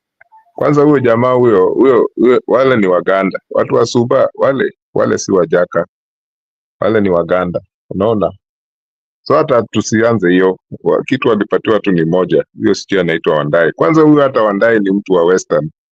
Watu wa hiyo area wakina Wandai ni watu wa Western. Kule Ugunja. So hakuna kitu tulipewa hapo, hata tutaki. Wengine walipatiwa sijui 9 na bado wanadia. Hai. Anyway. Topic ni nini hapa leo? Topic kwanza tutaka kufanya wewe topic. Utuambie kwa nini ugali. Topic ni ugali leo. Watoto kukula ugali. Ugali. Sasa wacha nikwambie, kwetu huwa tunakula ile ugali ya brown. Not for any particular reason. Number one, it's cheap. It is something that is known between actually Wakisii, Wajaluo na Waluya ndio wanakula hiyo ugali ya brown. Na tunaipenda sana.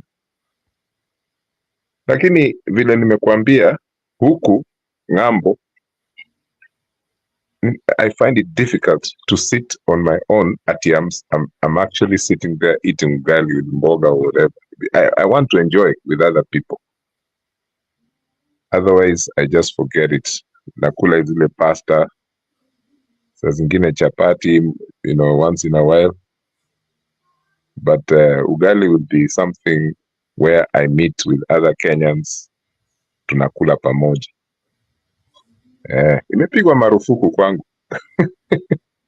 Yes. So anyway, I was listening to the conversation, and I really I watched that clip. I enjoyed the way Ruto was being belted by the people of Isiolo, and sometimes I think even part of his crowd, well, they engineer those things that is happening to Ruto, because I heard that man, that Somali guy, Duale, desperately begging the people of Isiolo, ati sijui mtapatiwa sijui ID without this or that, hamtauliza maswali, begging. Kuna mama mwingine hapo alipatiwa nini aongee, au tu kwanza do you know the people who are unpopular are the ones who are being given the microphone, and it gave the wananchi the opportunity to tell Ruto to shut up, and shut up he did. In that Ruto entourage, there are more security guards, GSU, plainclothes and whatever, than the wananchi, actually. Because these people are protected by hundreds of presidential guard. And they come there, they have their camera tricks, they're trying to tell us that the place is full. I think we'll reach that stage where now Kenyans stop attending these rallies. And it's coming soon because people are fed up. I personally, I don't like these impromptu rallies that close down streets. Ati unapata Raila ndio huyo, the whole streets jiware imefungwa, Gachagua, Ruto. And this thing is a painful thing to watch. You don't see it in many other countries. Even in Africa, you hardly see any stupid thing like that. But we have accepted it for too long. It's a culture that we will change. I think it will change at some stage because Kenyans now, they're getting fed up. This guy cannot stop talking. He has a PhD, and now it has been confirmed. That rumor has been going on for some time that a former permanent secretary from Tharaka-Nithi, whose name I cannot say here, because even though it has been confirmed, I don't know if it's the solid truth that he's the one who wrote Ruto's PhD thesis. But we're not surprised. But for Ruto now to take the microphone and start telling people ati yeye ako na PhD, ati watu wasimsumbue akili, honestly, is the most desperate thing. I didn't even think someone like Ruto can be that shallow, But what has happened in Kenya in the recent times is still showing us how we have been captured. Every significant part of the governance of the republic has been captured. You can still see it. It stinks, I was speaking to a person who, this is to do with the US aid now, person who is involved with their budget.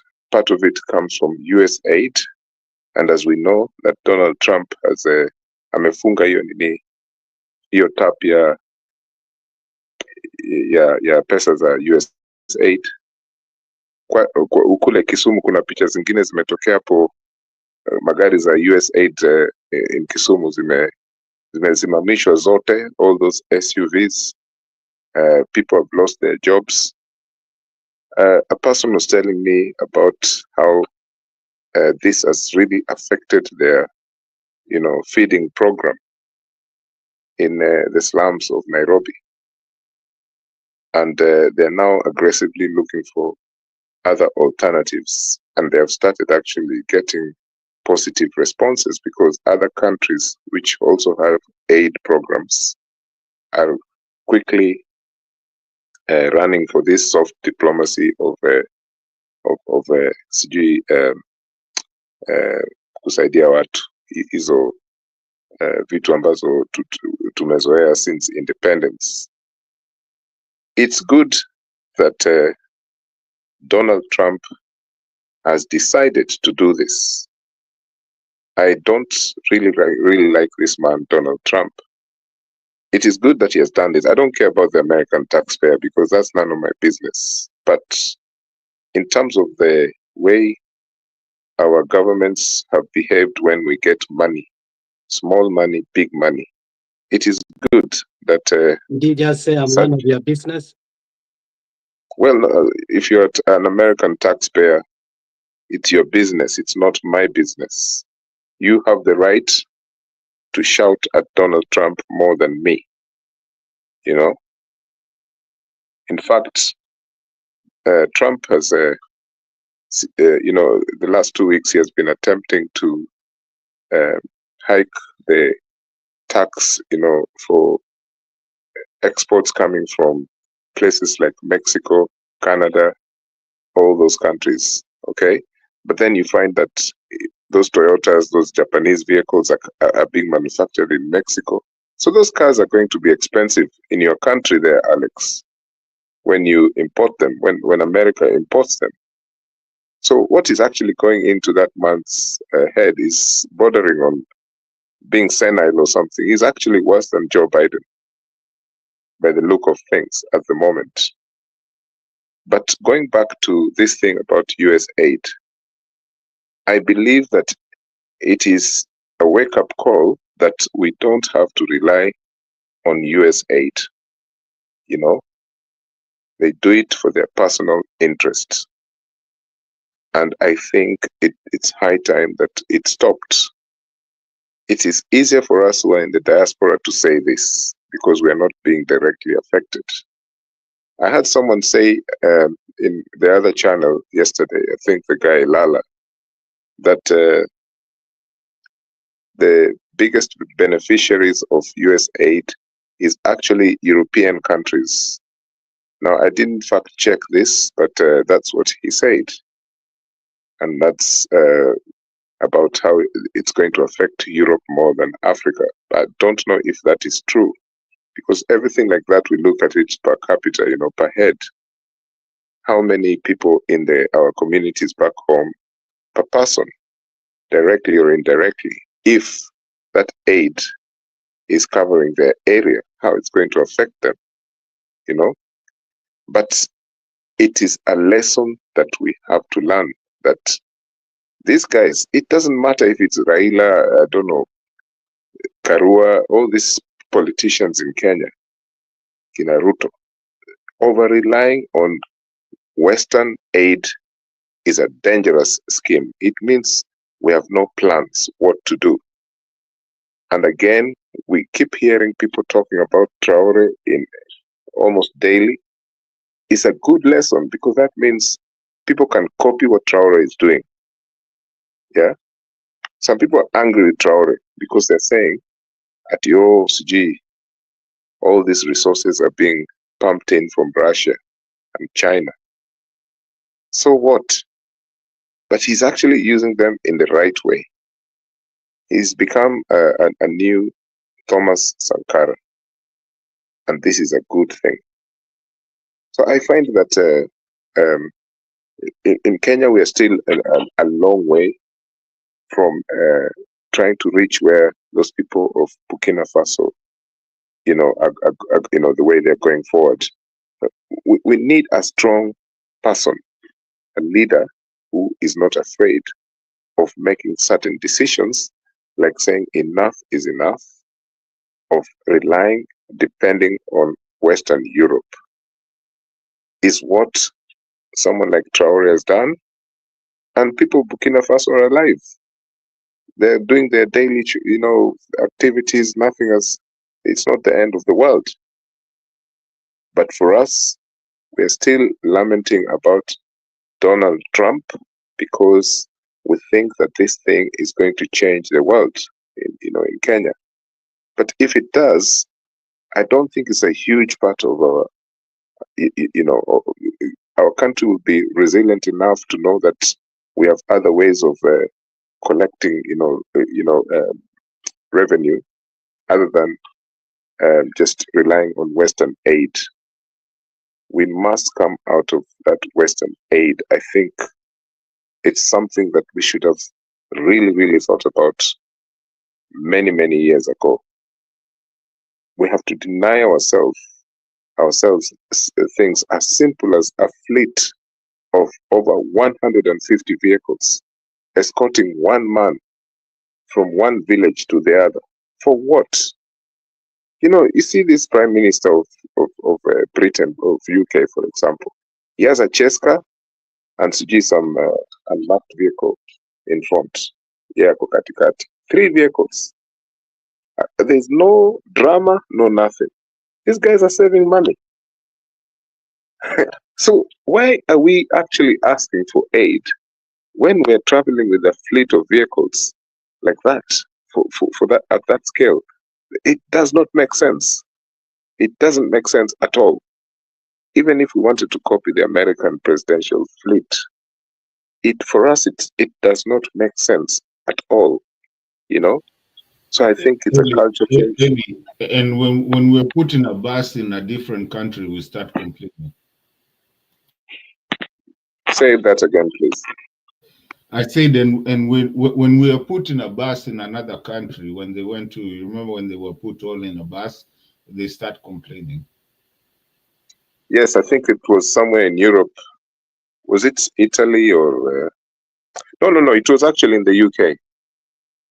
I think it was the time when Queen Elizabeth died and the funeral. African leaders were were to share buses, well, generally leaders from different parts of the world. Yes,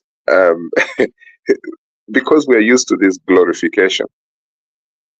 Unaona ukiingia kwa ofisi ya mtu in Nairobi or elsewhere, ati director, CG manager of this and that. Those things are those are old orthodoxy. Those are things of the past. You don't even see such things in many countries. That you go to someone's office, that there is that thing. They think that it says manager, CG manager's office. Nonsense. In an open environment, open office culture, you don't see those things. And this is not because Europe is doing it or America or whatever. It's just common sense. This entitlement and titles that we have is, we need a culture change. But we can only do this if there is a person at the top, at the helm, who can make these things happen. Unfortunately, Ellie, Tiva, yeah, that is really good. I think it's a very good point that you have put there. Like many of our leaders we have, even in the councils and everything, they don't have an office. If they want to discuss with people, they'll have to book a place within even the council building to have that meeting. So yeah, it's a good point that Africans have to change that culture of obeying people who have offices, managers, and everything. Because nowadays in Europe, even somebody who is just an employee is powerful than a manager, by the way. Yeah, you can yes, continue. thank you. Yeah, very true. You see, the culture change, it does not mean that we have to have new constitution or new this or what in order to reform our societies. But I think if it's from the top, it can trickle down to the lowest ranks of society, where you can share a bus with an MP. You can share. Do you know, during Moi's time, actually, and when I say Moi's time, I am saying Moi 1, where we're talking about 1978, August to, let's say, after the coup or closer to 1988, when there was an election. I think there was an election in 83 and 88. And of course, nobody opposed Moi. That Joseph Nyaga guy tried to oppose Moi in 2000 and 2000. So not 2000. No, it was 1997, I think. But those were Kanu people pretending to be opposing Moi. They were just put there to talk in the Kanu delegates conference. But in between 1979 and 1988, there were no these big functionaries that people now driving around in big motorcades like Moi. So actually, Moi's dictatorship of 1979 to 88 controlled wastage of resources. He was the only person allowed to drive around with that Mercedes of his and a few vehicles. I would say the vehicles would not be topping 100 or something like that. It was those Peugeot 504s and a few Land Rovers here and there, following Moi. I am not saying that Moi did not have like a sumptuous way of life, but if you compare to these other leaders after Moi, the waste that we saw or we see of vehicles showing off sijui nini, hii ujinga imeongezeka sana sana sana sana. And then you now have this wachopa, because back in the 60s the political scientists were talking about wabenzi, and these were the top people who used to drive around with the Mercedes Benz that was paid for by the state and the post-colonial states. So Wazungus gave us as a way of bribing us so they could take our resources. So the Wabenzis were there. And then now we have Wachopa. So now even MPs are competing with the military, essentially. People have choppers. and it doesn't make sense. Okay, if you're going to represent a constituency, right, and you are telling them that this is how I live, it does not make sense. All right. In Nigeria, the Wachopas are many, and a lot of them are crusade people. This evangelist uh, uh, movement. Most of those people, the pastors, the bishops, yani wao watu wako na pesa sijui imetoka wapi, lakini these people own helicopters and even airplanes and so on and so forth. I think Nigeria has the highest, the biggest fleet of such things owned by private persons in Africa. But the one of Kenya is politicians, So my submission is that while we are attacking or trying to reverse the things that's happening in Kenya, we can think of leaders in the future who can, rally people during campaigns or telling people things, but also not misusing resources either that belong to the state or not showing off. This has to be controlled because this is part of the problem. It's giving people the wrong mindset. Until now, these are the people who are here to save us. My friends, the reason why I repeat the last, yes. Bernie Sanders flies economy. Sorry? Bernie Sanders flies economy. Good. How many Bernie Sanders do we have in Kenya? Even if tell me, yeah, that's the quagmire that we're having. How many? The last time we were talking about Atwoli, and this, actually Kenya, we are like through and through capitalists. Yani ile nani alisema kule zamani nani Nyerere ati Kenya is a man eat man society, and Jomo Kenyatta replied by saying, okay, Tanzania is a man eat nothing society. So you guys are poor as we are competing within our resources in Kenya. And that thing went into the heads of our people. Any people believed it, except, of course, it was the political elite. But what can happen in Kenya is if we have a leader who just, there will be a domino effect. Akisema, ngwe ni ngwe. Hakuna mchezo. Not dictatorship, but something that you wake up in the morning at 7:30, around that time, if you're one of those 9 to 5 jobs, we ulishatoka zamani. Kuna watu wanatoka nyumbani hapo, from their estates in Nairobi at 5. They don't get to work until near 9 because of the state of the traffic. But if we have this developmental, aggressive leader who does not take nonsense, but is not killing people, someone like Paul Kagame could have done that, but his track record has been tarnished, Unfortunately, this is the problem. So I was mentioning Atwoli. You look at a person who heads a trade union, and you think this is the person who continues to head the trade unions of Kenya. Is retiring in 2026.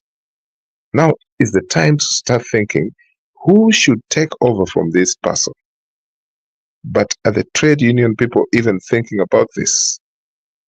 It's a big problem. The succession of Atwoli is one of the main things that can change this country. Because once we know the type of leader that can head KOTU, a lot of things can happen in Kenya. I'm telling you. This Atwoli is a big disaster. Is one of the problems that Kenya has been facing for many, many years. Thank you. And that's my submission. Nyewe watu mnasaa wengi, you always forget about Mary. Amekaa hapo. I was going to tell you mwache Nyakairo aongee kwanza before you jumped in to kumtetea. Asante kwa kumtetea. Nyakairo. Thank you so much for the opportunity. Can I finish something? I'm still listening to you guys. Let me finish something I'm doing here. Then I can join you. But I'm still online. Yes. Anapika kagitheri. Kabisa. Jua wewe upika kagitheri. Keep. Umeacha kula Enda junk. ukule ugali. Keep. Have you stopped eating Kulanga junk ugali. food? Iko ugali bana, eat ugali bana. But I Sawa. agree with Eli bana. Ugali is something you eat socially. Lazima usukume vizuri Sasa kama pamoja na watu. nyinyi hamtafuti social ya kukula ugali na tuwasaidiaje? I give up on all of you. Keep. Unaonaje? Toa Si unifanyia nikuje niguze mlima kidogo bana. wewe, wasichana wetu si wa type hiyo. Wasichana wetu si wa type hiyo, si wa kitype hiyo. I can come You have to and anipikie ugali. Lakini you have unajua ugali yenu inakuanga uji. It's very soft. It's too soft. kwanza Napendanga hii ya akina hatukuli Eli. ugali. Sisi Your hatukuli ugali is too ugali. soft. We Your don't ugali even is eat too the soft. ugali. We don't ask Nyakai, we don't cook ugali. Kwani Stone PK hao watu wako na tabia mbaya. Wacha Stone PK is commenting from the comment section. Hao watu wako na tabia mbaya, wacha tu niwasamehe because they are young, they don't know what they are doing. We've been talking a lot hapa. Tumeongea mengi from ugali to maugali to mamukimo to Ruto kupigwa kelele. Toa maoni yako. Ruto, I thought Northeastern would we started with Mandera. Mandera alipanda gari. I think he had intelligence. Alijua kulikuwa na moto huko. Then akaenda kwa roof ya gari to talk there. Well, Kindiki and Faruk walikuwa huko. So it doesn't mean that he's popular. He's just trying to do the thing we're talking about, the perception of popularity. Wajir na Garissa ni mahali Ndwale ako, unajua, Ndwale has some control there. But then when we see Isiolo and Marsabit wamemkataa. Na Resilient Keep niko na hiyo video, iko radio video yake akitusiwa Isiolo. Stay coach say, not now. Resilient kuna mlima ingine huko Western, so kama mnanikataza huko naenda huko. Anyway, so Ruto, it just looks like his calculations are down to desperation. You can see his language has changed. And anytime he spews his nonsense, it means that something is about to leak. Hii kitu ya his fake doctorate. Why did he all of a sudden start talking about it in public? Ruto kichwa yake si mzuri. He does not wait to do his calculated thinking. Unajua unakaa chini, you think before you speak. So anytime he says something, he's either watched it on TV, he might have been watching something small. Akaona kulikuwa na advert ya Grammys, akasema, oh, we've paid 500 million Kenya shillings to host the Grammys in Kenya. When has the Grammys ever been hosted outside the US? Akaona, oh, let me go impress my white masters. Akaenda sijui tuko na shida hapo DRC. Something just told him, oh, it would be a beautiful thing if I go and try please the West because Trump ameenda, wacha niongee na Macron. Macron has problems with most of these nations that go across that belt underneath North Africa. Not just that whole belt uses the French National Bank to store their money. So the French is getting poorer and poorer. Air France, they don't even land there anymore. They don't land in Niger. They don't land say nasikia DRC wamekataa. Most francophone countries are going to leave him. So Ruto is talking to the enemy, according to most Africans. We're talking about the francophone Africans are very upset with France.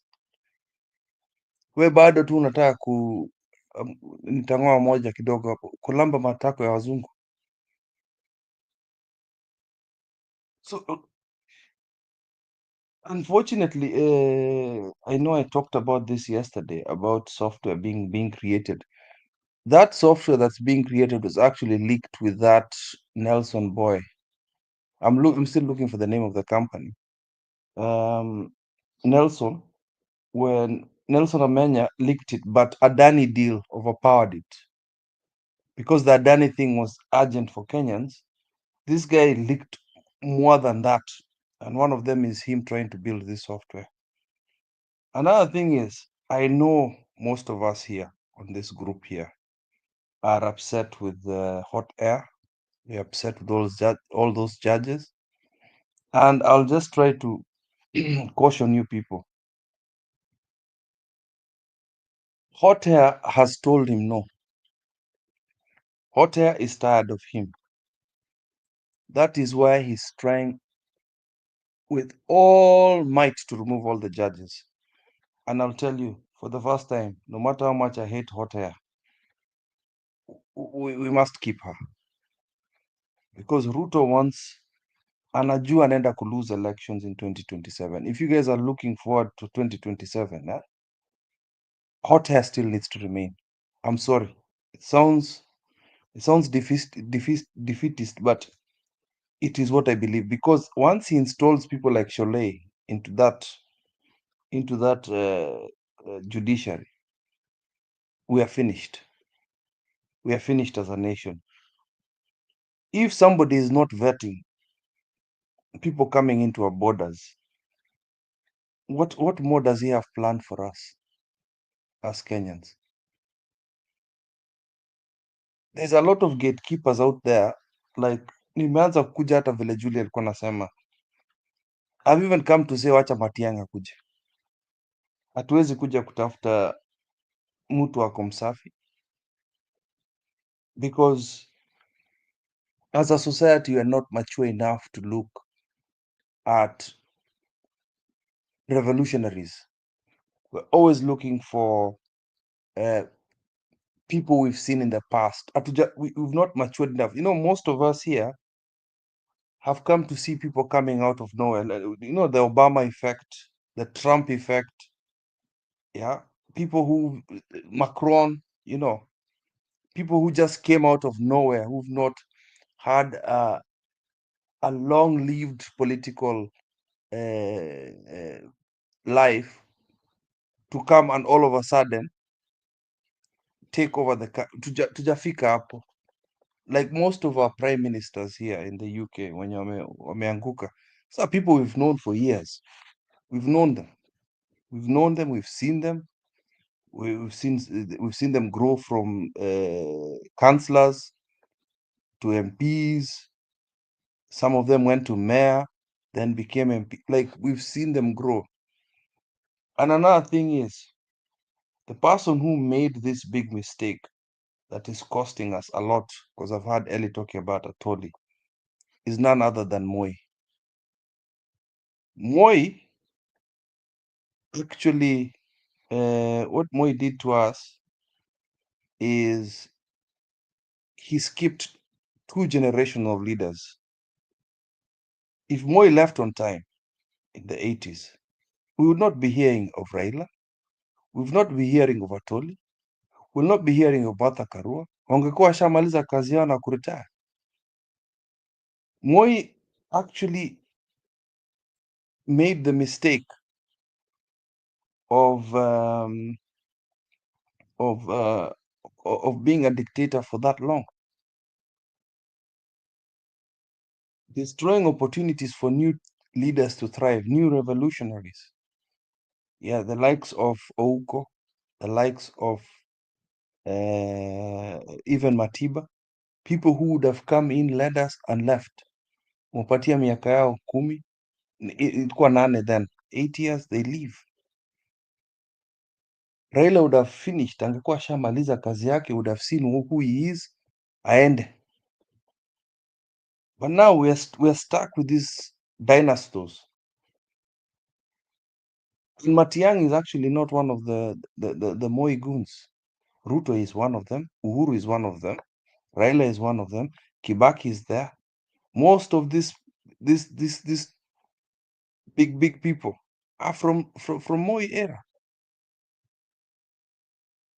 So me, Julia, na kuunga mkono hapo, tuone huo mtu akuja, because again we need,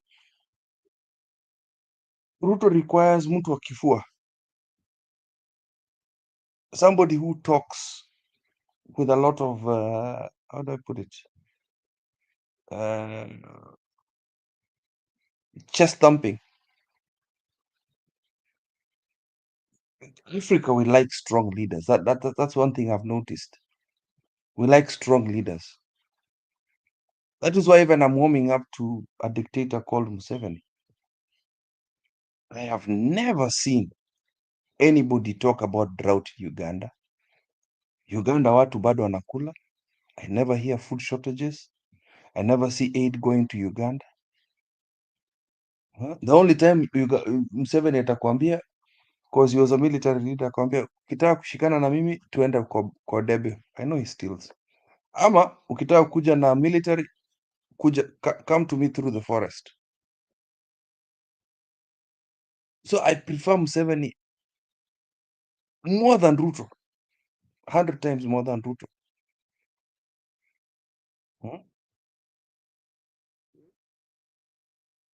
Anyway, before people are toroke, I'll let somebody else take. Naona watu wanashuka. Nimeingia na watu wanatoka. Julia?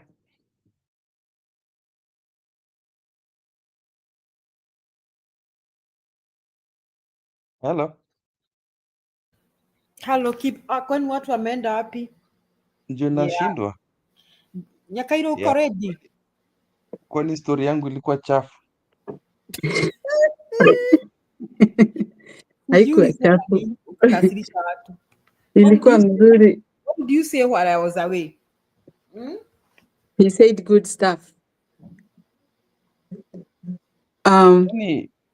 Nimestuka bana. Chwa, people are leaving.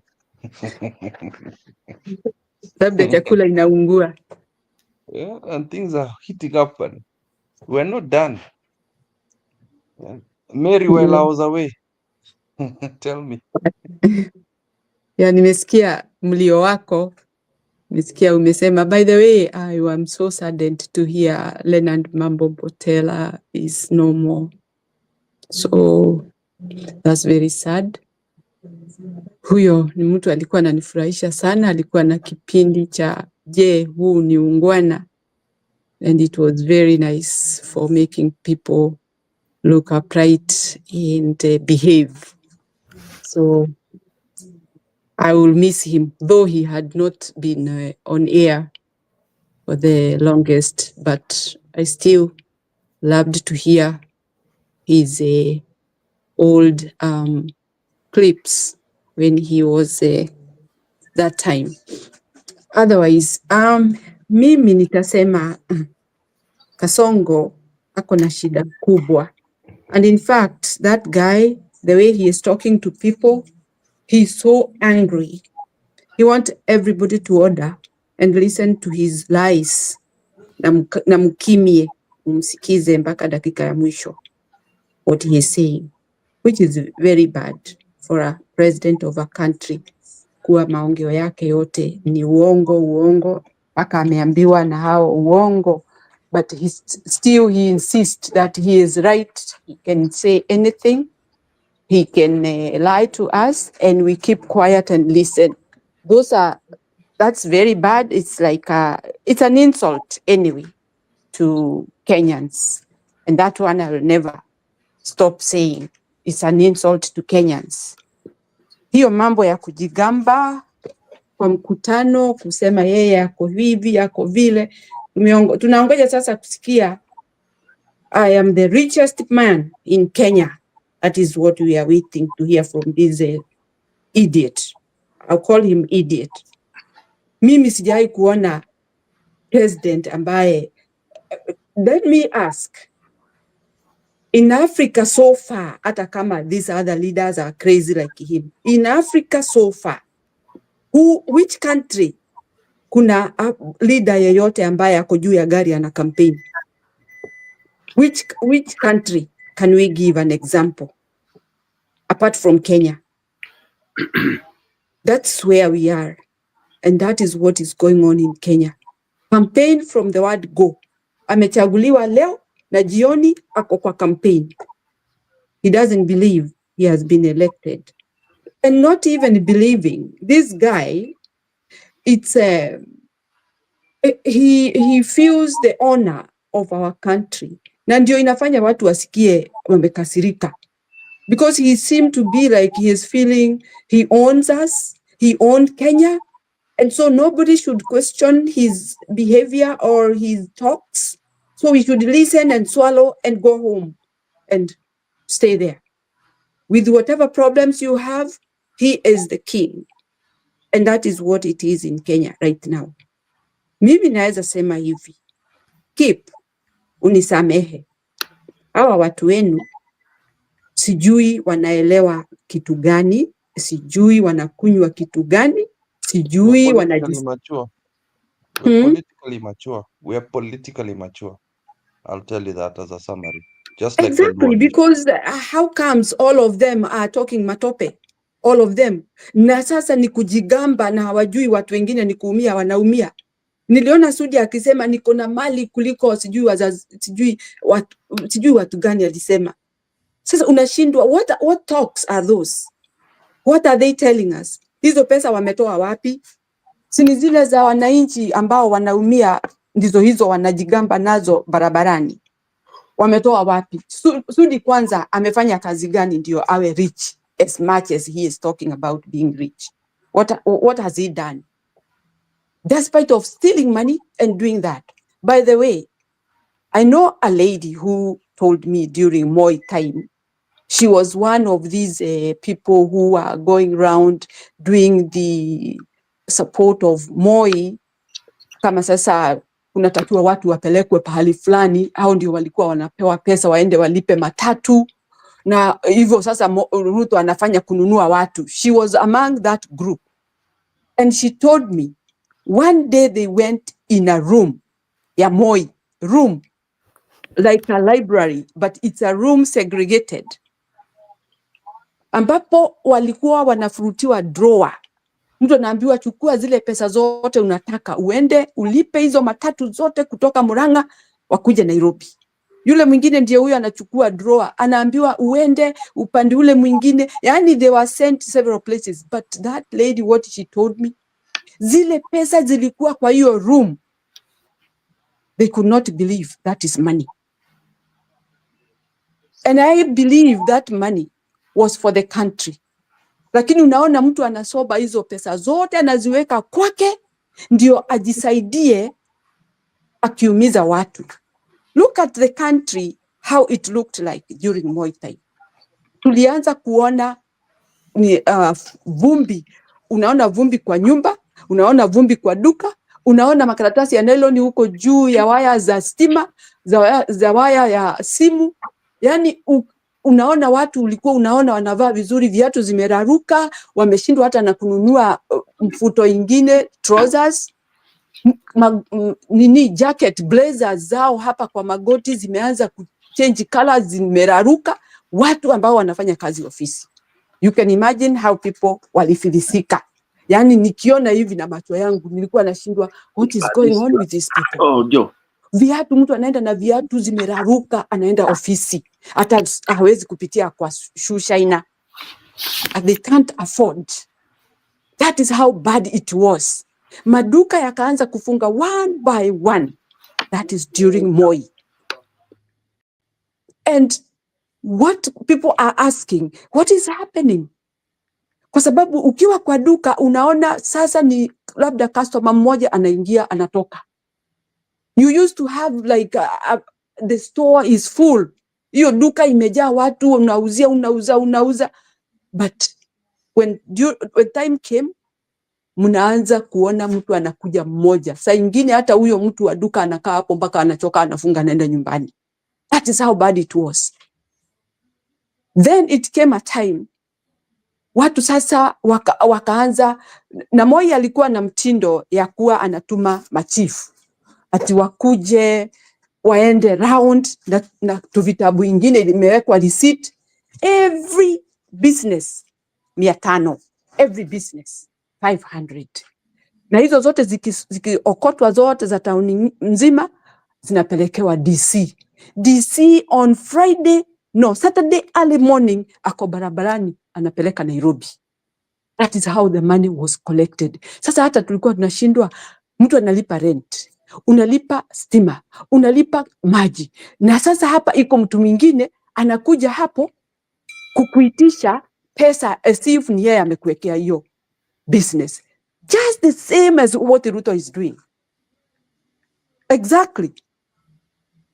People wakafirisika, wakakosa namna, wakashindwa ni njia gani watu wataenda. Yani watu wanaangaliana, wanachukiana, hakuna mtu anapenda mwingine. Mahoteli yakafunga, yakawa yani vumbi because there is no business. Ati watu wakupanguza huko hakuna, wengine wamefutwa, they have gone home. Kumebaki labda watu wawili kwa hoteli ambayo ilikuwa imeandika watu kama 10.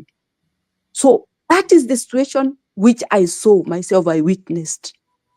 By then, tukiwa shule tulikuwa tunajiuliza, sasa mambo ni aina gani? Ni aje wazazi wetu watasurvive? How are we going to afford school? How are we going to afford school uniform? How are we to afford? Mpaka hata shuleni unaona chakula kinapimwa. Hatukuli vizuri, hatukuli ya kutosha. So things were so tough. So I'm trying to think, who was there? It was Moi. Things changed all of a sudden when it was taken over by Kibaki. Watu wakaanza kumetameta kidogo. Watu wakaanza kununua kamfuto ingine. Wakaanza kununua tu viatu. And by the way, that time of Moi, that is when hizi viatu za mpira zilikuja, zilikuwa zinaitwa Sadak. Watu walivaa Sadak, ikawachoma. Yani hizo tu ndizo watu wangeweza kununua. Huwezi kununua kiatu Bata because you cannot afford. Ndio nasema hawa watu wawekwe kando kwanza. Can you talk to them? Tell them they don't know what they are doing. They are rubbishing the country and trashing every person. Wao washibe na wawe tajiri. And they should remember, this is not the time of Moi. This time people are more educated and people are more energetic to do their work. And they have seen more, they have seen ahead. Si mambo ya watu kuwa ati wanafanywa wazembe. Ndio unaona hawa watu wanasema uongo. Ruto must go. Why? These are the educated children who are watching things going to the drain. Na ndio shida ile tuko nayo. Na yeye akikosolewa anafikiria tuko siku ile alikuwa amewitness, alikula, akakula, akashiba. Ndio anataka sisi tuwe kama wakati huo. It can't work and we are not going to allow. So, waambie hatupendi vile wanatufanyia ama vile wanatuongelesha, na wameanguka mtihani na hawataweza kufanya chochote Kenya hata kidogo. Huo wizi wao is too much beyond the level of where people can look at them and say, anyway, we can't survive with these people. Na hawa watu, kwa sababu ni mara ya pili, tumeona si watu wa kuongoza. Hawa ni watu wa kuiba na kuua watu kiholela. That one is guarantee. That one is true. That they can kill, they can steal, they don't care, and they can even insult the whole country. Sisi ni wajinga. And in fact, they are the one who are idiots because they don't know what they are doing. It's only because right this time they are still uko kwa uongozi. ambapo watu wanashindwa, how can we reach them? But to reach them is what people are doing now. Ruto must go. Uongo, kupenga, kutenga, kupanga, sijui ni nini hizo wanaongeaga. So for me, I feel so aggravated, so saddened of how these people don't know what they are doing to themselves. Their time will come and they'll be out of those seats. What will they do? What will they tell us once they get out of there? Where will they go? Will they live with us? Surely, knowing what they have done, the damage they have done to people. Is that what we were expecting from them? Is that what they can do to people? Is that what they would expect other people to do to them? No, but they don't feel any urge of stopping doing what they are doing to people. They don't care whether people die, provided them they survive. And this is what I was looking at. You see these guys, hawa wanasema depopulation, I repeat again, depopulation, that people are becoming too many, sijui nini. Si wahame waende an island where they don't see people, waende wakae huko, waache kuona population. Ama wajiue kwa sababu they are very angry with the population. Wajiue, wakufe, waende huko, waondokee watu. Sisi tunataka kuishi. And we want tunataka kuzaana vile Mungu amesema. Waache kutuambia depopulation. Mimi hanipei chakula, hakuna nguo ananipea. Why should he, an old man like him, telling people that they should not bear people, bear children, they shouldn't. Ni yeye anawafeed. Does he even know me? Does he know my mother, my father, my parents? Do we ask him for any support? When I saw that group, I just wondered, where did they come from? Were they born or they are clones? Because when people are talking about others to die, who are you? What human have you created? That if I die, you will create another one. And if I die and no creation, what are you benefiting? Zile chakula nilikuwa nakula utakula. Hadi nilikuwa naishi utaenda kuishi. These are very evil people, and as well as our leader, huyu ambaye anaitwa Zakayo. Evil. Because there is no difference between the population and what Ruto is doing to Kenyans. Kenyans are dying because of so many problems, different problems, and also being abducted and killed. That is the population. Sasa unaua kijana wa miaka 25, 30, umeua familia mzima. That is the population. And that's why I should include him to that monsters, to those monsters who are talking about the population. Wafikirie maisha yao, waende kama ni wagonjwa, waende walale kwa hospitali watibiwe. Because I have no idea how a human being can stand in front of people and say we are going to depopulate as if they are our God, as if they have created us, as if they own us, as if they feed us. There is nothing we ask them to support us. And so what they are doing, they're just looking lunatics. They look like lunatics. Watu wamepoteza fahamu. Ni kazi gani hiyo Mungu amekutuma hii dunia uje kuambia watu wakufe? Ndio ufanye nini? What is the profit? What do you benefit from when people die? Because you want to reduce the number of people. What do you benefit? What do you give them? So you are feeling that I'm giving them too much, I'm working every day and night, and I'm feeding them, they are not getting full. I better have them dead. There's nothing. Mimi sijawahi kupewa kitu na Gates, ama na hao wengine ma monster. I have worked hard. My mother, my parents worked hard to feed me and bring me up. I don't know what is the reason of them saying the population. Hao ni watu wamekosa kazi, wamekosa mwelekeo, watu ambao wako na evil minds, and they better die and leave us alone. wahame waende wakakae Venus. Huko wanaweza jitafutia pahali ya kuishi, kwa sababu wao maisha yao ni mazuri, wameishi. The only thing they can wish is people to die. It's horrible. So our country need a different leader as quickly as possible. And we are not looking forward for a Kalenjin. And I'm sorry, Kalenjins, don't get me wrong. People, we know there are good people from Kalenjin who can stand faithfully and work for us.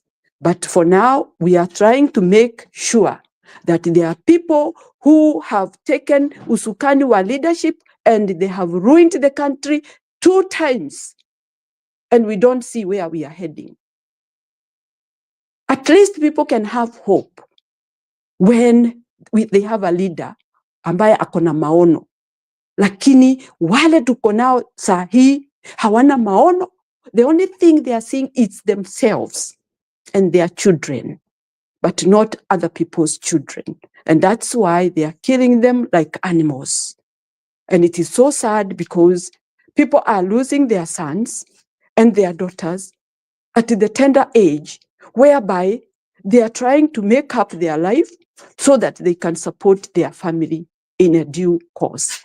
But now things are not working. The only thing that is happening is to ruin people's life in general. Na hivyo ni kumaanisha Ruto kama anaweza kubaliwa, anaweza maliza each and every young man in the country. That is exactly what it is. Ile mlio nilisikia ameongelesha hao vijana huko Isiolo, it means wrath. Kufagia anaweza fanya hivyo. Lakini tutazidi kuomba Mungu hiyo isitokee, kwa sababu we want to see our children grow, benefit themselves, help themselves, work as they can to support themselves, have good life and future. Lakini hatutaki maumivu hayo tunaletewa na mtu mmoja ambaye anajiona na kiburi na hiyo PhD fake, na hiyo bado tutaambiwa pahali aliipata sababu hakusoma. We don't know when he did that. And this fashion of them coming up with a lot of education ambayo haiwasaidii, it's very, very sad kwa nchi yetu. Hatujali umesoma mpaka wapi, sisi tunataka muongozo mwema ambapo watu wanaweza wafurahie maisha yao, because right now everybody is crying na kujikunja kwa nyumba, hajui kesho itatokea nini. There is no happy news every day. It's only sad news ya kufurusha maisha ya watu na hata kumaliza radha ya maisha.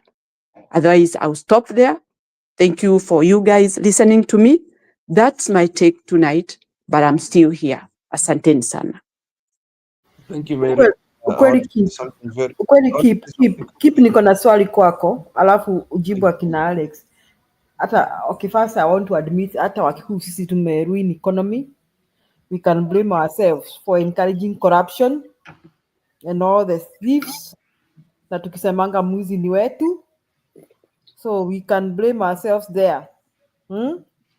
Sasa nyinyi wakale, ni nini mbaya na nyinyi? Either mko na poor management skills ama pesa inawashtua sana keep, ama maisha, ama mnaishingi wapi ndio mkitokea mnashtuka sana, mnatuharibia nchi? Keep, we are sorry for asking you for behalf of the courage. It's not that we are saying you are the one. So, I'm very happy to see that we are across the globe. We're in Australia, US, and Europe.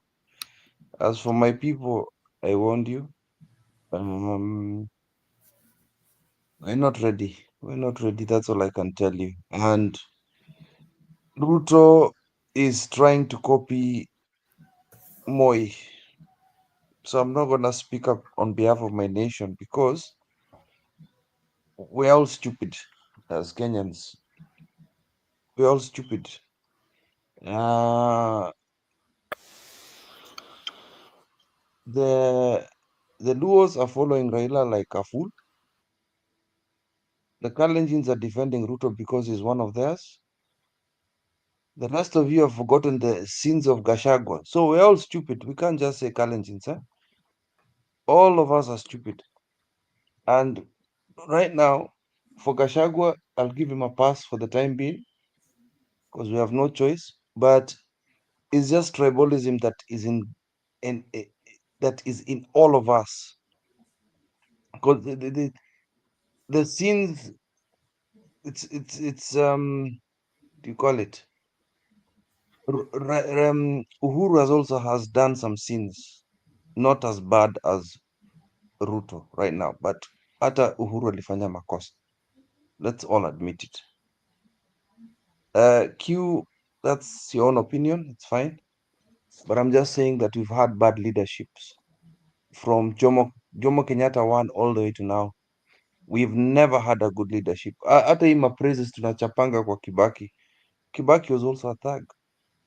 But the problem is the degree at which Ruto has gone. Ruto has escalated his evil so much that it overpowers it. Let me tell you one thing, yeah. In the beginning of Moi's reign, he wasn't such a bad person. Why are you calling me a moron? Huyu mtu anaitwa Q. Use words of decorum, bana. It's not good. Moi was not that bad in the beginning when he took over. He was a teacher. He had good projects. Kulikuwa na Moi T projects na hizo vitu zote. But then shetani ikamuingia akakuwa dictator for 24 years and destroyed the country. Thus, this vision of seeing Kalenjins as being this bad leadership. Again, if you look at Ruto's vision of leadership, is actually picking the dumbest people from each community. If you've noticed that. Everybody in UDA is not of sound mind. From Kimani Chungwa all the way to that MP from Molo. All of them they don't have the best interest of the people. And they all look like greedy people. None of the MPs ever defended any of our children getting shot. When you see the likes of Chokorakama Sudi, who was a tout, the likes of another street boy called Farouk. Farouk was a former street boy. I'm not undermining them, but that is a fact. That is a fact. He likes people that he can control. That is why when the UDA when he left Jubilee and went into UDA, he got the dumbest people to run for elected seats. And that is how he's ruined the country. And I'll tell you, the same thing is happening in ODM. I think Stone PK used to be in ODM party. ODM party, the MPs, the senators, and a very high percentage of them were selected for the people, not selected by the people. Selected for the people, not by the people. Give me a good leader right now in Kenya. Right now, other than the few like Akina Okiya Mtata, Keter, very, very, very, very, very few. The rest of them ni tumbocrats too. They were hiding in parliament while snipers were shooting our children. They were still debating the finance bill while the people that sent them there were protesting. Isn't that ignoring the will of the people? People are protesting, we uko bado parliament. So yes, Ruto makes us look bad. That's a fact. And the people that he's picked makes us look worse. Ruto has a formula of following dictators around the world, from the likes of Ruto, Idi Amin, Moi himself, Sometimes he borrows the book from Museveni and takes the worst traits of those people and multiplies them by 3. The only thing he's not done is mass genocide like Hitler or start a war. But that could be the next thing. Ruto could actually start a war. You can see what he's doing with the DRC. But that does not reflect the rest of us. Huh? People in my area are getting tired of him. Just like other communities, they wanted to protect him as their son, but people are waking up. We saw that during the protests. There were protests in Eldoret, the protest in Kericho, the protest in Nandi.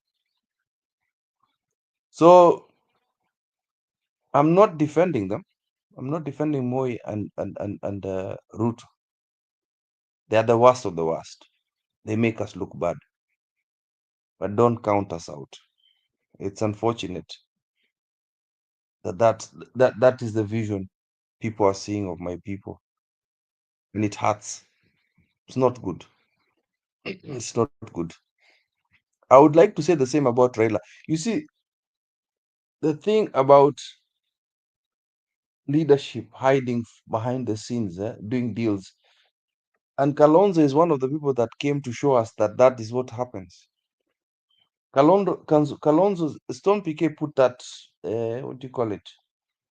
That whole clip about Kalonzo, and you can see they are clueless about the people. They're talking about strategies in the back for leadership to sit in, for their leaderships to sit in important seats. They have forgotten the meaning of being leaders, and that is unfortunate. We still have colonial mentality in Kenya. We still think that these seats are, and I think that is even the mentality in the villages and most of Kenya. I hate saying villages, sorry, most of Kenyans. They think that these are awards to be gifted to people who've won a race rather than the act of helping their people. The thought of leadership in Kenya is about winning a race to be rich, not to help one another, not to help. You know, I keep saying this story about how people get into power in Europe and maybe in the US. Let's say I live in let's say in a place called Sheffield here, in a town called Sheffield, and then I have a relative or a brother or whatever it is, or a sister or an auntie, let's say an auntie, or even I'm a teacher in a school, let's say a teacher in a school. Then what happens is people speed around the road, and then as a teacher, one of my children get hit by a car. Then the next year, another child gets injured. I then run as counselor to stop this from happening, and I will make legislation as a counselor. Nitavotiwa, I'll have that move niseme there are too many accidents here, nini nini nini. I get to a point nimeweka ma zebra crossing, nimeweka ma sign zote around Sheffield town. After 4 years, hiyo imetosha. I don't even go back to politics because I've done my goal. I have protected my people by creating a legislation to protect my children from getting hit, and that is what people have forgotten. Them like for me, I can't sit down with an MP in Kenya. Hata MP wowote says I cannot even sit down with a governor. Siwezi kaa now. I am disgusted by those people. Siwezi kaa na MP yoyote. If I see them, I can almost spit in their faces because none of them has helped them. Now, let's talk about the story today. Now, the Azimio people and ODM do not want that majority seat. Kwani kichwa yao ni mzuri? But because they don't want to annoy Ruto, yeah. They don't want to annoy Ruto, because they want to work well with the government. Is their head Is their head good? You know, every single person in the legislation should be the opposition. Forget about the minority and majority part of this. Everybody should, like my story right now I've said about schools, everybody should be in parliament to protect their constituents. That is their main thing. I have seen people in the US block a whole bill back a government gets shut down because of a senator that is actually on the majority side of the party. Amekataa kuvote hiyo kitu kwa sababu watu wake wa Virginia wamekataa, ama watu wake wa Texas wamekataa, wataki hii kitu. And that is how Kenyans should think. When you go there, you represent the people you're there. So no, my people don't want me to vote for this. So to cut a long story short, Ruto made us look bad. I understand, and Moi made us look bad. But let's not forget that corruption has also been with all the leaders in between. Okay, all the leaders. Hakuna hata mmoja hapa agenda na corruption. No, alikufa. They died. What died with no pennies in his pocket. Their families are ruined. Mobutu Sese Seko, nobody knows their families. I don't know what this wealth they're acquiring akina Ruto. They're acquiring and taking where? Where are they taking all that money? My dad was telling me sometimes they just want to look at this money. Waangalie. Oh, how much do I have? Oh, nimepita Uhuru. Have I beat the Uhuru family? Oh, have I beat the Moi family? Oh, have I? It's just about pride. There's nothing there. Because you can't spend all that money. Where will you spend it for? Utaspend uchukue wapi? Utaacha hapa tu dunia. Thank you. Thank you very much for the opportunity to talk. Yes, keep asante. Thank you for that elaborate. Usijali. Watu wametuaibisha, wametuharibia jina, ni sawa tu. Njero, Stone uko, nikaribishe Njero Stone. Stone umekuwa ukitokea ukienda. Niko sasa, niko Julia. Yes, can you talk then? You welcome Njero. Njero ameingia, KK. Endelea Stone, lakini Alex wamerudi kupambana na Keep. Okay. Thank you, Julia, so much, and all those who are in the studio, especially akina Jemo, akina Kip, akina It's Good, akina Nyakairo, KK, Njeru, na washabiki wetu wazuri sana kule kwenye comment section, Douglas, Kipogong, Chamge, then Carol, then we have other, all other guests, akina nani hao wengine walikuwa mapema. Ninawashukuru wote for really coming to support the channel. We only support this channel by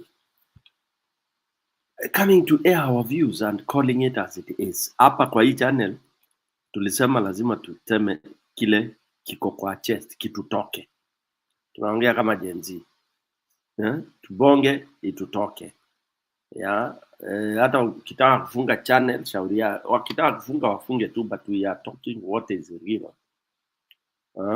Bora tu tusitukanane, tusinini, but let's call it as it is, and I have no problem. Wakitaka kufunga channel wafunge, lakini bora tumesema ukweli. Kama tumesema Ruto amefinya watu, na ni rais wetu wa Kenya. Sasa wale wengine wakianza kutuambia mind your language. Sasa tuna mind language aje? Kikwetu wa saa ingine nikikutukana ndio inanitoka. Nikiita Ruto mavi ndio inanitoka. Kimuita Shonde kwanza na Kisheng ndio nasikia imenitoka ile poa. Sitaki kuongea sana kabla guests waongee, because I'm one of the hosts. Julia, thank you so much for holding forth, and also msimamo. Mumefanya vizuri. The progression was very good. I've been taking notes. So when I come to talk, I'll talk for like 10 minutes. Not to lecture, but just to give my view on the general issue and the topic. Meanwhile, let me call who was first, Njeru or was it Njeru? Julia, who came first? Niite Njeru. Njeru hajaongea. Njeru came first. Okay, Njeru karibu sana. Njeru anakujanga mapema, tukifungua anatoa yake, alafu ni vizuri tumemwona mara ya pili. Asante Njeru.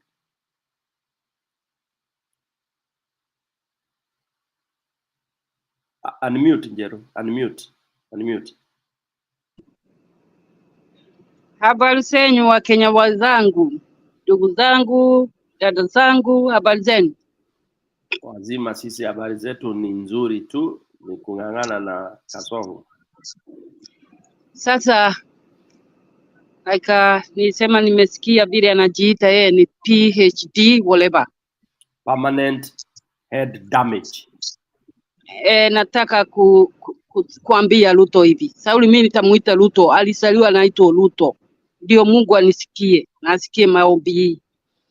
Haya, ajue alisaguliwa na watu wa muoteni wajaya ataenda shule.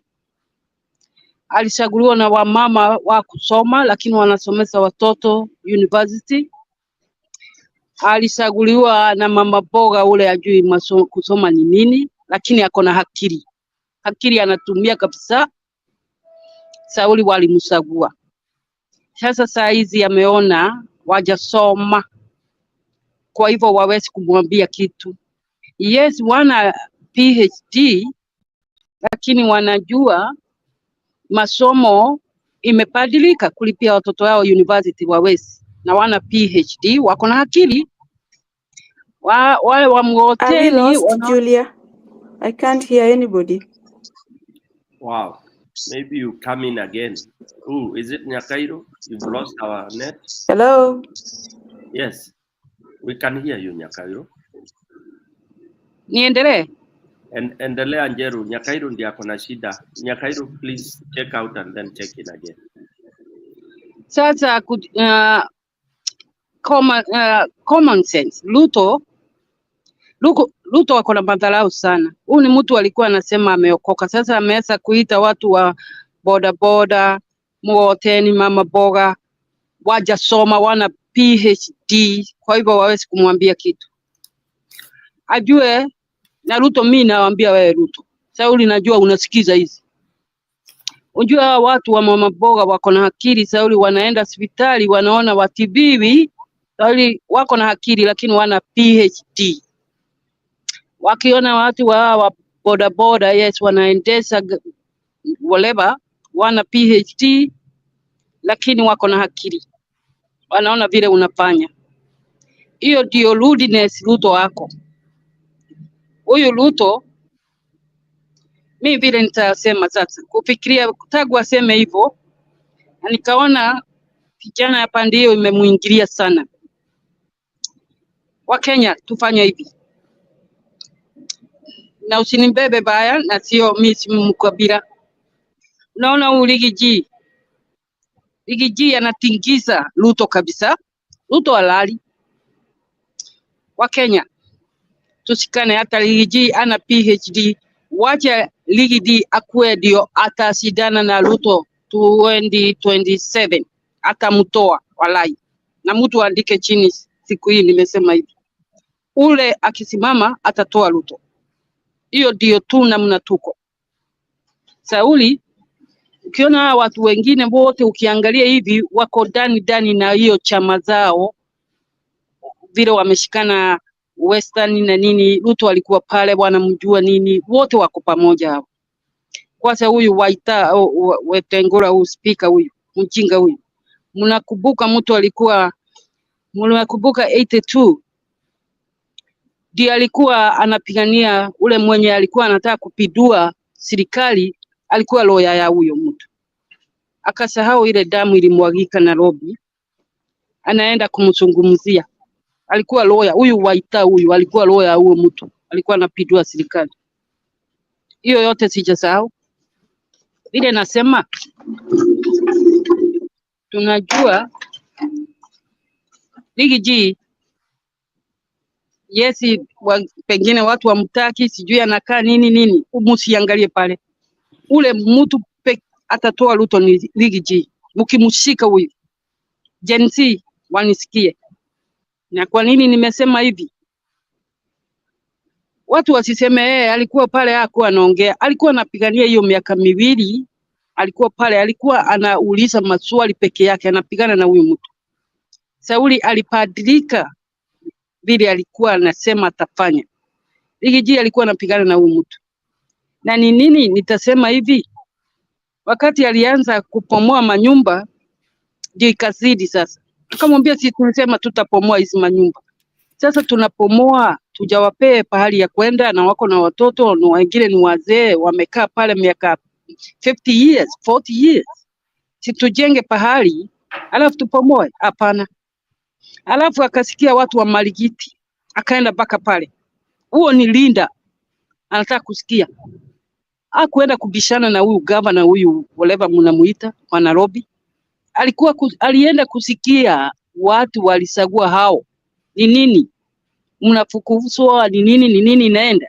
Alafu aende akae chini, waende mkutano, waone vile watasaidia watu. Huyo ni Linda, anasikia watu wa chini. Hiyo ni biashara ilikuwa inaharibiwa. Ona Isiri, ukienda Isiri saizi. Hebu muone, borana hao Somalia wote ndio wanatawala huko Isiri. Ukienda na gari huko unachukua mchana mzima upitie pahali. Uwezi, wametawala, wako na soko ndani, lakini wanafanya biashara kila pahali nje. Hakuna mtu wa kuuliza hawa watu. Na wengine sio wa Kenya, waongei hata Swahili. Nishakuwa huko. Sasa hao wako freedom, tufanye vile wanafanya. Sasa nasema wa Kenya, please tushikane. Doesn't matter Rigiji what he got no PhD whatever. Lakini huyo mtu akishikwa na Wakenya wote mseme okay, ni huyu Ruto ataenda. Na tumpe hiyo miaka 5, tutafukuza huyu Ruto, tuone vile atafanya. Akikosa mjinga hata ingia tena. Hii miaka 10 ilikuwa ya Ruto, tugawana yeye na Rigiji. Tuone Rigiji na yeye atafanya nini. Wakenya wacheni kusaganyikiwa na mnaita nini Nyanza, wako pamoja na Ruto huyu. Si mnaona wako pamoja wote. Mimi najua. Lakini wacheni tuache kujudgment. Sasa zingine tuna judgment, tunatupa ule mtu okoa wewe. Mimi niko nasema, mimi ni maoni yangu tu. Na mimi sio mkabila. Tuone Sauli tunatoka Ruto, tunataka Ruto aende. Rigiji akona hiyo. Sasa hiyo Mount Kenya wote, hata Kenya wengine wenzao wakisikia wako na utu.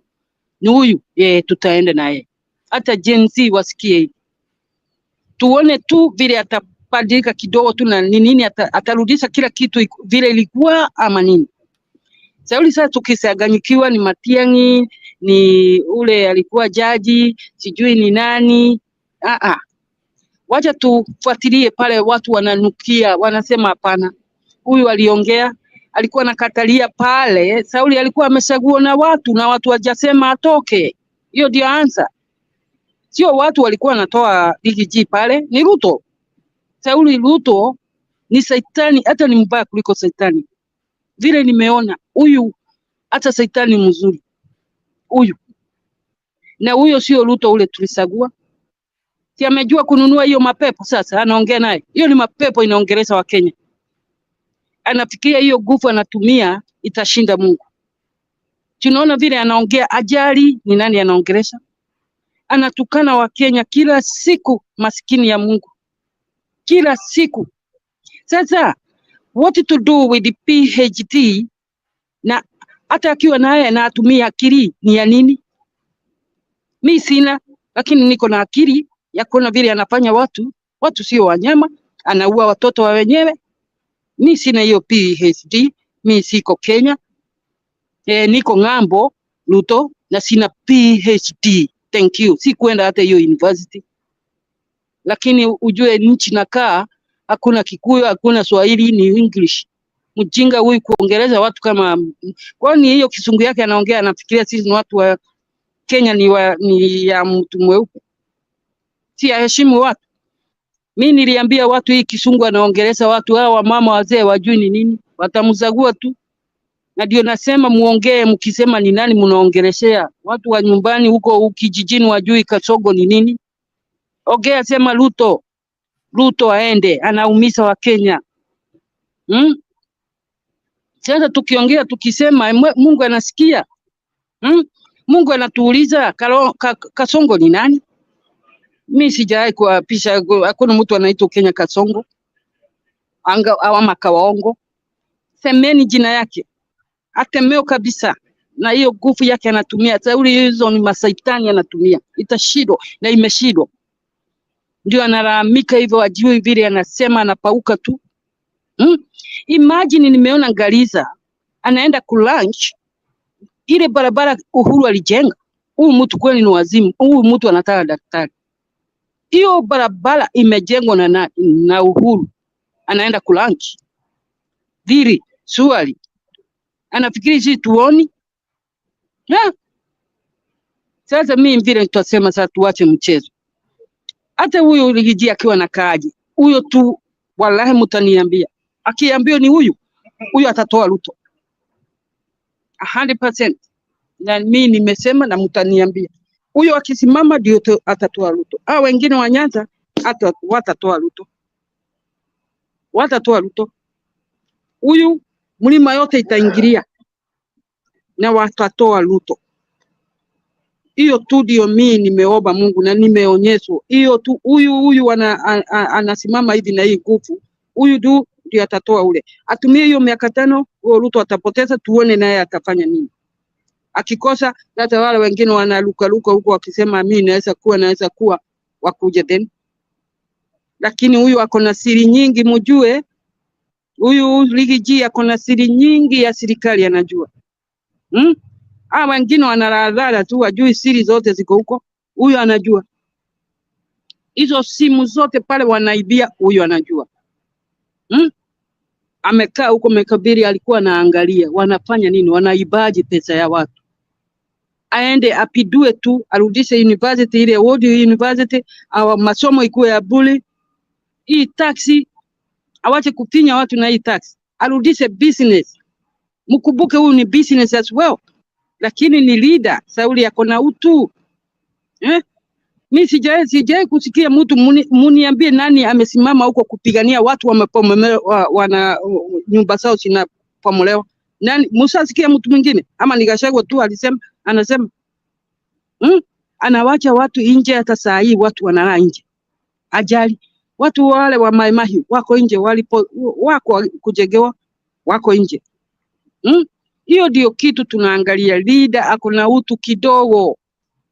Lakini tukiacha sasa huyu akai nini, haya mkisagua PhD muone vile analinga watoto wao wako ng'ambo nini wanakula. Kila kitu yake ameandikisha bibi yake na watoto yake. Mnajua hivyo wa Kenya. Kila kitu Ruto wako naye huko nchi hiyo ameandikisha Lecho na watoto yake. Saizi hata mkimfanya nini anajua mali yake ni ya Lecho na watoto. Hakuna mtu anaweza ngusa. Hiyo ndio ujaja ako naye huyu mjinga. Sijui alisaliwa na nani? Amesaliwa akuja kama vile tunasema you was born to kill. This is Ruto. Ana asanti hata ajali Mungu ni nani. Na anaingia dini hii anafaa, hii anaingia dini hii anafaa. Sasa ni Muislamu sahi. Ajui ni wazimu gani anabeba pale kwa Waislamu. Sijui hiyo manguo imefanywa nini. Akienda kwa msalaba mkudu anavaa hizo manguo, akienda kwa Catholic anavaa hii. Mimi sijai kuona hivi maisha yangu. You don't need it to go every church you change color. Kwani mimi nitaita Ruto chameleon. Huyo. Na huyo kidiki yake hii. Anasimama pale kuambia watu negetiro kile kwa raini ratu. Hakuna kitu. Mumeona vile kidiki amefanywa madharau huko Nyanza huyo. Sasa please, mnajua Ruto ana na namba kubwa kwa parliament. Alikuwa ameiba. Hao watu wote walishikana na yeye wa kufanya illegally, yote ni breach law. Kwa hivyo Ruto ana na namba, simameni na ligi G kwanza, tutoe huu mtu na tunaweza okay, tumemtoa haya mwingine aingie, lakini ligi G wallahi wasallam atatoa Ruto. Mkisimama muache kuangalia anakaa aje ama nini ama alikuwa pale, huyo atamtoa. Hiyo ndio njia tuko naye sasa. Ulikutoa Ruto pale, mlimember. I want you guys remember, it's only army, Kenya Army, not the Air Force. If you know one of them, the boss, only them, they can straight away kick Ruto out, but they will not, because tuwajui hao tu ndio wanaweza kupindua Ruto. Lakini sasa ni lazima tuvumilie mpaka 27 Musague huyu Gasagwe huyu wale one go atamtoa. Ako na siri ya hiyo usaguzi yote, anajua nini Ruto alifanya hivi na hivi na hivi, anajua. Mimi niwatie hapo. Can I come in? Niwatie hapo. Njeru, can I come in, please? Yeah. Let him finish. Who wants to come in? Who is that? It's KK. KK, you are not on the queue. The one who was on queue was Jemo, and then you can. Oh, Jemo, yeah. Jemo, are you there? Yeah, niko hapa. Na mmesahau Alex bana. Bonga juu ya vile huyo msee amebonga kitu ingine, ama kama una KK abonge. Na Alex bana, umesahau Alex. Niko tu hapo, niko mtaani. Patia Alex alafu KK akuja baadaye. Alex. Nasikia. Nimesikia vile Njeru amesema hapo. I think Njeru wako kuna right ya kusema vile amesema. But wacha ni toe maoni yangu kulingana na chenye Njeru amesema. Unajua saa hii it's a high time ya kujua nani ana wish Kenya mazuri, na ni time ya testing. I think Ruto ametuweka in a place where we have to vet leaders, and it's the first time we are actually thinking seriously about vetting leaders. Na hiyo mambo Njeru amesema ni sawa, kwa sababu ni maono yake, lakini if we are really pushing this with a clean heart and good intentions, and we are in a business of fixing Kenya, it doesn't have to be Rigiji to be on the ballot. If Rigiji is actually fighting with the Kenyans and the rest of Kenyans as we are fighting, this is not a Mount Kenya thing, but we can give him credit. He has the platform to push back Ruto and to almost say that he has a commanding say, and he can back anybody. And this is why I disagree with Njeru. Rigiji can back anybody, and that Hold on.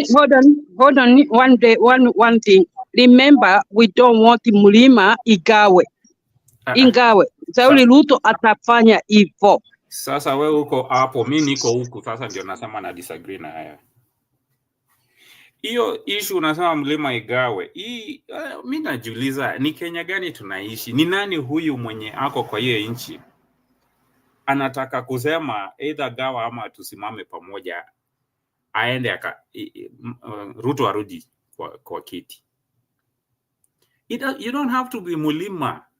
You just need to be a Kenyan and put your vote where Ruto is not, and where you are not going to divide the ballot or the votes zenye zina the winning votes. You don't have to be a Mulima or any. Hata Mulembe sai, they just need to vote against Ruto That's the biggest thing tuko nayo. But kusema at Mount Kenya, that's why I disagree. That Mount Kenya, as we know, will vote for another person just because Mount Kenya is not on the ballot. Let me tell you, people are hurting in Kenya. I know. Hold on, one day to communicate a little bit. Hold on. We no argue. Hold on. I say something. When did Mount Kenya come out? How many times Raila try to get in? This Mount Kenya come out all the time. They say they fought. But those Western, not all of them come out. Even Ruto, they doesn't come out much. So that's how we divide Kenyans and actually end up with divided people. We need not to think Mount Kenya and who else. We need to fight our common enemy: poverty, joblessness, Ruto, Kaongo, Kasongo. Umesema tusimuite hizo majina. Those are the names that we need to call and vote against the person, the mentality enye inaendelea Kenya. Ruto ameingia kwa hiyo kiti na hiyo same to Mount Kenya. Kama kuna mtu saa hii Kenya akisema Gachagua akisema nina support Wamalwa, na nikute mtu ama nisikie tu kuna mtu tu ako na akili mzuri, ajapata kazi, ametama hata hiyo tama kuna Ruto amewajengea maram, so amechapa maram the entire 5 years. Alafu Gachagua aseme ninasumama na huyu leader, then usikie ati Mount Kenya wanaenda kuvotia who else will be on the ballot if Gachagua say this is the way? If you really believe in Gachagua, and this is what I'm saying, if Gachagua really believes in on the way forward, I don't think he's the right leader to push us forward. But he's not the right leader to push Kenya into the next agenda. He's the right leader to help us fight Kasongo. And if it is true that he has good intentions about what he's preaching and versus what also he put us through, because the end alituletea Kasongo, he should also not subject himself to us as the only leader or as the person that we have to choose. He should take advantage that he has a say right now when it comes to him versus Kasongo. He has a better pushback than Kalonzo. But there are better leaders there wenye Munyoro anaweza sumama na aseme sisi watu wote tuende na huyo mtu. Lakini usikaniambie tena itakuwa ni mambo ya ati the way forward is Mount Kenya. There's no Mount Kenya that will vote for Ruto just because another Mount Kenya is not on the scene. But however, that person that comes in on the ballot should not be a half-baked person. I think Gachagua is dealing with a lot of anger too. He's dealing with revenge issues. And also that can be a problem. Sisi tunaona na tunapenda drama inaendelea na kumbe ni vengeance. We can use that venom kutoa Ruto. But once venom imeisha, tutabaki na nani? Let's not start endorsing. You endorse Gachagua. And actually, I don't want to see Gachagua for ballot. If he's a true leader, if he's genuine, let's get somebody else. Kuna brains Kenya. Wachana na hii diploma ya Kasongo na tulilia hapa. There are people who have gone to school. Kwanza Kasongo amesomea Nairobi. Amesomea within the borders of Kenya. There are people who have studied in Kenya and outside Kenya. And those same people have put work and demonstrated they can use their brains to make a difference. So tusiseme ati tutaskip hawa watu kwa sababu ya Gachagua. Naye Gachagua asiseme kwa sababu mimi niko na Waswahili wanasema mvuto ya watu wengi, that I'm the only person that should be on the ballot. Na tuna recycle shida zetu tena tutarudi pale kwa ukabila. I think let me intervene a bit. I think we've strayed a lot. We've strayed and lost the direction typical of our Kenyan. Sorry for interruption, but I've listened for 5 hours and we've really lost it. Tumepotea kabisa kama kawaida. Wakenya wamepotezwa na Ruto. That's why 60 years down the line we are not able to tell which direction we need to take. Saa hii tunazungumza juu ya Gachagua all along, that tunaogopa Gachagua asikuje ndiye ata lead the revolution. Look at how low we've gone, and yet we are saying Ruto must go. Yet we are saying who, na hata tunaulizana nani atatoa Gachagua.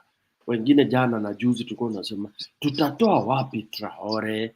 Sasa mazee tutafanyaje? Nobody has balls to even tell Ruto what Gachagua is telling Gachagua. Unfortunately, we really Kenyans are totally confused.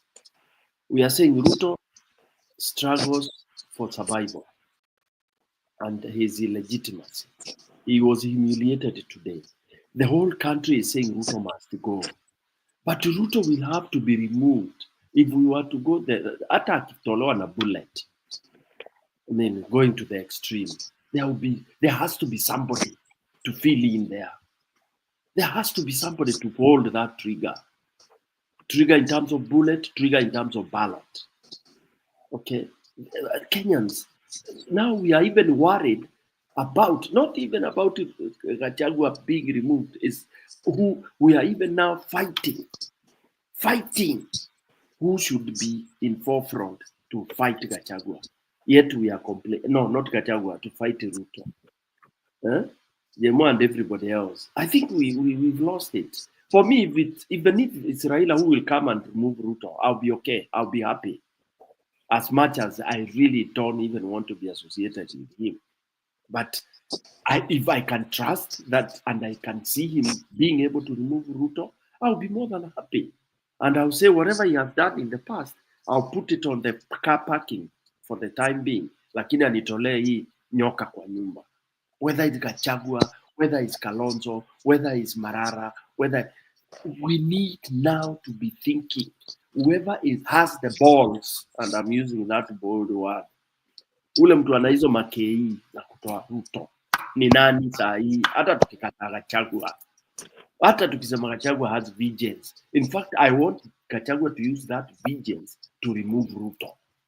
I'll be more than happy as Stone PK. I want somebody who is coming, spitting fire because of a revenge. Because that is what will fuel the fire. Kenyans, wacha tuache hiyo. Unajua sisi, we don't know what we want, really. And that's why Ruto is laughing and enjoying all the way. In people, I understand, hapo nyuma nilikuwa nasikiza watu wakisema, ati how could Ruto go into Isiolo knowing that watu watamueko, it's a strategy. It's not a strategy. Ruto was shocked. Ruto was totally shocked. What he saw in Isiolo, he couldn't believe. Tafadhali, don't overestimate. PK. Let me finish. Well, again, that's another very serious weakness we have. Listen to somebody, hata kama nitaongea 2 hours, then you have your 3 hours. Sorry, I don't have to. Yeah, because when I talk, you will be able to build your case. You interfere, you lose your whatever. So what I'm saying is, we lose, and Kenyans, we have 2 very serious weaknesses. We are in a hurry to go nowhere. In a hurry, we are ever rushing, moving very fast to go nowhere. That's why we are in a hurry for somebody. You want to cut somebody short, and yet you don't know what he's going to say. We are in a hurry to go for elections 27, yet we don't know who we want to remove. We even don't have a strategy. We even don't know what IBC is going to be like. But hiyo ugonjwa tuko nayo. And then the evil and the devil utilizes that weakness. Those 2 are the major. In a hurry to go nowhere, and in a hurry to steal, and in a hurry to worship the thieves and the corruption. KK, you wanted to say something? Or Mulumba, who was that? Was it KK? Yes, but I'll yield it to Mwamba. I have nothing to add to this conversation, so I'll let Mwamba contribute. Yes, Mwamba. But I'll make my submission after. Okay, Mwamba. Habari zenu chakuoni wazee na wadada wenzangu. Yes, today's discussion is not so interesting in a way because we are also falling, as I would want to agree with Stone, we are falling back to the same default position, our tribal streams. And as he correctly says, the question is, who is going to put the bell on the cat? Kwa mkutano ya panya, it was who is going to put the bell. It doesn't matter whether today it's going to be Gachagua, Matiang'i, or whoever. The first thing we want today in Kenya is Ruto out of that position because he has proved himself to be incapable of actually being even a village elder. He is so needed out of that place. He needs to get out of that office. So whoever is going to do it is the right person. That's the person I want to hear about today. I don't like talking about the issue of dividing the mountain. The question is, who is going to take up the animal farm? As Boxer and Benjamin in Animal Farm could not even remember how it was like when it was good. Kenyans, we are even forgetting how Kenya used to be when we listened to Ruto. Today, he must have gotten the shock of his life when he was actually booed in Isiolo. I don't think he expected that. That is a fact. He must have been very, very shocked, disappointed, and I think it was a big surprise for him. He even losing temper in front of the crowds. He goes to Mandela to talk about security, and yet himself he was so insecure he could not come out of his security zone. He had to stay in the car because it was a bulletproof car, and he's telling the people out there, "I'm going to secure you guys," not even remembering that 5 of his chiefs have been actually abducted in the same neighborhood. Now, the question is, Kenyans today, please, and let us concentrate on this. Who is going to put the bell on the cat? Who is going to remove Ruto? That is the most important thing today in Kenya. I think I want to stop here for the moment. Can I come in? Thank you, Mwamba. That's it. That actually, you nailed it. Who is going to put the bell? Let's not even diverge and start, debating, Mulima, this and that. Yeah. Who is going to put the bell on the car? None. Yeah. And there are facts, before you come in, KK, there are facts that some of us, I think we are too naive in terms of politics. Remember, politics is, if let's say IBC was put in place properly,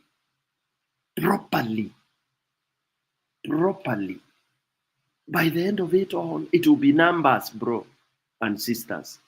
So you cannot ignore numbers. It's only when someone is stupid that you try to say, oh, I can ignore this. You can ignore 4.6 million or 6 million, go for 1.2, for 800,000. I mean, KK, can you come in?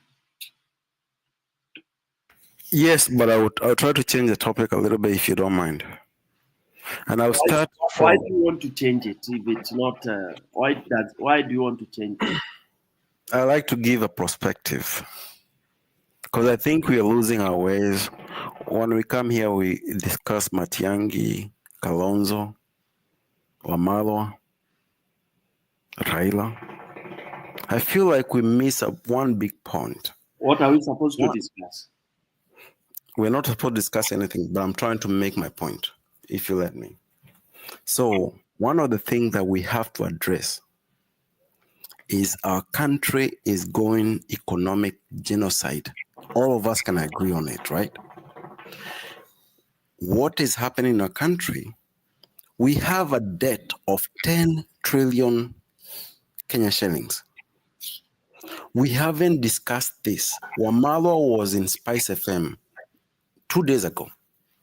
He was asked this question: what are we going to do with the fake debt that Ruto took?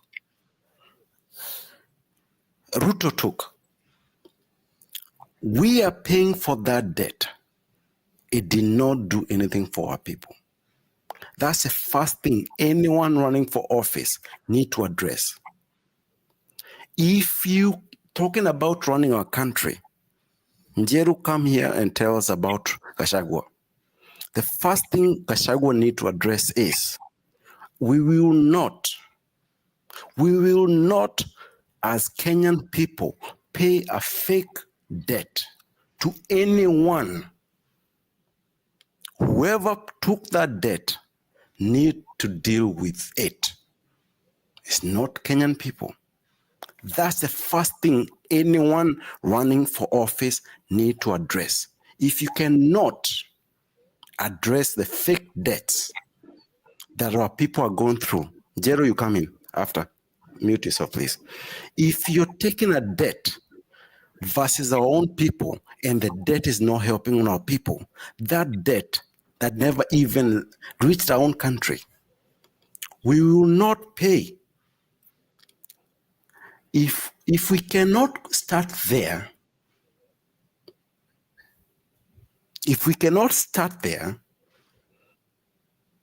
you come here and engage in Kalonzo, Madhakarua, Matiangi, Maraga, if you cannot, no, don't You interrupt always me. come show Do problems. not You always interrupt come me. show problems and no solutions. What solutions? You'll always give Wait, us all let these him things. finish. But Let what it is his solutions? time. Give KK time. I'm It's moderating. very rude of you, Kip. I want him to You're learn. better than this. I want him to learn. Shame on you.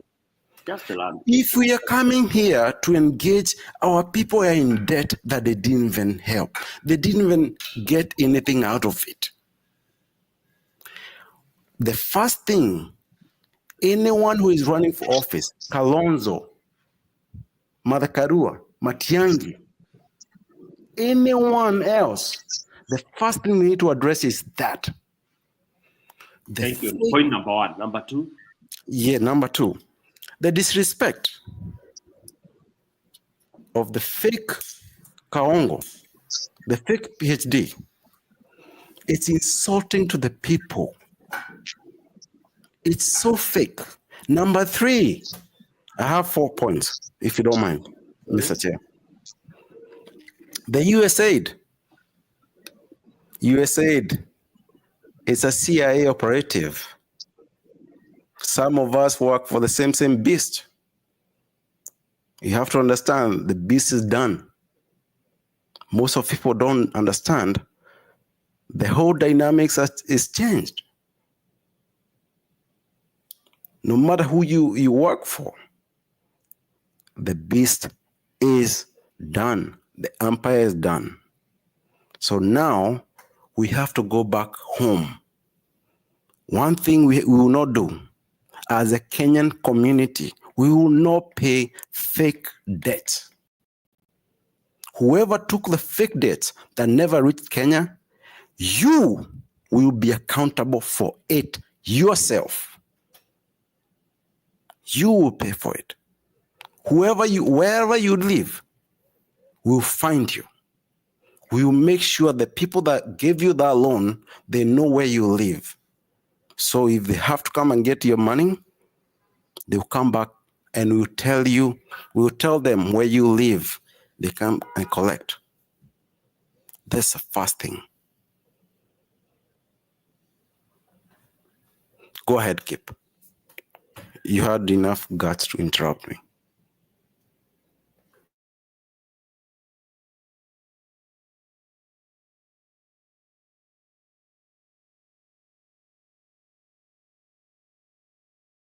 Kip, you want to talk? Keep going.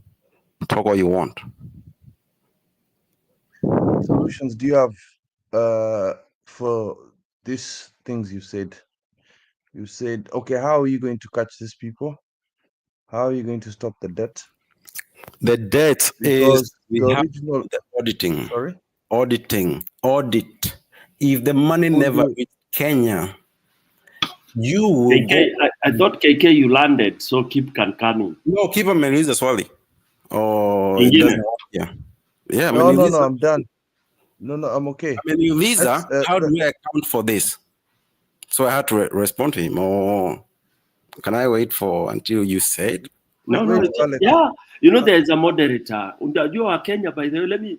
Let me also educate all of you as part of my No, Kenya. We are very poor. By the way, we've always painted ourselves as the best in the world, doing all this. Kumbe, we are so poor. We even don't know how to listen to each other. Hatujui, we talk at the same time kama sitaki kuongea kama West African. Alafu tunadharauliana sana. Mtu akikwambia yani tuna madharau ya ajabu. We can never conduct ourselves. No wonder 60 years down the line is meant into waste. That is a debate for another day. We have wasted our 60 years of independence absolutely into zero, nil. That's why Ruto anatusomea kama watoto, anatuita garbage akiwa juu ya gari, and nobody can even fire a bullet on him. We are all SHIT. Anyway, go ahead, KK. By the way, I wanted to kind of give a background. Here video, I sent a video somewhere. Isiolo, I was there. The video I sent somewhere. I was there. Akisema kitu uongo. Kila everywhere this man goes, this is the thing that we have to do. Go check your text. Akisema kitu uongo, tunajiga njia kutoka sijui Garissa mpaka Moyale. Uongo. He left. I played that video for a very long time. It was my introductory video for the program. Because it was building on the discussion.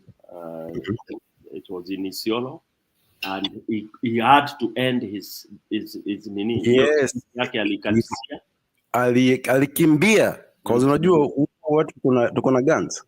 And now hapo KK ndio nilikuwa nataka watu wamezungumza. Is only Njiru who tried to put that area into perspective. We have guns. Watu what we have guns. Wait. Unajua the part of this program is to educate each other. Some of us don't know Kenya, actually. I realized 70% of us here, we cannot be able to even, hatuwezi pita mtihani ikija geography ya Kenya. We cannot score 40%. That I can challenge anybody. Most of us can only do 20-30% if you ask questions. Geography and history of Kenya. That I can tell you as a teacher. I know we are very poor in our geography. And I can even tell in this high-level discussion here that people even didn't know. Up to now, people don't know Isiolo, iko vipi. So part of such programs, wanatakana wanasikiza, tunaerevushana. Why Isiolo is not just a village. Yo, by the way, unajua? It's a heavily cosmopolitan. Wait, let me finish. Yes, go ahead. Cosmopolitan unit in Kenya. Yani ina wadosi, ina watu wameelewa siasa, ina watu wamechanuka, ina businessmen, ina farmers, iko na tourist, wale watu wanaitwa nini au my expatriate Kenyans, lakini wamechanuka kibiashara ya tourism. It is yani Isiolo ni normal. So you cannot go on top of a vehicle and start giving people SHIT. He thought what was happening in Mandera ndio ita happen wapi? Huku kwetu huko Isiolo. That's why alipata rude shock. Tunaelewana hapo. Endelea KK, you wanted to say something. Nataka kaya mwanaume amerudi Isiolo mara mbili. Okay, 2 years. Last year alikuja once. Hii mwaka amerudi tena. Kama yeye ni mwanaume, arudi tena Isiolo hii mwaka. Ajue yeye ni mwanaume. We do not play, and everywhere in Kenya that you're messing the whole society, we will not sit back and watch you destroy our own society. You push the tribal nonsense, we don't buy it. Isiolo, we are all mixed. We are very mixed. You came to Isiolo and we ashamed you. As a small boy you are. If you're man enough, come back again. Come back again. Ujue ni nani. If you don't do that, fix our country. Wacha ujinga. Ruto, I'm talking to you. I know you listen to this shit because I have people inside your circle. And we know you listen to this shit all night. Rudi Isiolo tena. Enda Meru. Enda Nyeri. Ujue we ni nani. Keep doing the same shit. Fucking our whole country. And expect us to worship you. You're devil worshipping asshole. And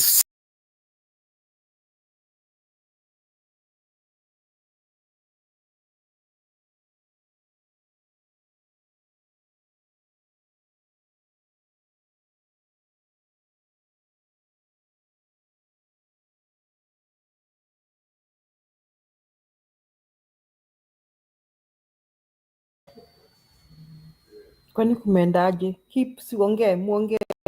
Alex ama Mwamba. Wanangoja Alex. Wamengoja sana. Alex. He's been here. Okay.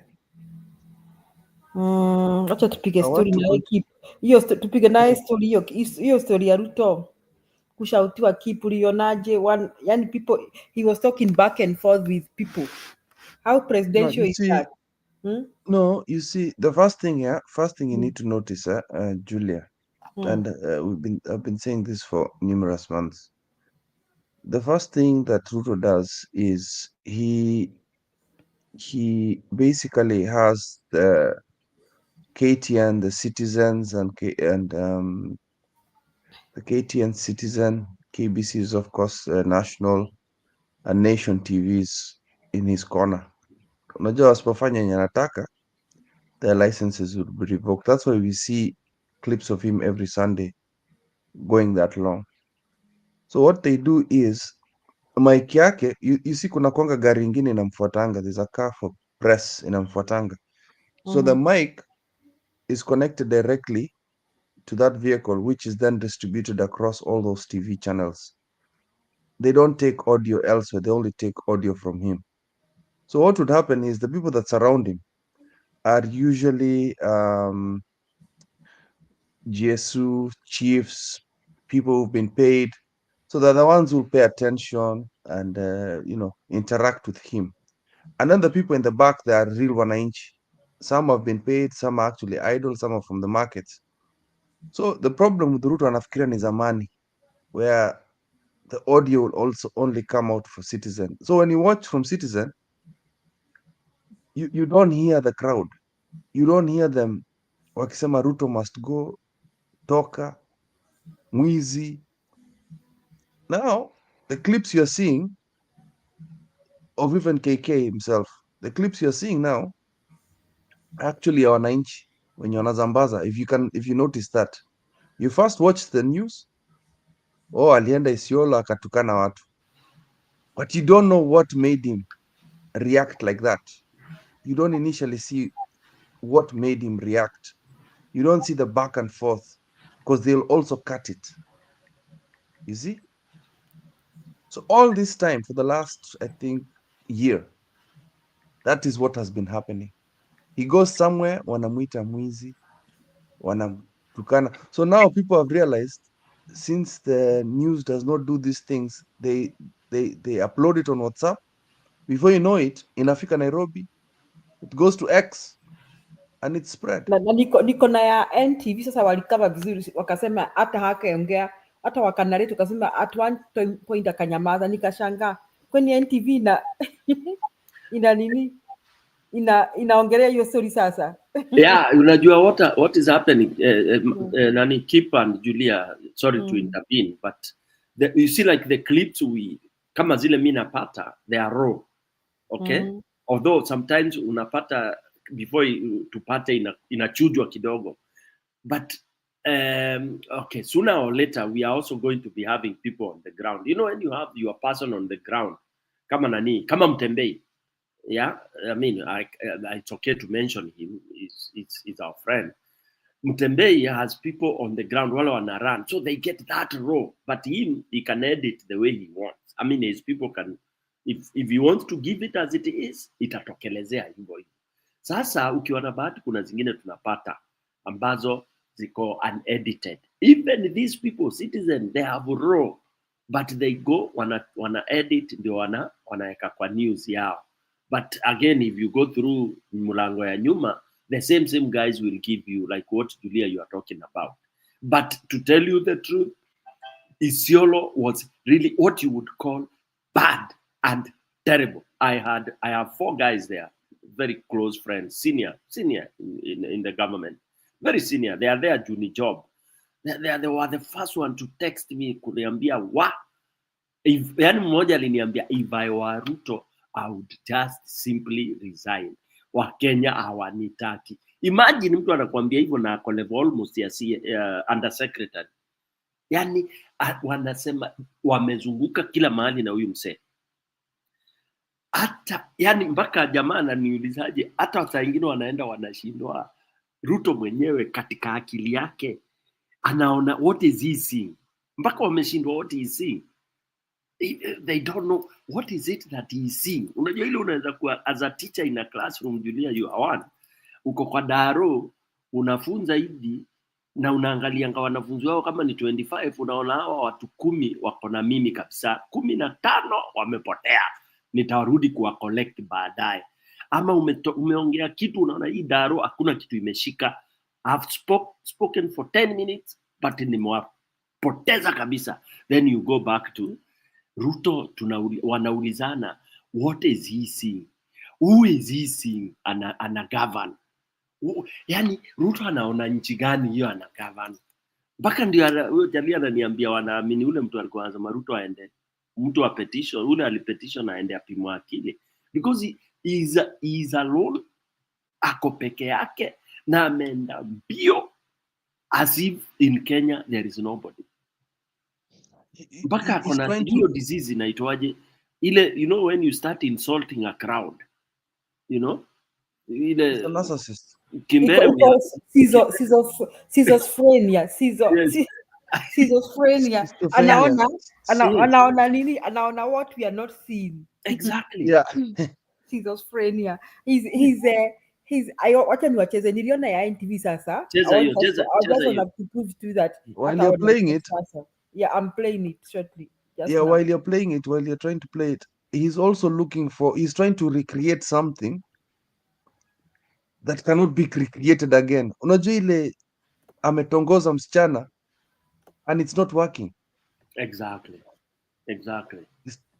Baada ya msururu wa ziara ya siku ya maendeleo eneo la kaskazini mwa nchi, Rais William Ruto alielekea kaunti ya Isiolo kukagua na kuzindua miradi ya maendeleo. Ila katika kaunti hiyo, Rais alikumbana na mtihani mkubwa wa ghadhabu kutoka kwa wakazi wa Isiolo waliopiga kelele wakiimba nyimbo za kukashifu uongozi wa Ruto. Juhudi za viongozi wa eneo hilo akiwemo waziri wa mazingira Adan Duale kutuliza wakazi hao hazikufua dafu. Rais Ruto alilazimika kukatiza hotuba yake. Leo asubuhi nimeanzisha barabara ile inatoka hapa Isiolo kwenda Kulamawe, itoke Kulamawe iende mpaka Modogashe na baadaye iende kwa Jia, iende mpaka Mandera, barabara ambayo itasaidia wananchi wa sehemu hii na kufungua transport corridor ambayo itahakikisha ya kwamba Kenya inabadilika. Tunaelewana jameni? Tunaelewana? Ninyi vijana hapa nyamazeni. Yes. Sikizeni vijana. Yes, nyamazeni namna hiyo. Kwa sababu maneno mnayotaka tutasema hapa. Sawa sawa? Na mimi nataka niwaeleze wananchi wa hapa Isiolo wanataka mambo yao ya maendeleo zungumziwe na ipangwe twende mbele pamoja. My husband didn't recognize me after drinking this power.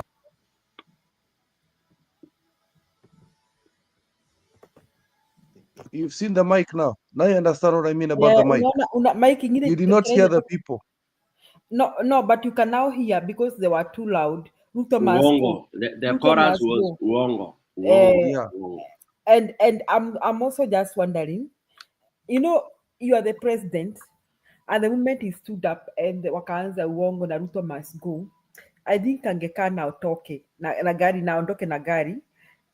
I'm just wondering how he can sustain this, for how long he's gonna sustain this PK. Na najua Ruto, ingelikuwa Kibaki akiita mafia kuku na takataka, alafu aseme hata aongea na arudi kwa ofisi. Kibaki would have made up his mind, I'm not talking to these people. I think Kibaki didn't value really addressing people in the public or something. Angesema nini wamenibu, I'm not going back.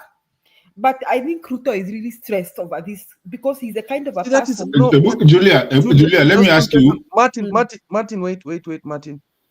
The problem he has, he has is for 4 years when he was DP, he was so used to this kind of rhythm of people praising him, watu wakimfuata, people singing praises. So he cannot believe the same formula is not working. He cannot, and he's so addicted to it. Yani mpaka sahi, it's now almost, si alianza 2000 what?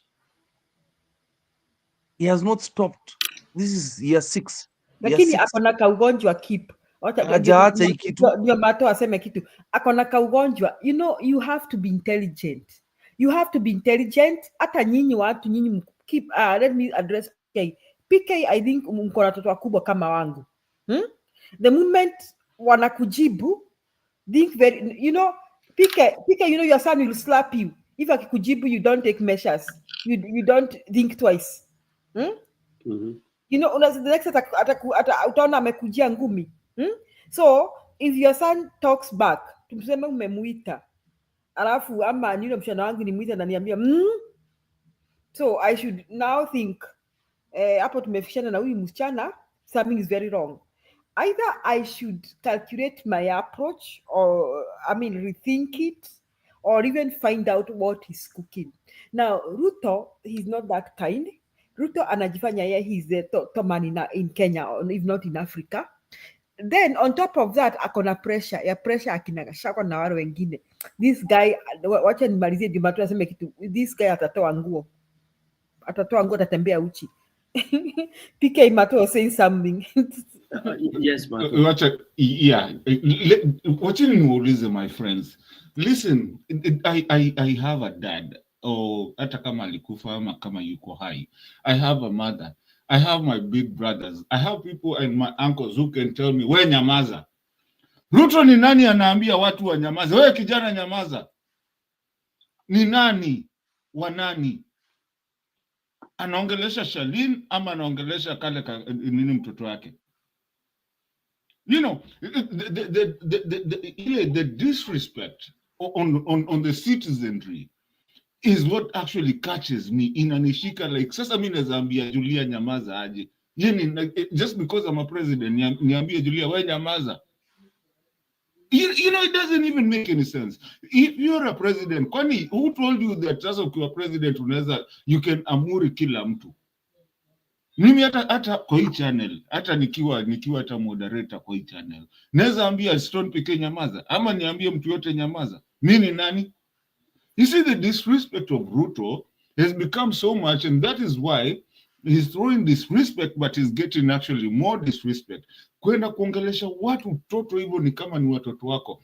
Please, it's not gonna happen in this generation, in this time of hii age tuko. Lakini Mato, wacha yeye kusema, the moment aliona hiyo disrespect, what was the wisest thing for a president to do? Is kusema we kijana nyamaza. And if kijana akimwita mafia kuku, angefanya nini? Angesema akuwe arrested. If the kijana shouted back, the worst is for an adult, even like you, Mato, ama mimi, to be disrespected by a youngster. If mimi wacha nikwambie, mimi, I want to use my own example as a classroom teacher. The moment I realize a child is about to talk back to me, who are now withdraw? I will late, because it is very humiliating to be disrespected by a child. So badala ya mtoto aniite FB penye Amerika wanazoea FB, all those F words I normally de-escalate, alafu huyo mtoto nampangia mengine na nampanga vile atatoka, kwa hiyo nitamtoa nampanga tu napanga tu kichini chini kwamba you attempted to disrespect me, I withdraw, I de-escalate the situation, and then I know how to take the legal discipline steps. Now Ruto is the president of the Republic of Kenya according to Vilari Bakura. Sasa amesimama hapo, people are shouting back at him, youngsters, everybody saying nasty things. Alafu he can say, wewe kijana nyamaza, wewe, how do you do that? Who does that as a president? You just de-escalate, aongee na wa magays wake na polisi, awambie hebu tuende pahali ingine, de-escalate. He can't de-escalate because he thinks he's trying to be man. Yeah. Julia, he was trying to be Moi. Remember when Moi would tell you, Moi akiguruma, you keep quiet. You shut. That is what he was trying to do. No, but he does not understand that kind of respect takes time. You guys, you mistake Moi's time. Moi's time, you would not even dare go into a meeting if you are opposing him. It was impossible. Yeah. So Moi's time was different. Yeah, Moi alikuwa ameearn respect. Moi people are afraid and terrified. Yeah, people are afraid. That time people feared about the government. And it took time. It took time for him to do that. Ruto is trying to pull a Moi in 2 years. No, he's a stupid Kalenjin. Ruto never years to do what he was doing. Anabeba umorani ile yenyu mkiwa chondoni, ati mnaambiwa ukitairiwa we ndio mwanaume, hakuna mtu mwingine duniani. No, Ruto is not normal. Ruto is not normal. Ruto is abnormal. Lakini wacha tu tukwambie ukweli. He's a stupid Kalenjin. Look at the behavior of Sudi. Ati mutadu. You can't say that. You can't say that. That's the point. He's a stupid man, but not the rest of us. He's a stupid Kalenjin. Not the rest of you, but not the rest of you. Angalia Faruk Kibet, behavior yake.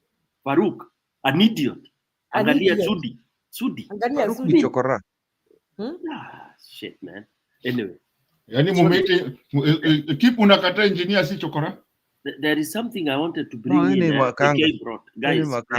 Guys, there is something I don't want it to skip our mind. KK was talking about us not addressing issues of but talking about KK mwenyewe naona hapo amekataa kukubali nini.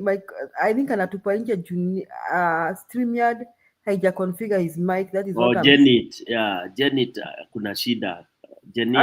Hata KK yako hapo, tuna hizo shida hapo chini. KK yako na hiyo shida, sijui ni kwa nini, na alikuwa hapa juu. There is something vile haingii vizuri. Unajaribu jina yake hapo ni Q. He's Mr. Q hapo kwa comments. Yeah, but I'm trying here hapa kwa nini yako chini hapa kwa curtain. I can't hata mimi najaribu kumuongeza na curtain. Inasema they will need to connect their verification, so it's hard. Anyway, KK raised a point here. He thinks that maybe people are not discussing or focusing on the big issue. The big issue he brought about was like what is happening, the debt and all that. But how do we start talking of the debt? We need to talk about who can come and be able to rally and say Kenyans hatutalipa hiyo pesa kwa sababu hatujui ilitoka wapi. There's only one candidate candidate ambaye amesema ataraise hiyo, and that's Maina Wanjigi. Maina Wanjigi amesema hizo debts atarali wa Kenya tusilipe, wale walichukua walipe. It's only him I heard saying that. Not okay. Anyway, I don't want to talk so much about Maina Wanjigi, but he's one who has been very pertinent about it, very passionate that Kenyans should not pay that debt. But you'll only not be able to pay that debt, or you declare not to pay, with a leadership of somebody, mtu fulani. Lakini sasa ikiwa hao wale wataingia ni part of who ate hiyo pesa, then you can forget. Hiyo itakunywa maji. That's why we are in a lot of deep shit. But we deal with one problem at a time. Okay? The immediate problem now is to be able to remove this madman. And I now believe he's mad. somebody coming, and kuna mtu alikuwa anamtetea ati aliingia ati Isiolo ati ni Alex yako hapa. I would want him to he was saying it's a strategy ati he knows he's trying. Ruto's strategy has flopped for sure, and ati Alex arudi hapa. Alex yako ati alikuwa anasema ati Ruto alijipangia kuwa bud. Ai, hiyo ni ya wapi tena? hakuna Ruto Nah, kwanza ile he's failed like 6 times this year. 6 times. ile kitu imempiga. Let me tell you guys, Every time he goes, every time he does a strategy, Kenyans already see it. Wanaangalia. Oh, what are you doing in Western? We know what you're doing in Western. Anafukuzwa huko kama Burkenge. Anaenda Northeastern, anafukuzwa because Kenyans saw that. Alienda Mandera, they knew where he was going next. And it goes on and on and on. Everything he tries, it seems like Kenyans and everybody else is ahead of him. Mtu ni kichwa mbaya sana, and he does the most obvious bullshit. And we see through him. Let me tell you, mtoto wa 35 anaangalia hiyo kitu anasema, look what he's trying to do here. We know what you're doing, you idiot. Imeandikwa kwa news, mpaka Taifa Leo inaandika. All the newspapers are writing the same story. He can't hide it. Then what is that story?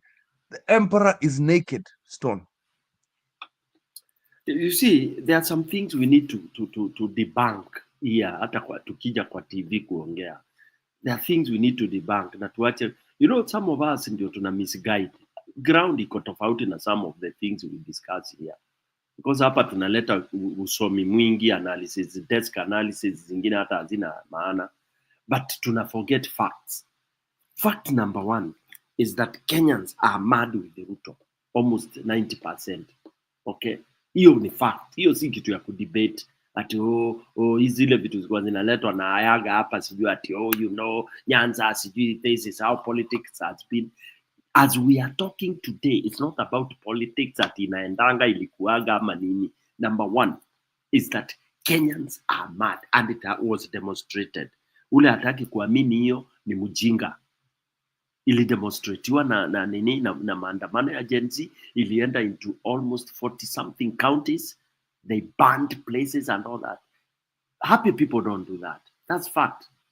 Another fact is that it's not, I mean, it's about Mulima. Mulima has very big number of voters. That's a fact. Whether people want to circumvent it, vile Moi alikuwa anataka kuifinya, anasema Kikuyu za number 3 sijui nini. That's a fact that Mulima are the biggest number of people in terms of even population and voters. Period. Tuache siasa mingi kujaribu kudimina tuna play around with the numbers. Another fact we need to do, and of course, when there are numbers, when it comes to elections of voting, then you will need at least people with a lot of numbers to be on your side. But Stone, when you talk about that, statistically, you have to define what Mulima is. It is common sense. Even a nursery school kid knows that. It's only you who doesn't know. This is not something I even need to debate with anybody. Nini Kangemi kuna Mulima gani? Wait. Please. Unaweza enda theory zako. But when you come to tribes, now the 42, 43, 44, 45, almost going to 50 tribes, okay? Kikuyus are the majority, number one, okay? And they are spread all over. So that's a fact.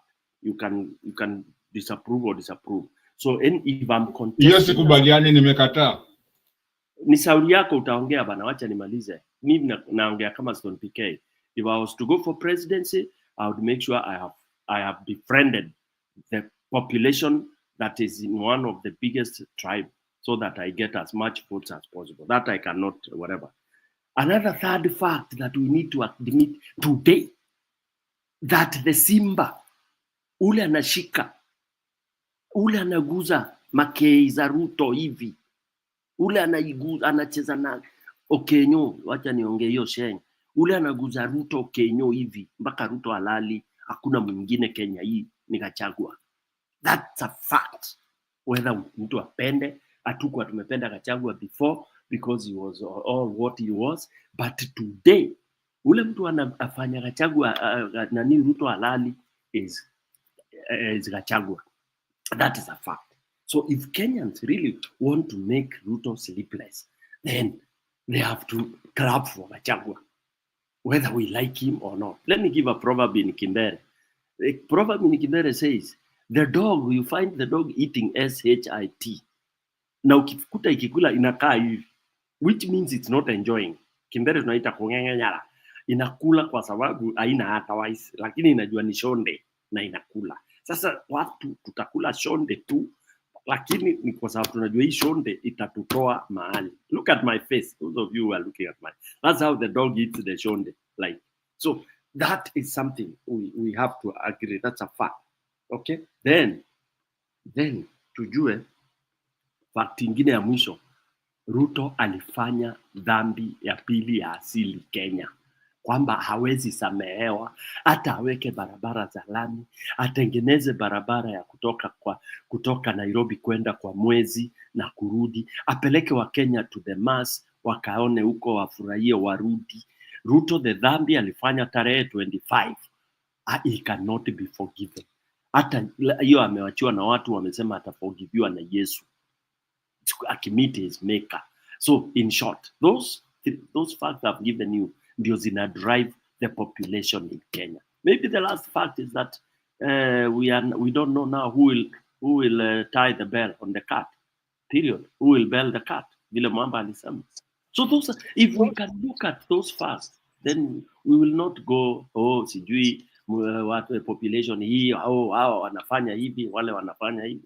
If we go there and then say, huyu ambaye anashika ukenyo za Ruto, si tumpatie nguvu azifinye zipasuke, jamaa dedi, because yeye ndiye anazishika na mkono, ameziweka kwa mkono, wewe unaogopa kuzifikia. Huyu amefikia, si umpatie nguvu. If he needs cheering up, why don't you cheer him up? Ndiye azibust, jamaa dedi. Thank you. Stone, nikuulize swali moja before you go. Yeah. What would be the motivation of these parliamentarians that still follow Ruto, and especially the ones from the mountain? What would be their motivation, or what is there? The Kimani, Shungwas, all those MPs that will do whatever Ruto says. Self, pesa, tumbo. We call it tumbocrat. They are earning and they are holding. Surely, do they value money that much that they cannot even see the daybreak? Yes. Personally, I know some of them so closely. They value. They are even saying, "Wacha pesa kwanza." Typical. Kabisa ni do. They don't care about tomorrow. I'm asking you that question in light of somebody who has been in the opposition and very strong opposition. But the moment he was given this cabinet seat, this is Kabogo I'm talking about. Surely you cannot recognize the devil now. He is something. Mwamba, maybe you are mistaken. Kabogo was never in opposition, bro. But if you follow the standard, the sit-ups he has done before, he has been criticizing the government left, right, and center. No, very sparingly. He's a guy who has always been full of himself, saying that if I was given the security ministry or whatever, and he says, turn around the country. But now he's singing the tune of any bootlicker that you can imagine of. Yeah, and he was soft because he knew he was begging for a job from William. He was calling him William. He's my friend. Anybody who talks about an enemy being a friend is like Professor Manyara, the one you guys say is not a professor. On his YouTube, he keeps on pleading and begging to have tea with the Ruto. Those are not people. They are people who are looking for their own tumbos. Okay? Those are not really fighters. And those are the people who, when in Central during Mau guts, Magati, they would be beheaded because you can't blow hot and cold. All right, it is either you are on the left or you're on the right. So, and I kept on telling people, this guy called Kabogo, because you see, he's in the league of the illicit leaders, bro, the illicit businessmen. As much as people say, oh, you take me to court and all, I'm telling you, illicit. You know what I mean? And you can be illicit, and I'm not able to prove how illicit you are. Panapoficha moto, panapofuka moshi panaficha moto, bro. So huyo jamaa ati he was never in he used to jump over and jump ati kwa Raila Tinga, playing hot and cold so that he can balance, and then he's able to win. He's, sorry to say, he's a typical Mount Kenya guy, because Mount Kenya people are like that. That's why they betrayed the country. Most of them, not all, because they believe they are business people. They want to balance about their businesses, so they are the ones who are saying during maandamano, oh, our businesses will be destroyed and all that. Hatuwezi wahurumia pia. They are the mess of this country. Yes, Well, this then, I say candidly. having said that, then I would want to appeal to this panel not to roast keep for the for the encouraging behavior, because we will roast everyone for their we weakness. are also in the same boat when it comes to that of We will roast everyone money. for their weakness. Because some people have really put keep today to the task, like he comes from a devil tribe, which I don't believe in myself. I believe in individuals, not personalities, and I don't like stereotyping our own community just because of one person. Keep, you have my sympathies today. No, there was a day we had a program on stereotypes, and stereotypes hold a lot of fat. And when we say we sample 10 and then 6 are of the same, then just say that, but on a lighter note anyway. And then when people look at the 24 years of suffering, then they look at these are 24 years of people lamenting, and then there are now people 2 years, people are lamenting like whatever, and not that people are saying 2 years. People are lamenting from when Uhuru and Ruto took over. Then when you start talking statistics, then we have sampled two, one from the worst and one from the best, because you are talking about a PhD holder and a school teacher, and they behave the same. And I have a clip. The professor has confessed that it's fake. Yes. Of course, we know Ruto. When he left university, he was appointed to Youth 92 for Kanu. So when did he ever go to school to do his PhD? Even the masters should be questionable anyway. And I'm serious. When did he go to school? He's been in politics since 1992 when he left school, because he left school and he joined YK92. He has been in politics throughout, and for that matter, very active. Remember, Moi was also opposed to him, so he's really had to fight with Moi. Then he comes with Kenyatta, and then all of a sudden he's receiving a PhD. Definitely, it's fake. You don't get a PhD by going to a nursery school.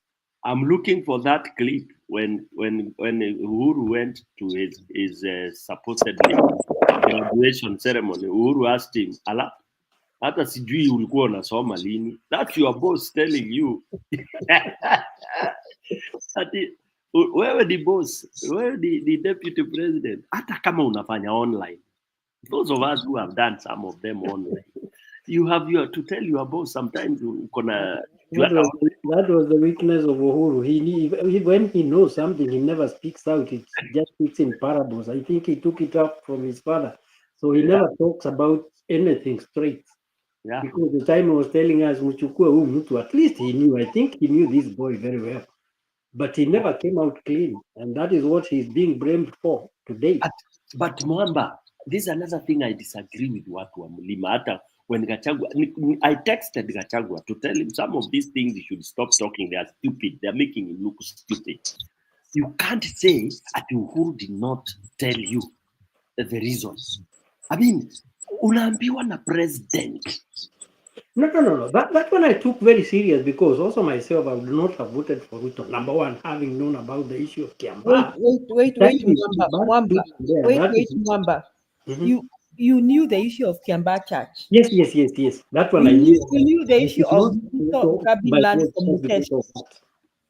You know about the land grabbing Ruto? Forget about land grabbing of anything. The Kiamba issue was reason enough for. And why did you vote for Ruto then? I don't know. Ask me another. Let me ask you, which is the worst thing that Raila had done to you? Who, Raila? Yeah, to Yes, Kenyans. Raila for Odinga, example. and to Kenyans. I would say the day they spewed blood in Nairobi, the 82, when they were doing the overthrow. Which did overthrow? 1982? The 1982. What was what wrong did they with that? what did they do? That was Raila to overthrowing the government. You should know. Which You should whose know- government? Yeah? Whose Okay, government? which government was he overthrowing? In what capacity either? Wait, no. Whatever capacity, Let's but go whose step by government? step. That was Moi's government. Yes. That Rotten is what government. made Moi to become the devil. Okay, now after overthrowing the government, how did that affect you, Mwamba? I'm talking about what happened to the nation. There were so many people who lost their lives for no good reason at all. No, it was Raila directly involved. Yes. Okay, what is worse with overthrowing the government and Ruto planning to kill people and burn people alive in a church? Oh, they are the same devils. Come on. No. Which was worse? Well, the plan of killing children and throwing them back to the fire, that one is crazy bad. That is worse, isn't it? And if you look at Raila, even now we say Raila planned to overthrow the government, we have never been able to link him directly to that because Moi angemnyonga. Moi si alinyonga Uchuka. Yeah. Kwa nini Moi hakunyonga Raila? Moi angemnyonga. But Raila has been a con man all through. How? No. Let us analyze his conmanship now. We know we generalize so much about Raila being a con man. Let us analyze his conmanship. Mwamba tunakupatia nafasi. Analyze like that and be categorical conmanship. Tell me, of all the governments after Kenyatta, after the first Kenyatta, how come Raila is always in the government and he's been known to lose the election? Okay, Whether losing wait or a whether minute. stolen, He's in why the is he government. always in the government? You know, I've even come to conclude that Raila must be losing the elections on purpose to be in the government without any responsibilities, and he makes more Okay, money. Mwamba, I agree with you. He has been in government. What ill has he committed against you as a people of Kenya? Of course, he promotes corruption behind the No. door. Okay, now if you compare the two people, Ruto and Raila, nani amefanya maovu, crimes against humanity, against the people of Kenya? Seriously, if you are to describe character, did Kikuyu really have a good reason to vote with or without Uhuru telling them? Did they need Uhuru to tell them that Ruto was evil? Did they see with their eyes? That one I'm telling you for sure. Yes, they did not need anybody to tell them that Ruto Yes. Those were big proof. And again, the other thing is that they also did not have a choice. They did not have an alternative. No. What do you mean? What about Raila and mother? Let's face it. Let's say the truth here, Mama, Yeah. on this TV. Good. It's Kikuyu stupidity of saying they cannot elect Akehe. Period. Yes. Period. And Kikuyu stupidity. And okay, first, it is two reasons. Kikuyu stupidity of saying hawezi pigia Mjaruo kura. Exactly. And the number two, which is worse than the stupidity, is Kikuyu's Kasubaya greed.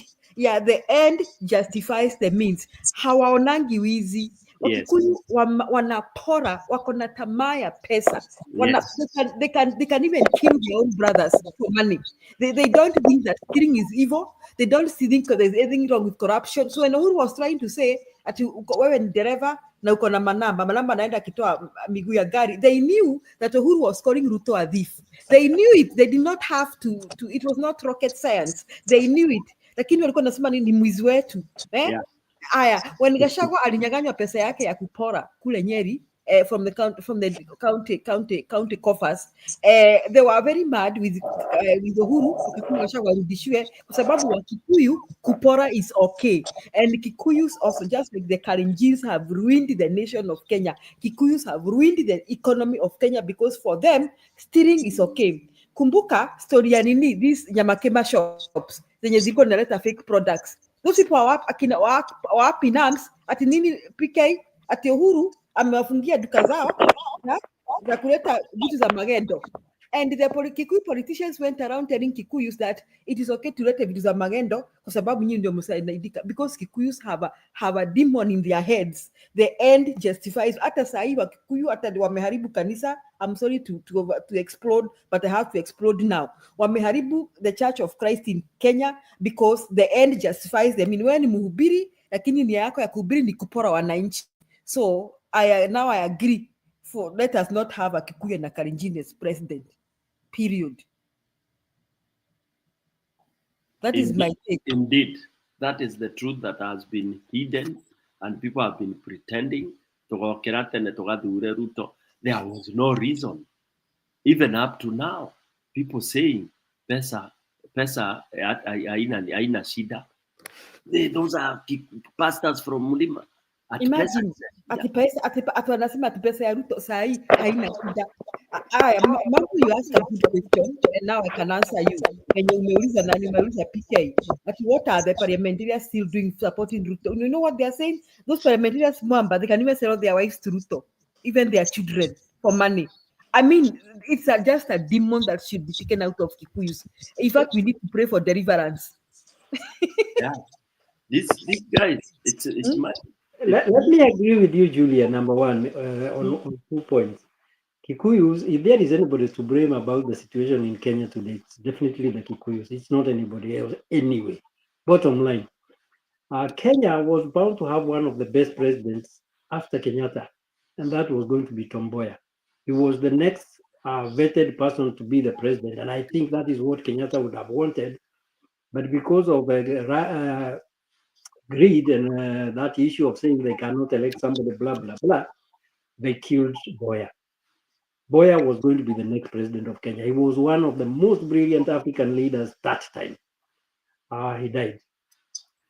Then after that, of course, Moi is not an angel. When he came, he found some institutions that were working. I'm talking this one out of experience because we have seen I was there during the Kenyatta one. When Moi came, there were institutions in Kenya that were working. And I can tell you for free, Nairobi used to be better in 1978 than it is today because systems worked. There was garbage collection, there was public transport, there was everything. There was Posta, there was Kenya National, whatever, there was Kenya Farmers Association. All those organizations were working. Health centers, Canada was working. Health center. Came, Walipola Posta, until there was a time in the post office, you would imagine that it was somewhere in Kabaratojo because everybody was speaking Kalenjin. He sacked everybody and brought all those Kalenjins. That is where the rain started beating us properly. And that is when tribalism and nepotism and the issue of corruption really picked up in Kenya after 78. And the country was dead. So the Kikuyus with their own, and of course, that time they were the more economically endowed people, they started doing now like a revenge. So they also started actually now siphoning money out of. If you look at the first cabinet that was there during the Kenyatta time, those were people who were of high integrity and people who would run ministries like their own. I remember that during our time, the Minister of Education, if you said Minister of Education, you knew it was Taita Arab Towet. That was a guy who was doing his job properly. If you talked about Defense Ministry, you knew it was Gishoro, and it was not anybody else.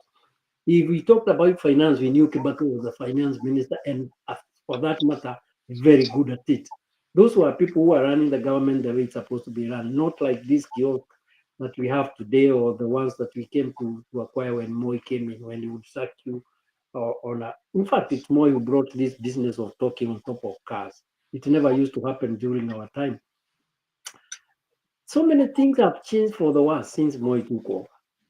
And it has continued. It was almost going away when Kibaki came, but it has come back now in a big. Mwamba, I want to agree.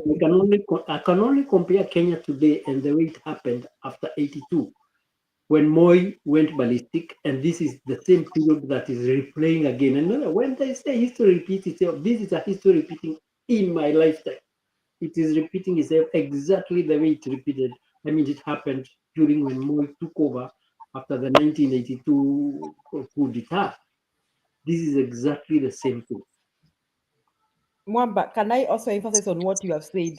So my conclusion is, when the old man Kenyatta was president, I can also compare him and Uhuru's second term. Okay, still there was a lot of stealing, but these people and Kibaki made a lot of positive changes in the country. Yani, nchi tu inaendelea kiasi. Lakini these two Kalenjin presidents, you have to forgive me. I think they are archaic, barbaric, primitive, uncouth, uncattered, and they have something very wrong with their thinking ability, because unaona wamepora mpaka wamekusa suruali ya kuoga. Then they have some complex, an inferiority complex that makes them go around killing people. Unaona hizi murders ni inferiority complex tu. Mimi nilikuwa nauliza leo kama ingelikuwa Kibaki alikuwa mashautiwa down in Maryland, what is he would have done is he would have gone back to his house. Now the last time Uhuru was insulted on Twitter, he quit Twitter. He did not abduct anybody. Or tukasikia tu watu wamenyongwa ati walitukana Uhuru. Julia, there's also something else. If that kind of hearing happened during the Moi or the Moi time in Kenyatta time, and it happened once in Kenyatta time in Kisumu, and what happened was a bloodbath. It happened in 1969. People booed Kenyatta like the way they were doing today. And you don't want to, if you want to read your history book, see what happened. Yes, I also read that, and I count Kenyatta as one who could not also take dictatorship. I mean, would not take opposition. But looking at the times we have come, Mwamba, yani tumesonga in terms of democracy, and somebody who becomes president of Kenya at this time should wake up to the call that people can tell you anything, right? In the era of social media and all that. Yani, kama unachoka na social media, quit social media. Let people put you in the coffin. They will be tired of putting you in the coffin. After all, wakikoka kwa coffin kumaanisha uko kwa coffin, si kwa kumaanisha umekufa. You know, but Ruto is so archaic and barbaric. Unaona vile alikuwa amekasirika leo kwa sababu watu wamemtukana. If I were him, ningeingia gari langu na unko zingerudi. Ningesema ni nini wananikula kichwa. I just go back to State House. But now the guy was shouting at young people, "We kijana, how do you see that?" So me, I'm trying to say this. If we look at the two communities, one being mine, and the other Kalenjins, they have ruined the country in one way or the other for reasons that sometimes are it sounds like prejudice or something, but still we can almost make a conclusion that something needs to be done in those communities. Me, I think for the Mount Kenya region, Mount Kenya people, because when we say Kikuyus, it goes to the whole Mount Kenya region. I mean, people who keep trying to say ati kuna Mount Kenya East, Mount Kenya, kunanga kitu kama hicho. When it comes to Mount Kenya region, it's just one. We need to address a few things. We need to address one. We need to address one main big thing that we need to address as people from Mount Kenya region. There is Mount Kenya East, West, there is even South. I know, but when it comes to voting, Mwamba, when it comes to voting, we are always one. Let people not lie to each other. When it comes to voting and politics, in the Mount Kenya North. Hapana, tukianza kupiga kura tunakuanga tu pamoja. Hakunanga ati Mumero na Mwembu, hakunanga. We always agree. So, and I think even the character and the behavior is almost the same. And me, there's one ill that people from Mount Kenya should fight and should campaign against. The end does not justify the means. You don't have to be so wealthy at the expense of other Kenyans. You don't have to own everything on earth. You don't have to, okay? And they have to preach and say that corruption is wrong. Hiyo kitu lazima tu Wakikuyu and people from Mount Kenya try and have it sink. Now, people from Kalenjin have two things to think to them. First, stealing. Mimi kipu niambie kama hiyo kitu inatoka kwa cattle stealing mentality. Kwa sababu that one is now joined by something called killings. Mimi nimeona, if I'm wrong, correct me. Nimeona kama Wakale have no fear of shedding blood.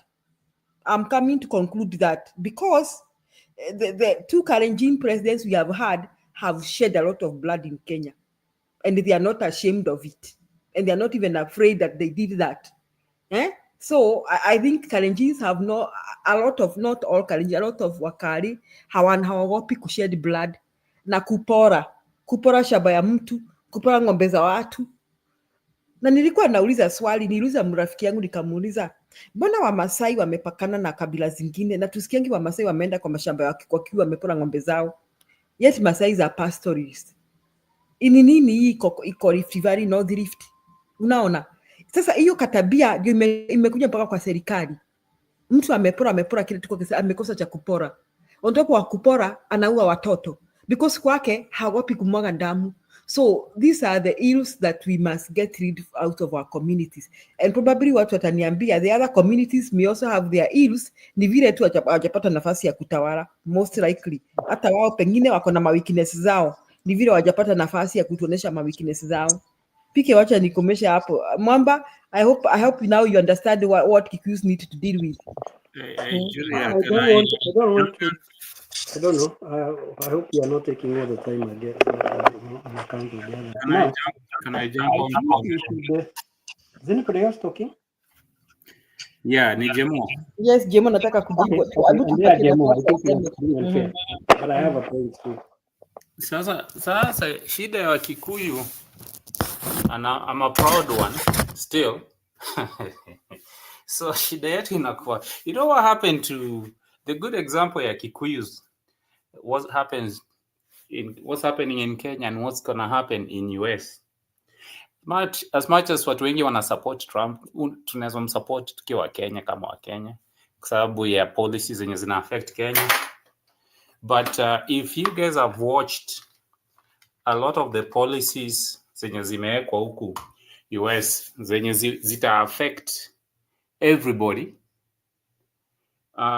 tuseme vitu kama Ministry, Department of Education, ile mambo ya Medicare, Medicaid ilikuwa hapo, and a lot. For those who live in US, mnaelewa, you know. And then the DEI. The DEI is a big one. You know, the Kikuyus and the white people they kind of fall in the same category, where you contributing to voting people in that turn around and eat you alive. Sasa juzi nimeona the white people who wa MAGA walikuwa nafikiria na Latinos wenye wana complain wanasema wanakuwa deported. So they are wondering, how did we put somebody thinking it's the other side that's gonna be affected and not us? Sasa Wakikuyu na white people naona tuko same place. Tunajua hii mambo ya kusema we are the majority, we have the numbers, and yes, it is true. But depending on how we vote, I think the Kikuyus just have to take the bullet, because hii ilikuwa nia yao ya kusema tutavotia Raila juu ya small issue like what they were saying. But yeah, in the long run, to subject the entire country, including ourselves being part of it, into all this mess. Ni kama mambo ya DEI haya sasa, DEI haya sahi, unakuta wazungu wengi wa mama ndio walikuwa wana benefit from those things, but sasa walieka Trump wakifikiria hii DEI haya ita affect ma blacks na ma Latino. Sisi tuko hapo hivyo, tumejipata kwa situation where we contributed to vote Kasongo in. Kasongo DEI ni nini, for the sake of those who don't know it? DEI, diversity of equity and inclusion. Hiyo ni mambo ya kuhaya, ukienda kuandikwa kazi, kama wewe ni mama ama wewe ni minority, unakuwa preferred because of diversity at work. So Trump amesema do away with that, na ilikuwa ina cover equity including women, it's minority women and stuff like that. So na amesema ndio imefanya ndege zikagongana huko kwa hewa, na hiyo ndio imeangusha ndege huko DC, because watu wenye wameandikwa hapo waliandikwa kwa sababu ya DEI, hawakuangalia merit. So wale wa mama wazungu walivote Trump ongea vizuri, alisema walitolewa kwa psychiatric hospitals. Walikuwa watu wa psych. Watu walikuwa hajakula madawa zao vizuri. Na walikuja na hallucinations. Oh Lord. America piki na vitu. Hivyo ndio wazungu wenye wanavutwa kazi saa hii, wenye wanafanyia gava. na wale mameki wenye walivote wakifikiria ati hao pia hawako kwa hiyo ngori. Hivyo ndio Wakikuyu wanapitia, na tutaendelea kupitia unless even though sometimes don't begin, Julia, I don't see, there is one part that we didn't get that wrong. There is a part that I think we believe we cannot vote for Raila. Na tutoyo mambo ya wanasema ati but I feel like we got it right, because what did Raila do eventually? Hiyo part Wakikuyu wameshinda wakisema hatuwezi trust you. Lakini JMO, saizi tuseme Raila angekuwa president, he wouldn't need to join the government. And mimi wanasema hivi, I would still feel Raila would have been a better president, because Raila, watu wenye walikuwa nafanya kazi now, first would have been having Mother Karua as running mate, so we would not be really experiencing this all drama, killings and all that. At least and you're right. What we could have done, maybe we would have maintained the status quo. Like what Uhuru did.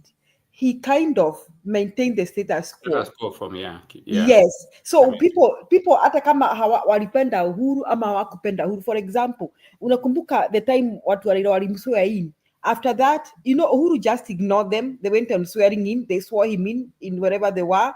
And Miguna was the one doing the job. Oh, and yeah. then the day ended like nothing happened. There were no chaos. Unaona how Uhuru downplayed it.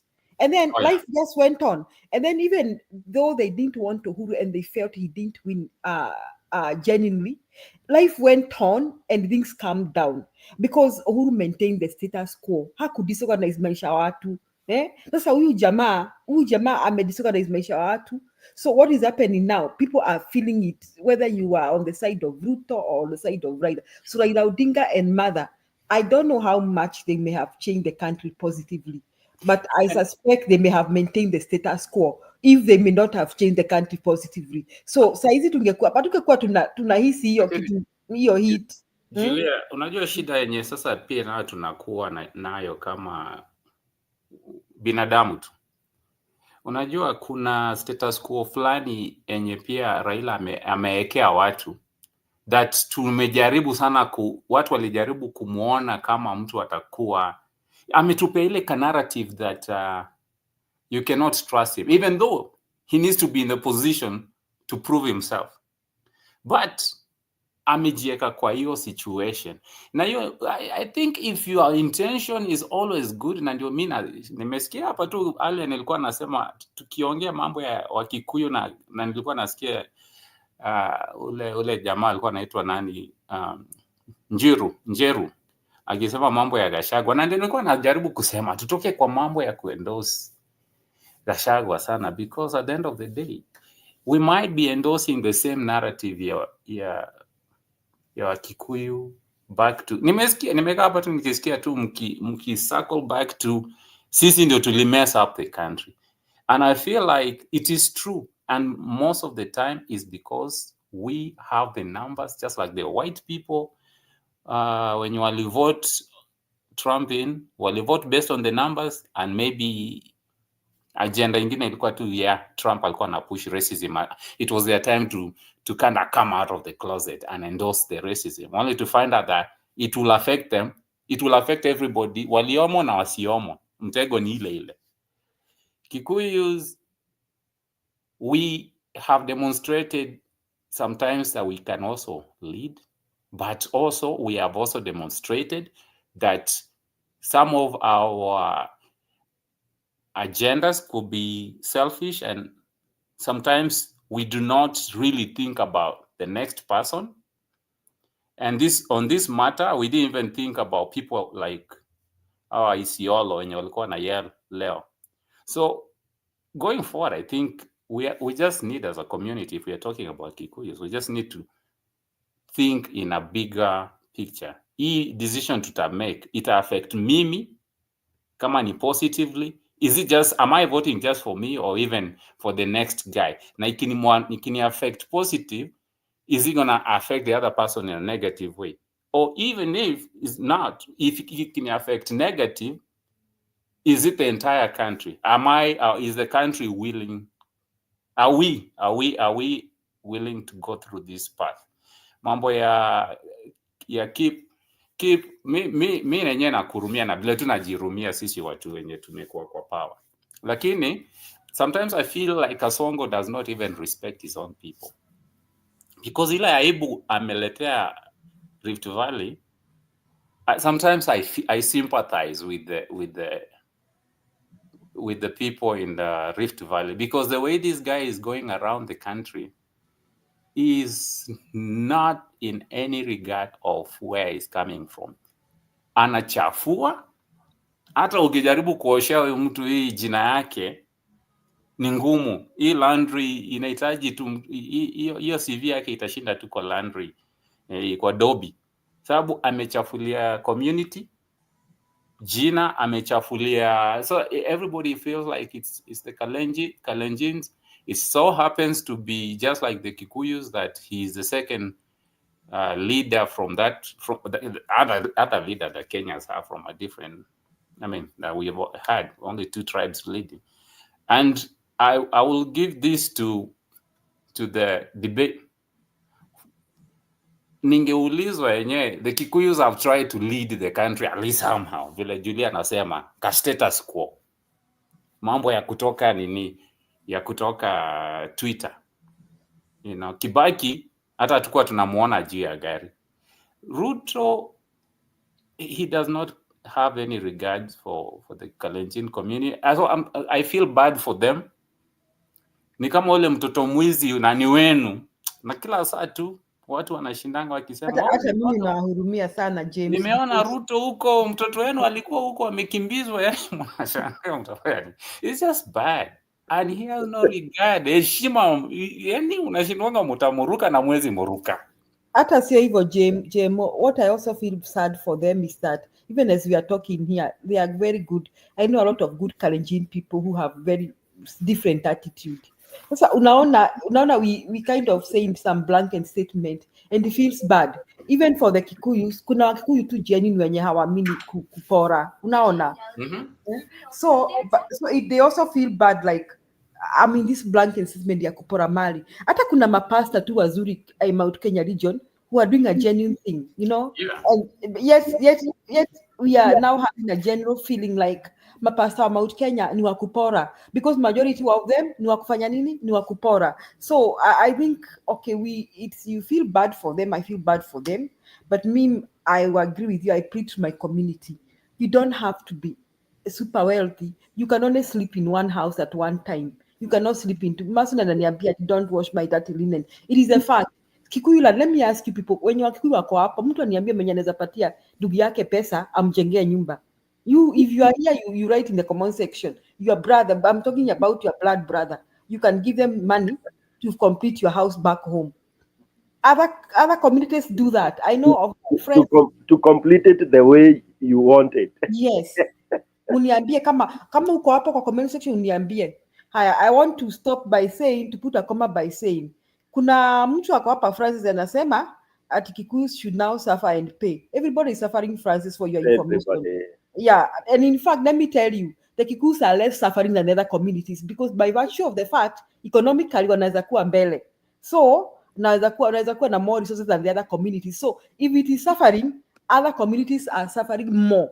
But then we are also taking the blame that had we made wise decisions in the past, this country could have been better than it is. That is my take. PK, tumeongea sana maneno ya Wakalina. Nilikuwa nataka tutoke kidogo because tumesahau hii maneno impact ya the ruling of the court. Watu wamehepa hiyo sana. Kwa nini hawajahepa? Kwa nini tunahepa? Hiyo impact yake ni nini? The ruling of the court yesterday, that now KK is not the majority, so Ichung'wa should not be there. What will happen? What is it? Okay, I heard some people touch it a little bit, wanasema inaonekana labda sasa ni strategy ya Ruto. I don't know how that would be Ruto's strategy when the ruling is that KK doesn't have the majority. And then I think that should be accompanied by Martha Koome, who amesema chini ya maji kwamba Ruto never won elections, lakini haitoki kabisa. So what should we expect really?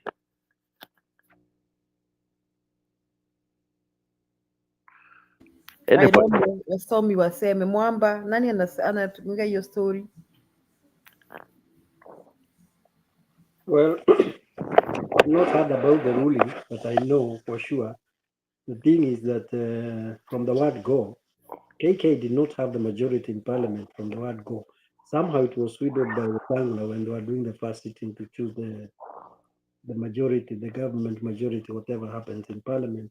It is a fact. It was a fact. I don't even know why it had to go to the court. The other parties had more members of parliament than KK. So I don't know why it had to take that long for that decision to come. But anyway, this could be also a strategy now to get rid of Kimani. I think he has lost his usefulness. And so he's on his way out as the majority leader, and that is Ruto kicking him out. I think that is it. Then the issue of Mother Kome, I think she's also now defiant. She's defying the government. I think he has realized he made a big mistake also. And she's also rebellious to some extent, which I don't know how it's going to play out for her anyway. Okay, let me ask you, Mwamba na PK na wengine. Some people are saying that this is Ruto's creation. Could he really be shooting himself from the foot? Because a lot of these people are saying that Ruto ndiye anafanya hivi. I think now Ruto has no room any longer to do some games because hizo games zinaend vibaya. Unaona? Anaweza kuwa akishoot because if he has not called all his members of parliament to explain to them that we are playing this game, sasa anaweza sema anza drama hivyo. Unajua that is causing division among the people whom he bribed and bought. Remember all these people were bribed and bought to support him. Sasa na pesa imeisha ya kuwachotea. Sasa anaweza anza tu tena hiyo drama kusema kwamba ati koti imeamua hivi so that tukae hivi. Akona time gani na energy gani ya kufanya hivyo saa hii? So I disagree. I don't think he's doing that. I agree with Mwamba. I think Mother Kome is staging a kafight hapo ndani, lakini hiyo kafight atuambie tu exactly what's happening. Assembly Speaker Moses Wetangula ruling that his decision to declare Kenya Kwanza as a majority in Parliament was unconstitutional. Now, a three-judge bench found that Wetangula had no legal basis for the reassignments, effectively overturning his ruling. Now, this decision hands the majority position back to the Azimio coalition, whose leaders are now demanding immediate changes in parliamentary leadership. However, Kenya Kwanza maintains that the current leadership should remain unchanged. Our senior political reporter Elizabeth Mutuku has the details. This, by implication, indicates that the Kenya Kwanza coalition is the majority party, and the Azimio la Umoja One Kenya coalition party is the minority party in this house. This ruling made by Speaker Moses Wetangula on October 6th, the year 2022, has come back to haunt him today as a three-judge bench of the High Court has declared that Wetangula's decision was unconstitutional, affirming that Azimio is the legitimate majority in the National Assembly. The Honorable Speaker's ruling or determination contained in his communication from the chair made on 6th October 2022 on the majority and minority in the National Assembly violated Article 108 of the Constitution, and therefore it is null and void. Speaker Wetangula had decreed that Kenya Kwanza had 179 members in the House compared to Azimio la Umoja 157.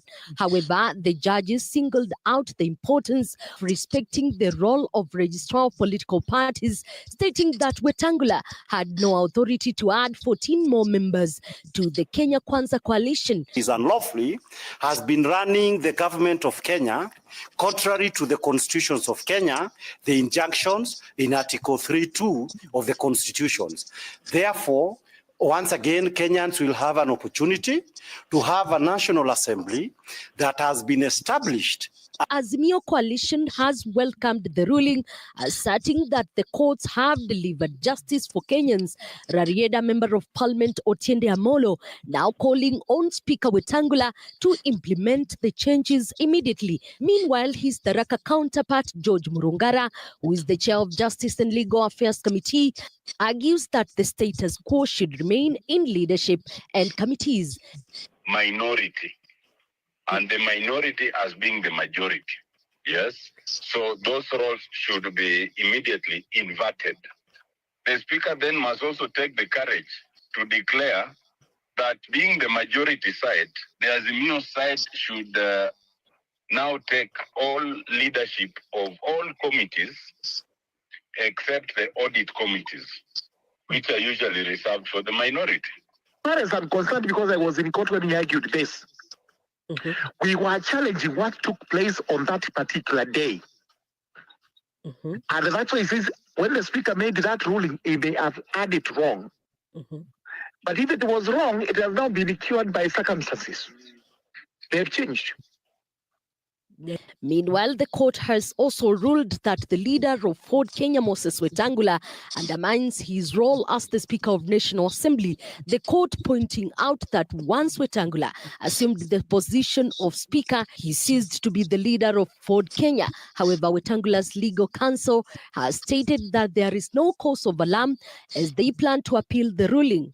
And he has no capacity to perform any other functions as a leader of a political party or a political party organ as long as he is a Speaker of the National Assembly.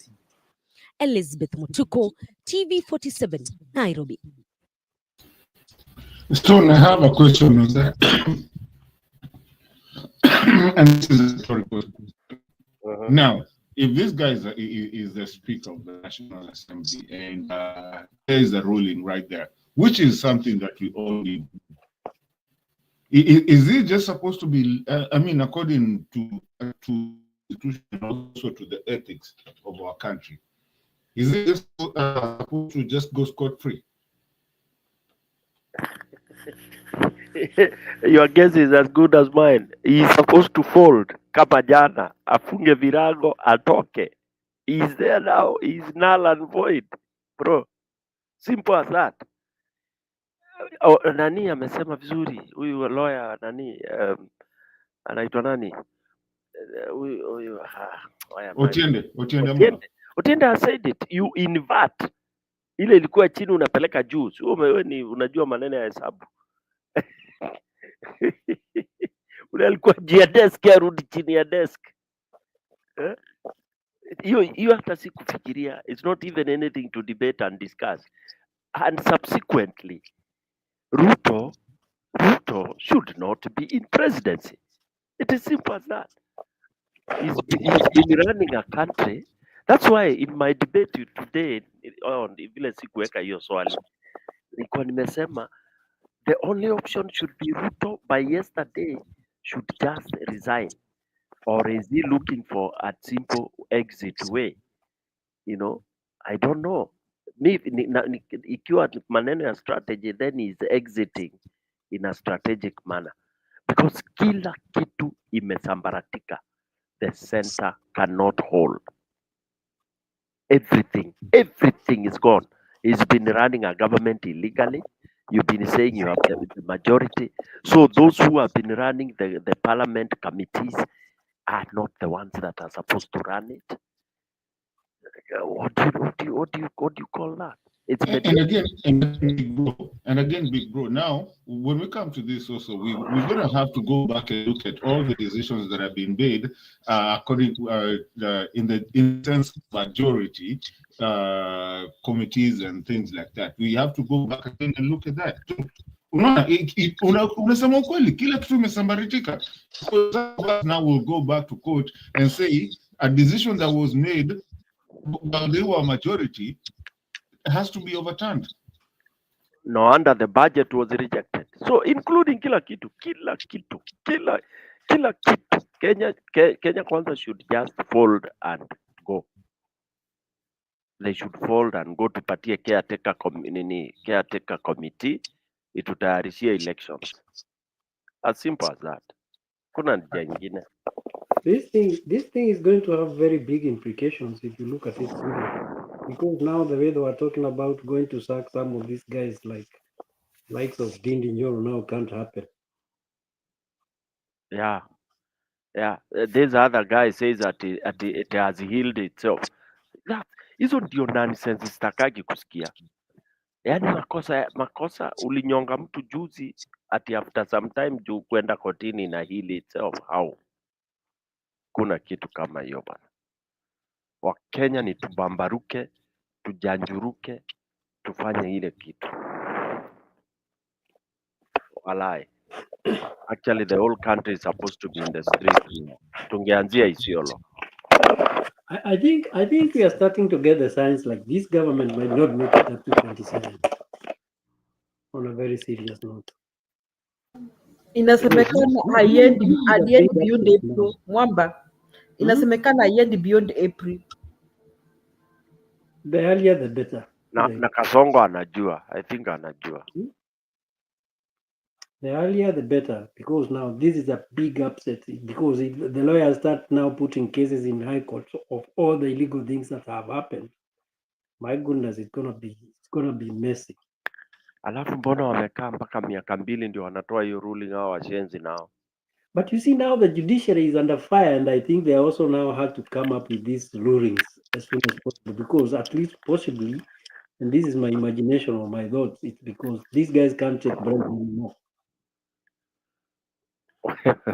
They are fighting back also. Yeah, they are fighting back for their survival, so they can't even take the bribes. So they have to do the right thing.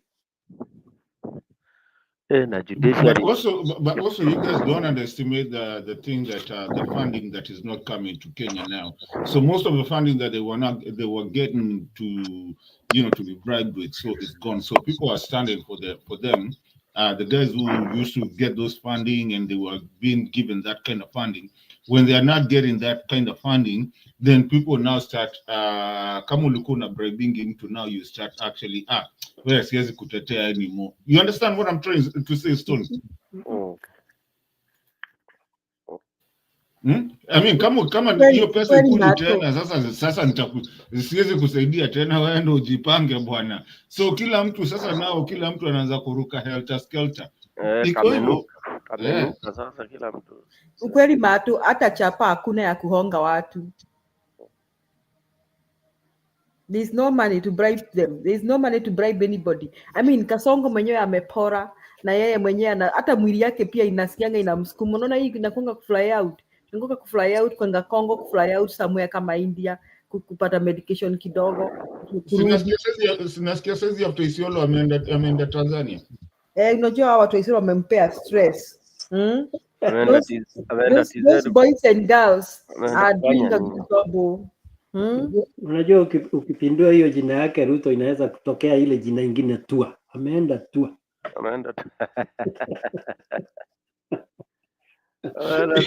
Wewe. Lakini nyinyi wanaume, hata Rachel huwa anaumia sana. That is my thinking. That one is a very stressed woman. That one is very evident even. Anaumia everywhere and everything. That's I don't want to be in her shoes or Kasongo anataka usaidizi. Tunaweza msaidia kitani. Simwambie aende alete Benihin sasa. Sababu. I don't know. Yani who is Kasongo leading? Yani in his own sense, hata akisimama juu ya gari ya YouTube akiawalai kweli yenyewe, you need to have some very thick skin to become a politician like nani. That one is a fact. You need a thick skin. That is not supposed to joke around with. That you have the guts when the whole country is saying no, you must go, and you have the guts kusimama na kusema tutapanga, nitatenga hiyo barabara ya lami, nitafanya hiyo. Alafu ukusikia hiyo tone alikuwa anaongea nayo. We didn't listen to the tone. Si nisema hiyo barabara nitajenga. Niliwaambia hata hiyo ingine. He was talking, alikuwa anakimbia mbio. The people were answering him. Uongo, Ruto must go. Jamaa amepigwa surprise ingine ajabu. Kuna mtu atafutwa Lazima shown as in public that yeye pia ni mtu wa hasira, anakasirika haraka. alafu kuna jamaa wataabductiwa hao manini machief madio wa hiyo area Don't say that. Don't say that. Please don't say that. wataenda Please don't say that. wataenda juu Lakini wataulizwa. mimi nauliza PK au Al-Shabaab walikuwa na abduct machifu, kwani wajui who to abduct? What is wrong with them? Imagine badala wa abduct Ruto bana. Kasongo is mad. He was even telling the crowd ataenda kuchukua hao machifu. Kwa nini hajaenda kuwachukua sasa? What is it? Alisema ataenda kuwachukua. Ndio, alisema atawaleta nyumbani. Alisema atawaendea. Yeah. Huyu ni mwendae. Ai, kabisa. Kwa hivyo anajua kule wako.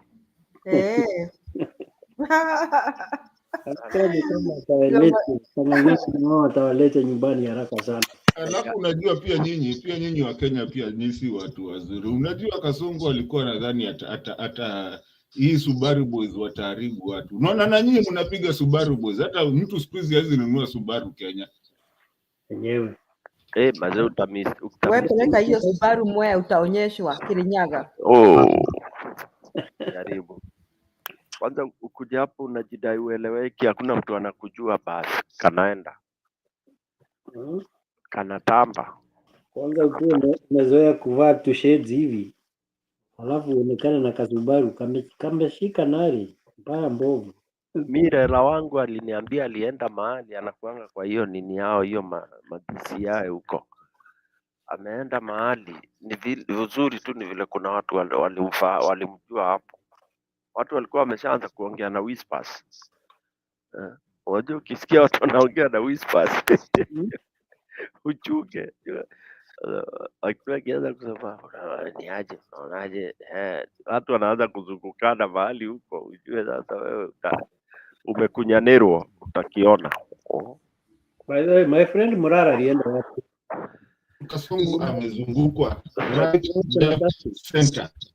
Morara yuko, but he needs a lot of advice also in terms of I really want him to really pursue it, but anahitaji some mentorship, anahitaji guidance, mtu wake wa kumguide na delivery ya speeches na kuongea na targets.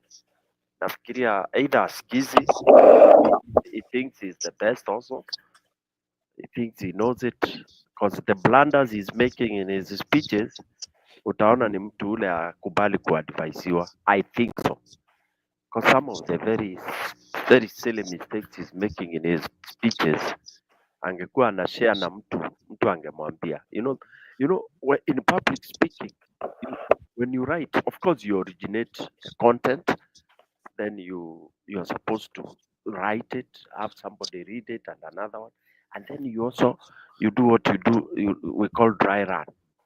Simama, anza kuongea, watu wakikusikiza wawili watatu.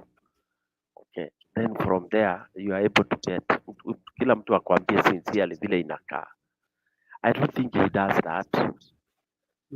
I don't think he does that because one of the mistakes you make as a politician or somebody running for an office, you don't say you are the best. Never should you ever say that statement, that I am the best. Like what Ruto says, mimi ndio nitafix hii nchi, mimi ndio nacho. You can never say that. That's a sin, ni kama ile dhambi ya asili. Never should you do that. We have over 50 million people.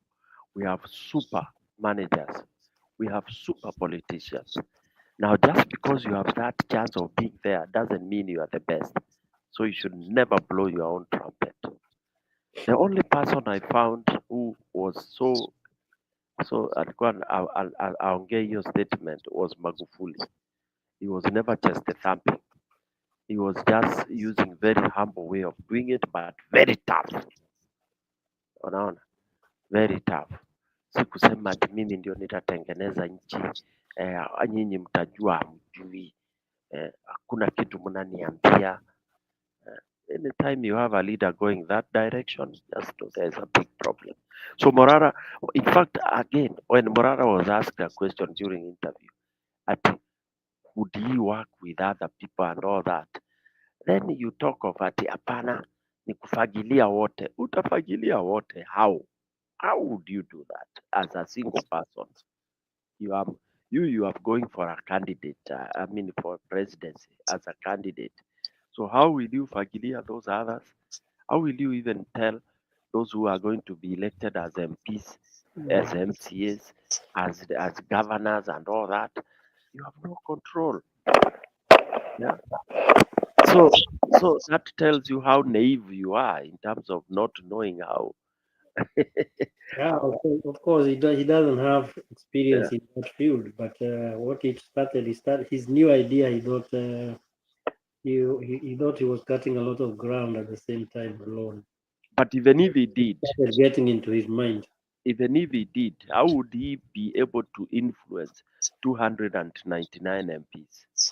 Yeah, of course, it was getting into his head. Yeah. Because what you do, it is you pray and you start now appealing to Kenyans of goodwill. Una appeal kwa Wakenya. Like what Uhuru did initially. His aim, his nini was very good. But when Ruto joined, they derailed. Because Uhuru called and appealed to people out there. He called people in UN, in NGOs, please come home. My government will be comprising all of you. We need you to play a role in whichever, that appeal is how you are supposed to do it. Then you get people volunteering. Wengine wanaacha kazi wanakuja wanaenda wanavai for MP, wengine for governor, wengine they are there ready for you to appoint them into cabinet, into those positions, and for them to have vetted. Meaning you have opened up to have a variety of Kenyans that will have the tenets that you will be preaching. Si kusema ati utanini wewe peke yako ndio it is not possible. And then also someone like Morara, or any other young person should not start ruling out that, we will not want to have these old people in the in the government. Sasa utafagia civil servant wote atagu. How will you do that? Let us discuss personalities. There's somebody who brought the issue of the ODS debt issue, and Wanjigi's name came around. Of course, he's the only person who's been talking about these fake debts that we have in our country. Yes, What I said that. Yeah. What do you guys think about him as a leader? Because he keeps on coming, then going, coming, then he makes incursions, then he goes away. He makes an incursion, then he goes away. What do you think of him as a leader? Who will go first? I don't want to go first. Because I've always been thinking about him, but of course, when you think of Wanjigi, he is an entrepreneur. He's a guy who knows how to make money. He makes a lot of money from China. He is the person who came up with the idea of the SGR. I think it was his original idea, and he wanted to take the contract, but he was swindled the contract by the Kenyattas and the whatever. Yeah. What do you think of him? For me, I would not. Is he a person who is likely or able to get this country out of the dogs? That is my. I think I want us to discuss that. For me, I would not go for such a guy as a president. No, I would not go for an entrepreneur as a president because one is I don't think he will be able to he will be able to get the feeling of the grassroots wananchi. I don't see him from experience. I don't see him sparring economic growth right from the Wanjiko. Okay, these type of guys will be like now. I hate equating this with America. You see the way the guy who is there now already is partnering with people like Musk, and he's looking at it from that macro, that high level up there, you know, where you want now to talk of a country like it's a profiteering entity. And you know, when you go through those sides of extreme capitalism, then you injure or you marginalize the really the majority who are on the lowest part of the triangle down there. That has happened all over. Okay. I would love to take somebody who balances the two, you know, socialist, capitalist, mixed. That someone who blends that. Wanjiki, uh, he, on my second point, I find him like that. He can be worse than Ruto because he thinks he's super.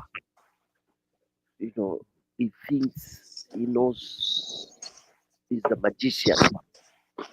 Okay, and feels endowed now. He feels like there's nobody else that can talk and fix this country the way it is. Yet he was almost part of all that. Or when all these debts are being taken, when he was having those, he brought in those SGR things and all that. What was it thinking? You know, it was what? To do business with the government. And anybody who wants to come to do business with the government as a priority, unamwangalia na macho mbili. Yeah. So for me, I don't think he could. He could be not. He could be not. But I would not really go to him very at the open hand. If I have no choice, I'll do that. I'll pick him up. But no, ladies and gentlemen, there's something that has been in my mind that has been actually in my mind. Give me a headache. Mkenya, uko na echoes kwa mic yako. I don't know what you're doing. Yeah. Is that better?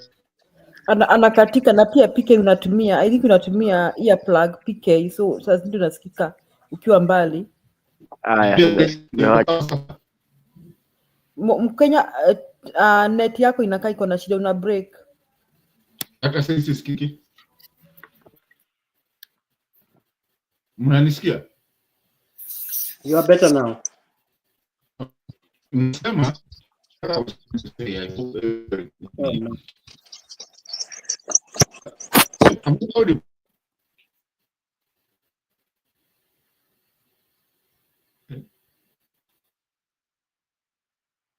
Potea.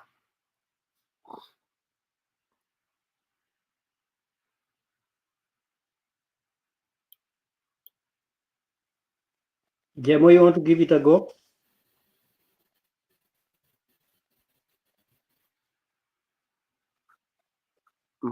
Kenyan with love ameenda wapi? He has muted. I think he's trying to work on his network. Watch out, let me wait on Wanjege. Wanjege, I think we won't trust Wanjege. I think Wanjege would easily be the Kenyatta type, but would be worse. I would be more harsh than Kenyatta. Unajua they have a lot to protect. The problem is when you have things to protect, and so you cannot really make a clear-cut decision that maybe you want a zero tolerance to corruption and all that. I mean, you are not proactive. You just unakumbuka siku zenye Kenyatta alituambia, I'm comparing with Kenyatta alituambia kwamba ati Kenya is losing how many millions per day, and then he was whining and he was telling us tufanye nini. Sasa alikuambia sisi wananchi we do what, and he's the president, the bulk stops at him. That I felt let down so much. Wanjege may behave like he wants to fight, but I think he would only fight his enemies.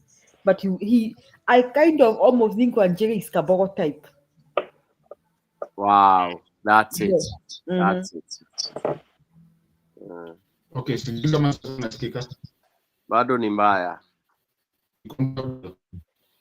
Inakaa ni kama una network, ni kama network iko unstable. Network bado.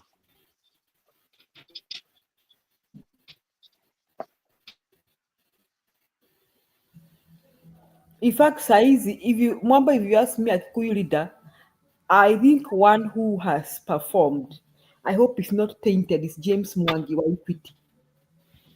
Even Gen Z mentioned him, and they invited him to their meeting, although he has not gone. You know these young people are very intelligent. PK, au watu mnaita watoto si watoto. They understand each and every person and their contribution to the Kenyan economy and what in leadership in Kenya. I understand they walita James Mwangi. If you talk about Mount Kenya, James Mwangi is one of the people they may mention. Wale wengine sijui mtanisaidia kutafuta. Mother Karua, of course, at the top there. She's one woman who is not tainted. She stands above board. Now, but then I guess this time we may also want to go across the country and look at people like, you know, there's one person who is not tainted, Okia Omtata. Yet I think people are not. I don't know how you people. How do you see Okia Omtata? Why is the likes of Matiang riding over Okia Omtata? What makes Matiang ride above Okia Omtata? PK. You From know, your analysis. Okay, PK. yeah. You know, I've been very keen whenever these people go for these interviews. I even sometimes stop what I'm doing. Kama ni job hata saa ingine ninachukua hours off kusikiza tu, because there's something I like listening and reading from somebody being interviewed. Okia Omtata, in one of the interviews, he performed so well, talking so well, but then he exposed some very serious weakness. Now the weakness that as a leader, ukiwa uko nayo, you can't govern. He lacks inaitwa assertiveness. Ile kakitu watu itani kama Yes. I was looking for that PK. Go ahead. Yes. Yeah, he lacks that and soft. Let me tell you the truth. Once you go into leadership and you want to be seen so much at wewe ni mtu wa Mungu, you understand what I mean. Of course, all of us believe in. Lakini unaonesha ati cafe sijui nini yani hiyo ni kama unaonyesha ukristo mwingi hapo, ubwana usifiwa hapo. That does not go well with the leadership. Hiyo iweke in you. You don't have to keep on telling people about God and about this. So, because that way you will not even be able to be ruthless with the thieves, especially because Kenya and Africa, the biggest problem is tolerance of thieves. Sasa unaiko soft, unauliza utadilaje na corruption, unasema as per the constitution. What does the constitution say? Constitution ya Kenya inasema nini? Watu wangu mniambie hapa. What does it talk about corruption? Sincerely speaking. If you don't pronounce it as a president, you don't give direction like the clips I was playing za Singapore. If you don't pronounce, constitution unaiweka hapo, unaiweka kwa desk ama unaiweka hapo juu kwa meza. How will it run? How will it deal with the corruption? This is where we go wrong. Kagame took over. He knew there was a constitution that needs to be implemented. That is the problem I have with them. Anybody who says, I'll go as per the constitution, I'll make sure that the constitution is followed to the letter. Pronounce properly. Come on. One thing I like about Morara, alisema waizi watanyongwa. That by itself, it's good, because it means akiingia, whatever it takes to make sure, hata kama si kunyonga literally, it means watu watapelekwa mbio. Unaona? Because we have the constitution today. We have it. We have never been in a country without constitution. But look at the level of corruption. Yeah.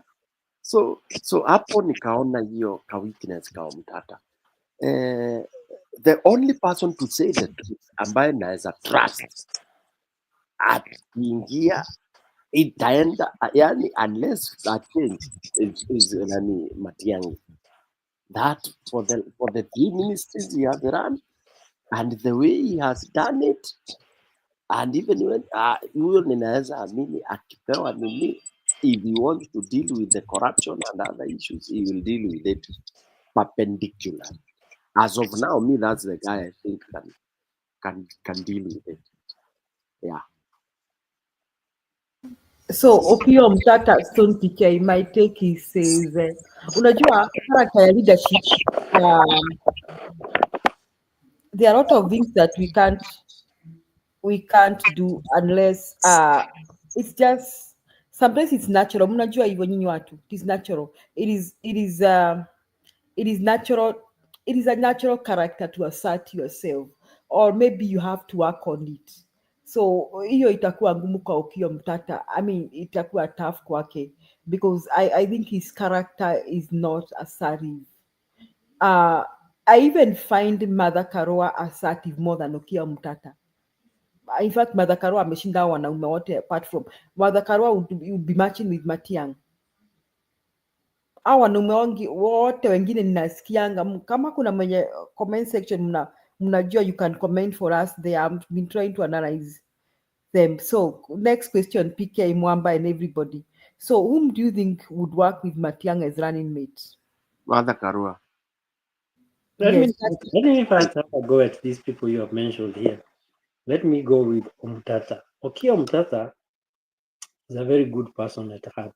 Of course, as you have said, he lacks that assertiveness, decisiveness. He lacks the oratory prowess. He's not such a good orator. He's somebody who cannot pass a message seriously for people to take that he means what he says. That, of course, those are qualities a leader should have. A leader should be very decisive and very, he should make an impression when he talks. He doesn't have that. So I would think if he was given a ministry, he can perform very well. Number one, he's a perfectionist, which is also a very bad kind of a point to be when you are a leader. So I would disqualify him for presidential part of it, but he's a good person. Bottom line, he's a good person. He has done a lot for the country. He's a person who jumps out to go to courts to fight for stuff. He has done well. But as a president, I won't give him that. Mother is an extremist. I think Mother would not be a good president because she's so extreme. She's so unforgiving, because this is a person who will make a mistake and possibly fight with it without changing her mind. I think I won't take her like that. She's also a rebel. She's very rebellious.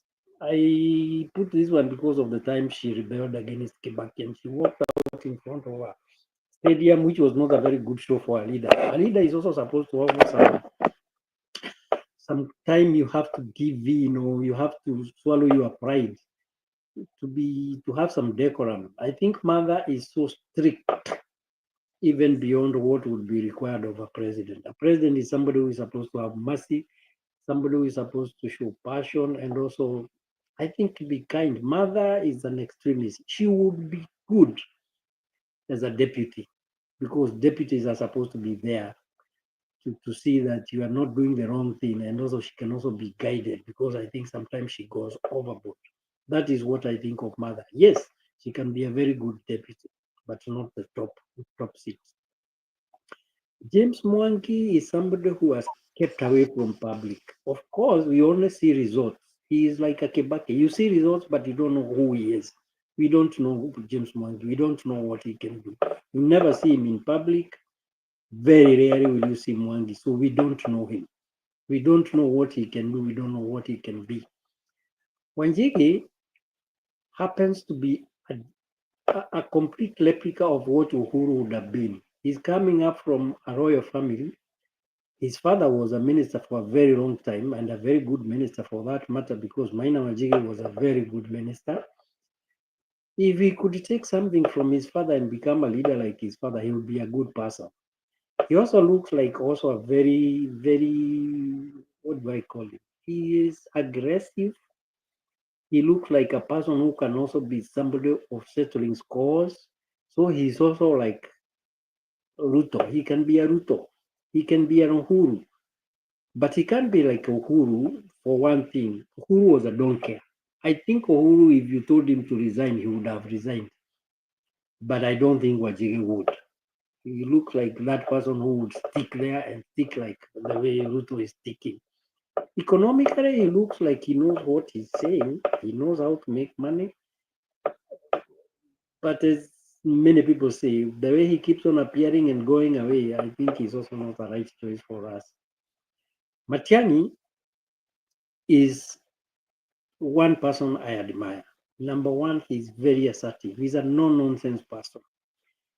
And he also showed a lot of kindness when he was the education minister. I saw him visiting some schools. I remember some time, I think it was in Machakos, where he prayed and actually showed a lot of mercy, a lot of sense, and a lot of common sense when it came to the issue of running of schools.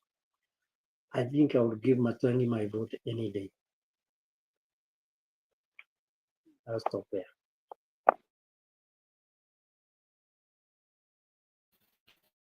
Can you hear me now?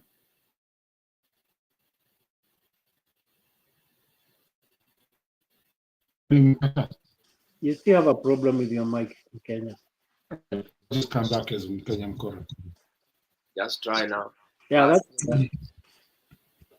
No, I can come back on the other side. I'll come back on the phone.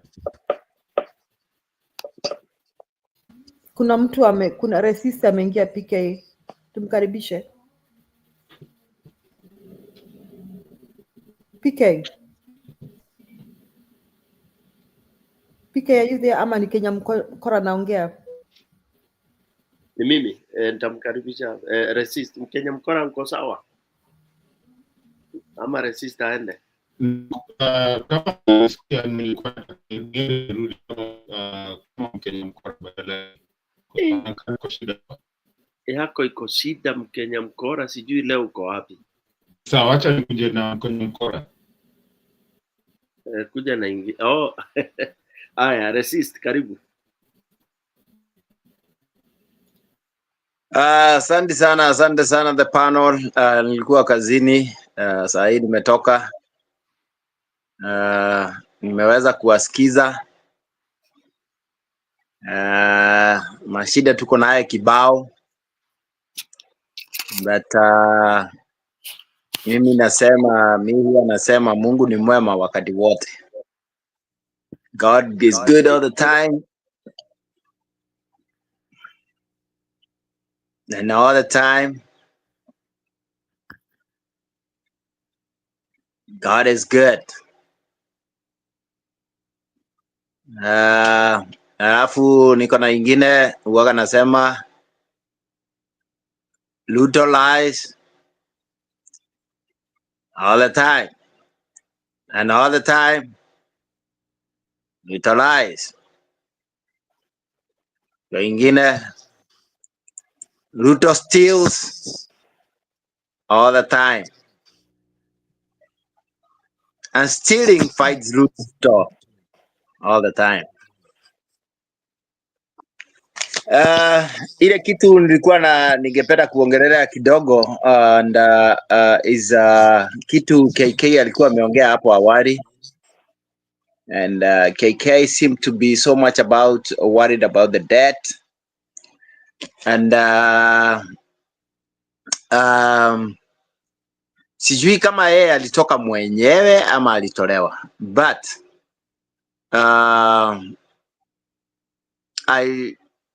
he has very serious strong points.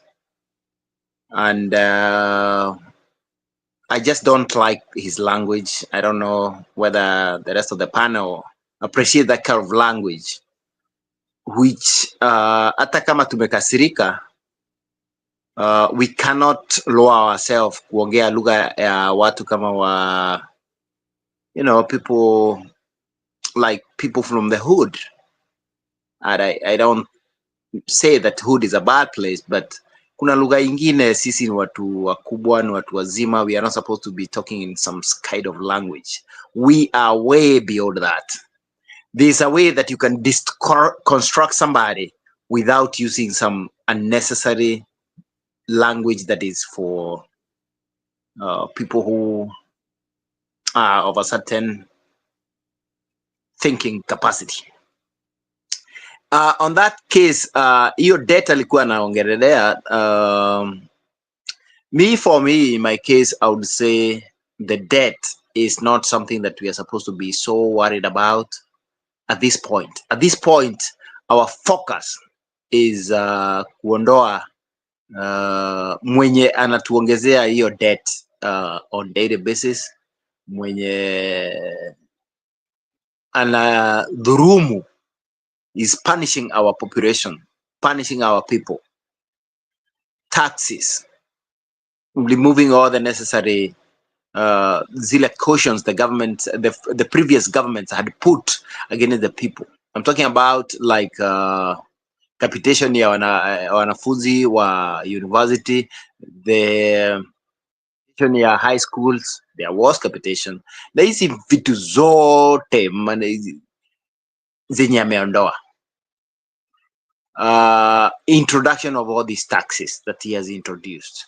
And now the worst, the killing of our children. So the first business without we shouldn't even, I don't think we should be going to those lengths ya kudiscuss hizo vitu zingine. The main focus is how and are we gonna get rid of this guy? Denny, we have been very well educated by some of our very elite people who know about things. For example, a man that we all know, Maina Wazege, whose Tom PK was talking about. And we were very educated. We are told these are two types of debts. We got the sovereign debts.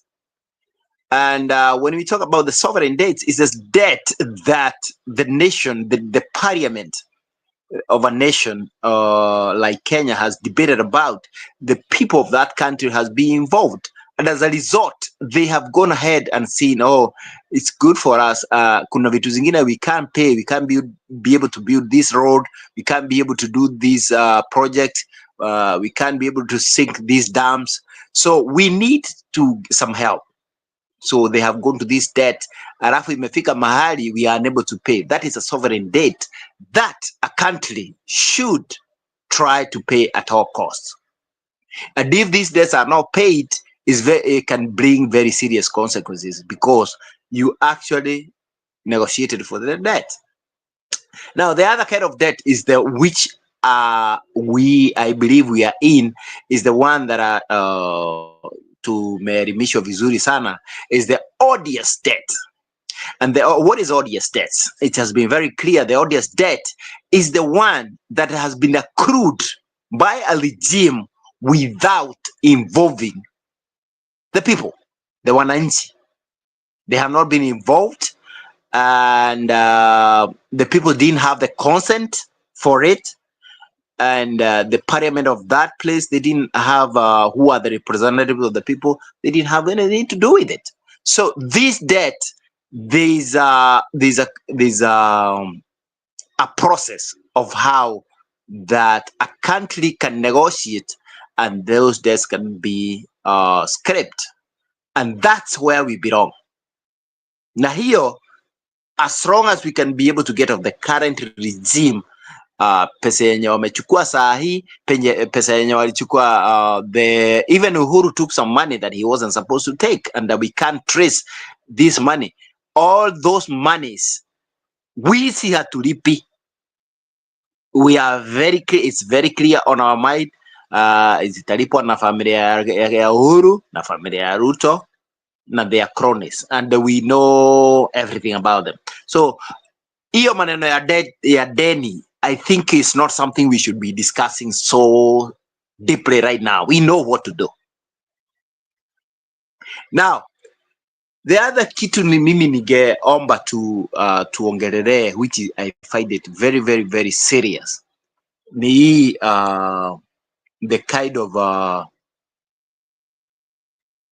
the trip that we have seen the current fake president ameendea huko kwa border ya upande wa Northern Frontier District, and Mandela, Wajir, Garissa, and except Isiolo. And this new strategy to eliminate the vetting process is something that it should be now as equally discussed as how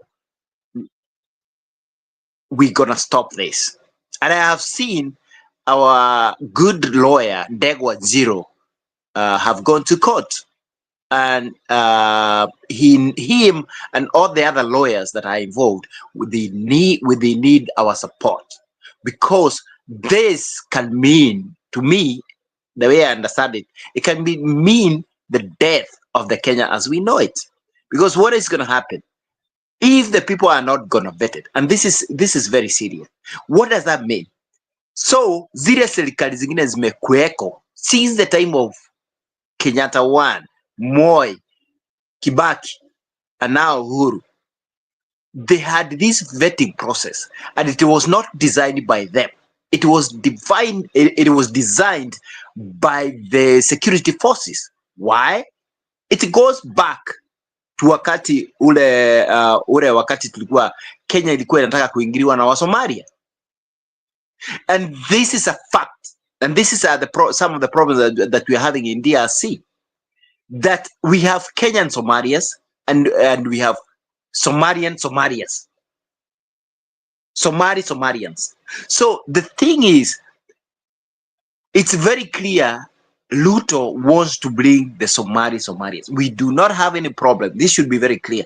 Hatuna shida yoyote na Somalia, Kenyan Somalis. But kutuletea Somalians, that should be a very serious offense. Na hawa watu ndio watakuja materrorist hao wa Al-Shabaab wote wakuja Kenya watuharibie nchi yetu, and it's a very complicated problem because as you can see, ukiangalia mkubwa wa DCI ni Msomalia, ukiangalia all sectors of security wameweka wa Somalia. So if we are not careful, Kenya gonna be ruled by not the Kenyan Somalians, but the Somalians. Na hapo, it becomes even more serious, it becomes even more urgent to remove these men. Not 2027, and I agree with Stone PK, now. He needs to go now, because this is going to get serious. Thank you. Wacha niseme kwa hayo, niko na mengine, wacha ninyamazie hapo for now. Thank you so much.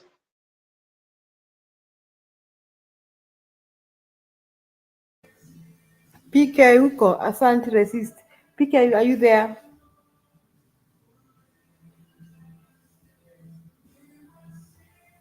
So resist akileta hao watu, basi tutafanya kama Trump. Now we'll start understanding Trump. Tutaanza kuwasukuma kama Trump. So that they don't infiltrate Kenya with terrorists. Kenya the love, are you there? Utasema kitu? Yeah. Hey, hao watu wameenda kulala manini? Nasikika? Unasikika, karibu. Bado. Now you are lost again. Okay. Hebu endelea kidogo basi.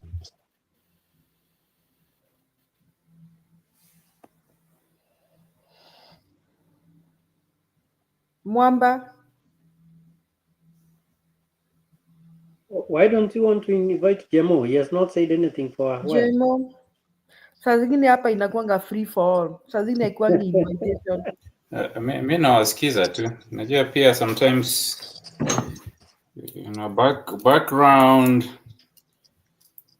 conversation is good. I was working on a car kwa garage, so I was just trying to hear while I'm working. But hey, it's a lot of good stuff. As we are talking about, so I think this is the conversation and nilikuwa nasema earlier.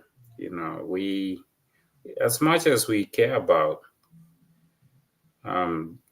getting Ruto out, we also need to start vetting people based on their leadership and just looking at them, are they gonna be good leaders? You know, me, I honestly nimesikiza sana Wanjigi, the way he speaks. He looks like somebody that, and he sounds like somebody that he, I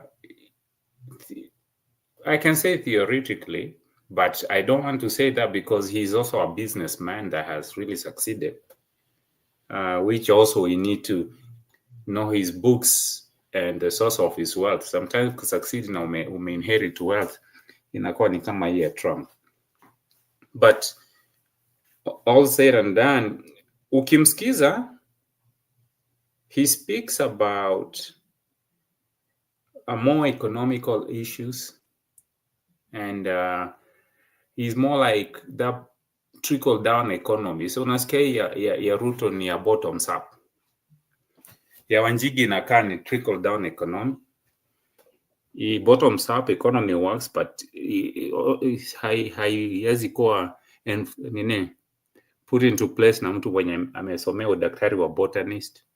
So that's where Ruto thinks he's too smart with that narrative of bottoms up economy, and he has proven that he doesn't know anything about economy. But Wanjigi, when you listen to him, he talks about creating opportunities in Kenya.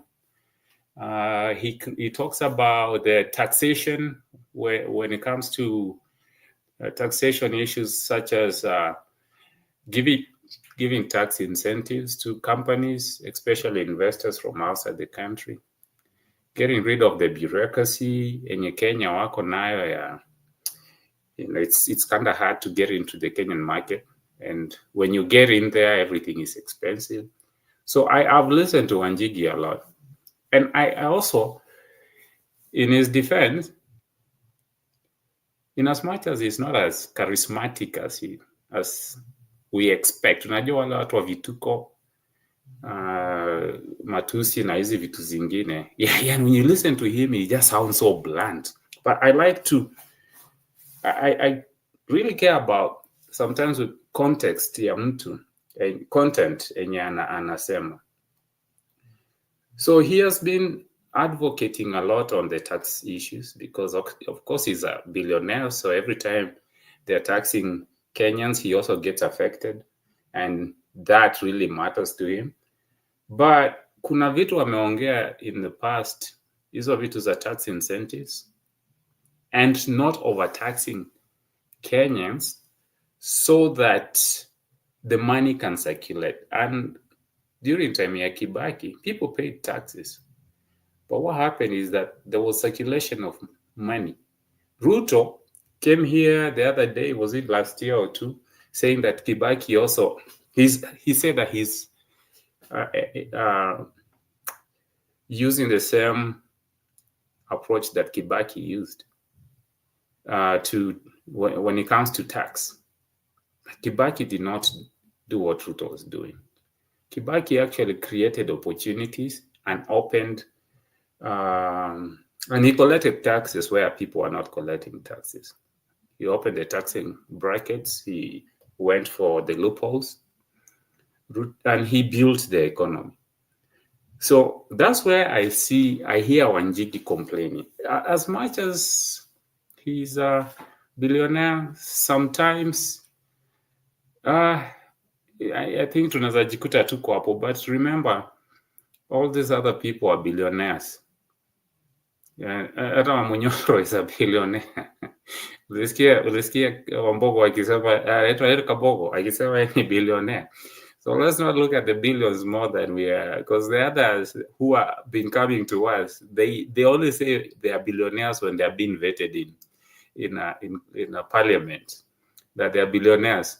But when you listen to them appealing to people, they never say things that Wanjigi says. So mi huwa niko hapo na nasema, maybe we need to see our Wanjigi, maybe not as a president, but in a capacity where he can make a difference, because we need people in Kenya. that will be around the president and actually tell the president what the president might lack. Kwa mambo ya biashara, hii itaua biashara, hii itaua. Tusikuwe na Mr. Know-all kama Kasongo mwenye. He knows he thinks he's the taxman. He also thinks he's the accountant. He, akiamuka, he doesn't listen to anybody. So we need baby Wanjigi in a capacity, maybe leadership, kama ni CS, ya treasury. He can, if he wants to be a president, maybe in the future he can be. Kibaki did that. Kibaki was the Minister of Finance. So we need him to be in a position where he can use his expertise, but in policies, not on a leadership level, but to apply what he knows in policies, and maybe we can vet him there. Hii ndio maana tukiangalia mtu kama nimesikia huyu jamaa anaitwa nani huyu the guy, the senator anaitwa nani, nikumbushe jina yake, the one that is trying to run, Omutata. Omutata, he's good, but if you ask me about between Omutata and Matiang'i, I can really speak for Matiang'i because I have seen him putting policies into use and employing policies and applying policies where it really helped the president at that time, who was Uhuru. He was in the education and he did marvelous things there. I think he's one of the few leaders in Kenya that we saw they left the office and they were doing impromptu visits to schools to follow up on what the money is doing there and mbona watoto wanalala hivi, And I think a lot of other CSs started using the same approach, to go to the ground and make sure that what they are passing in the office actually works on the ground. So I when it comes to Omutata bado sijaona policy. Sometimes mambo ya kuongea mbele ya watu kwa sababu ni time yako ya kuongea, sometimes inaweza fanya watu wafikirie wewe ni very effective. There are so many people who are good when it comes to talking, but when you're given a country and you have to make the difference for Mama Mboga ASAP in 100 days, huyo Mama Mboga lazima aone change. Unaweza kuta Okiya Mtata was good when it came to defending laws that protected Mama Mboga, but not actualizing policies. So I cannot say rule him out, but the unfortunate part with Okiya Mtata is that if you're faced with options like Matiang'i, I'd rather go for Matiang'i. Matiang'i will reverse these issues that Mr. Kasongo is doing by just giving anybody citizenship of Kenya. Matiang'i was in the Interior Minister of Kenya, so he knows the security issues that are going on in Kenya.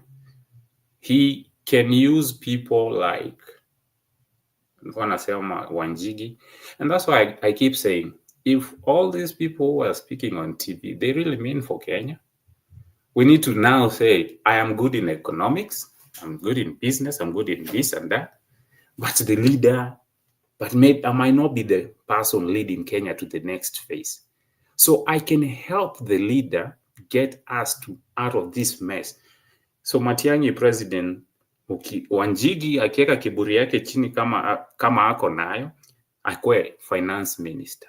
I'm not saying that's how it should be, but if what he's saying on TV, it's really what we need to do in Kenya, then he shouldn't be going just for the presidency. He should be willing to say, I will work with you, Matiang'i, because you know how to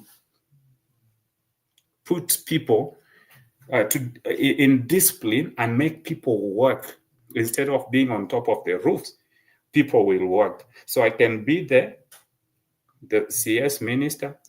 Okia Mtata, he can get an opportunity to showcase policy too, kwa sababu pia hatujaona policy zake. So in the matter of Kenyan presidency, that's why I stand when it comes to Mr. Wanjigi, Okia Mtata. When it comes to Martha Karua, those two can, Martha and Matiang'i, I feel like those two are the best. Ukieka mpaka Maraga. Maraga, because he will stand on business, and we've seen how he cannot be pushed around. And when he gets to work, he gets to work. He talks less, and we see less of him and more of what he's doing. And that's the same thing as Matiang'i. But when it comes to leadership, kama ni presidency, kama watakubaliana mama akuwe president, nani akuwe Matiang'i akuwe vice, that's a good combo. Or mama akuwe vice, Matiang'i akuwe president, kuwe na mwanasheria na mtu wa policy. Hiyo pesa yenye Kasongo amechukua itarudi yote. Hilo upuzi inaendelea Kenya, itarudi, itaisha yote. So that's why I see leadership, but also I keep just appealing, even the Gashaguas, if we really mean good for the country, and you are good on getting Ruto out by bringing people together, but you're not the best in taking Kenya to the next phase, especially with the economic situation. Help us get him out, but also be willing to play your part as sacrifice, allowing a formation that will help, that will make a difference. Kuna haja Gachagua tumpende tena tumdharau in the 100 days into his presidency, atakuwa ametusaidia nini? Kwa sababu that's what will happen. 100 days tutarudi hapa tukisema hii sasa hii ni vitu gani tulifanya, hata heri Kasongo. We don't want to say heri Uhuru, heri Kasongo tena. The leaders that are coming should be better than the leaders that we had. And that's what I have for that opinion. Okay, asanti. Kenya Mkora, PK uko area? PK uko area, because I think we should be winding up. Kama uko area uniambie, napatia Mkenya Mkora nafasi. Hajaongea. Mkenya Mkora.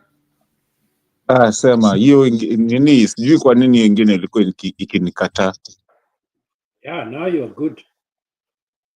Nice. Sasa hata imenipoteza. I had so many things to say before, but I just have a question for Jemo. Jemo, what makes you think that anyone is going to vote for Gachagua, and would you even vote for him? There's nothing that makes me think anybody will, and I wouldn't. And that's why I say if it's true that he really cares about Kenya and getting Kasongo, then he shouldn't run. What makes me think that people might is because of this narrative in tunasema he's handling Kasongo the right way. But also, instead of us weaponizing him against Kasongo, we might push him all the way to him thinking that now he's the only person that should run. And that can be a very tricky place to be as Kenyans, because number one, he's the only person that is going head on with Kasongo. Number two, we didn't tell him, we didn't tell him that we are not comfortable with you as a leader, but we are comfortable with you rallying us against Kasongo.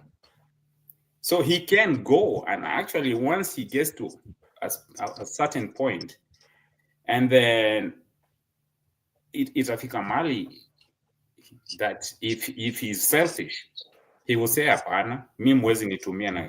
So we need to say, if it's true that you care about Kenya, also rally us behind somebody else, but don't just say it's him.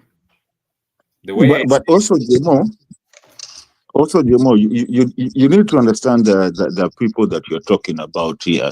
This generation and the people that you're dealing with here, these are people who already made their mind. They keep on repeating this thing that used to be there before even Gachagua was taken out. Kufa makanga kufa dereva. And people used to say, we'll buy him the mic so that he can tell us everything. We are not people who are just sitting around and saying, no, we want Gachagua to keep on talking. Nobody is ever going to vote for Gachagua. He can never be the president. I don't even know Kama Tazaf Kamali, but he can be a substantial person mwenye at least anaweza tusaidia tumalize dereva. You know what we're saying? And that is where we draw the line with him. Wewe tusaidie, ongea. Sema, ongea. But at the end of the day, we are not coming for you. Mkenya will learn, you keep repeating that he can be, but when he chooses not to be, my friend, you have a problem. Let me say this one before it gets lost, because it has just come up to my mind. Gachagua is just being what he is. He is a deconstructor. In fact, I really want to compare him side by side with Miguna. He can actually destroy somebody. He destroyed Uhuru properly within a very short while. Now he's destroying Ruto. So I don't think he's behaving in a way he's not. He's just what he is doing right now. And that is what he's best at. He's not a president. And I think that's where I was saying, if that's what he's doing, we should applaud him for that. But we should also be careful when he says, I'm going all the way, and you are not prepared for that. So we pray that if it's his intention to help us get Kasongo out. But Jemo, go all the way with two. The masses are not behind him in the sense of putting him in the seat. They are behind him for the rhetoric. Yeah, and that's why I say it for all the Kenyans with goodwill, including Gachagua, it should be the game plan. Okay, I'm not saying that he should go or what. Anybody, and that's why you are concentrating more on Gachagua. I'm also talking about people like Wanjigi. All these talks that we have on Spice TV and all this stuff that he keeps telling us and educating us about the Kenyan economy. He should also be the person that say, okay, with all this expertise, the knowledge that I've been dropping about the economy and taxes, I'm willing to take the CS. If nobody else wants it, I will take it. Demo, the same thing actually when I was getting shut down by my internet. I don't know what was happening with my system on this side. There's something because you guys were talking about Jimmy Wanjigi. Now, here's my biggest worry about this thing, and it's actually not even a Kenyan thing. It's a world thing. And even that's why people are having an issue with Elon Musk.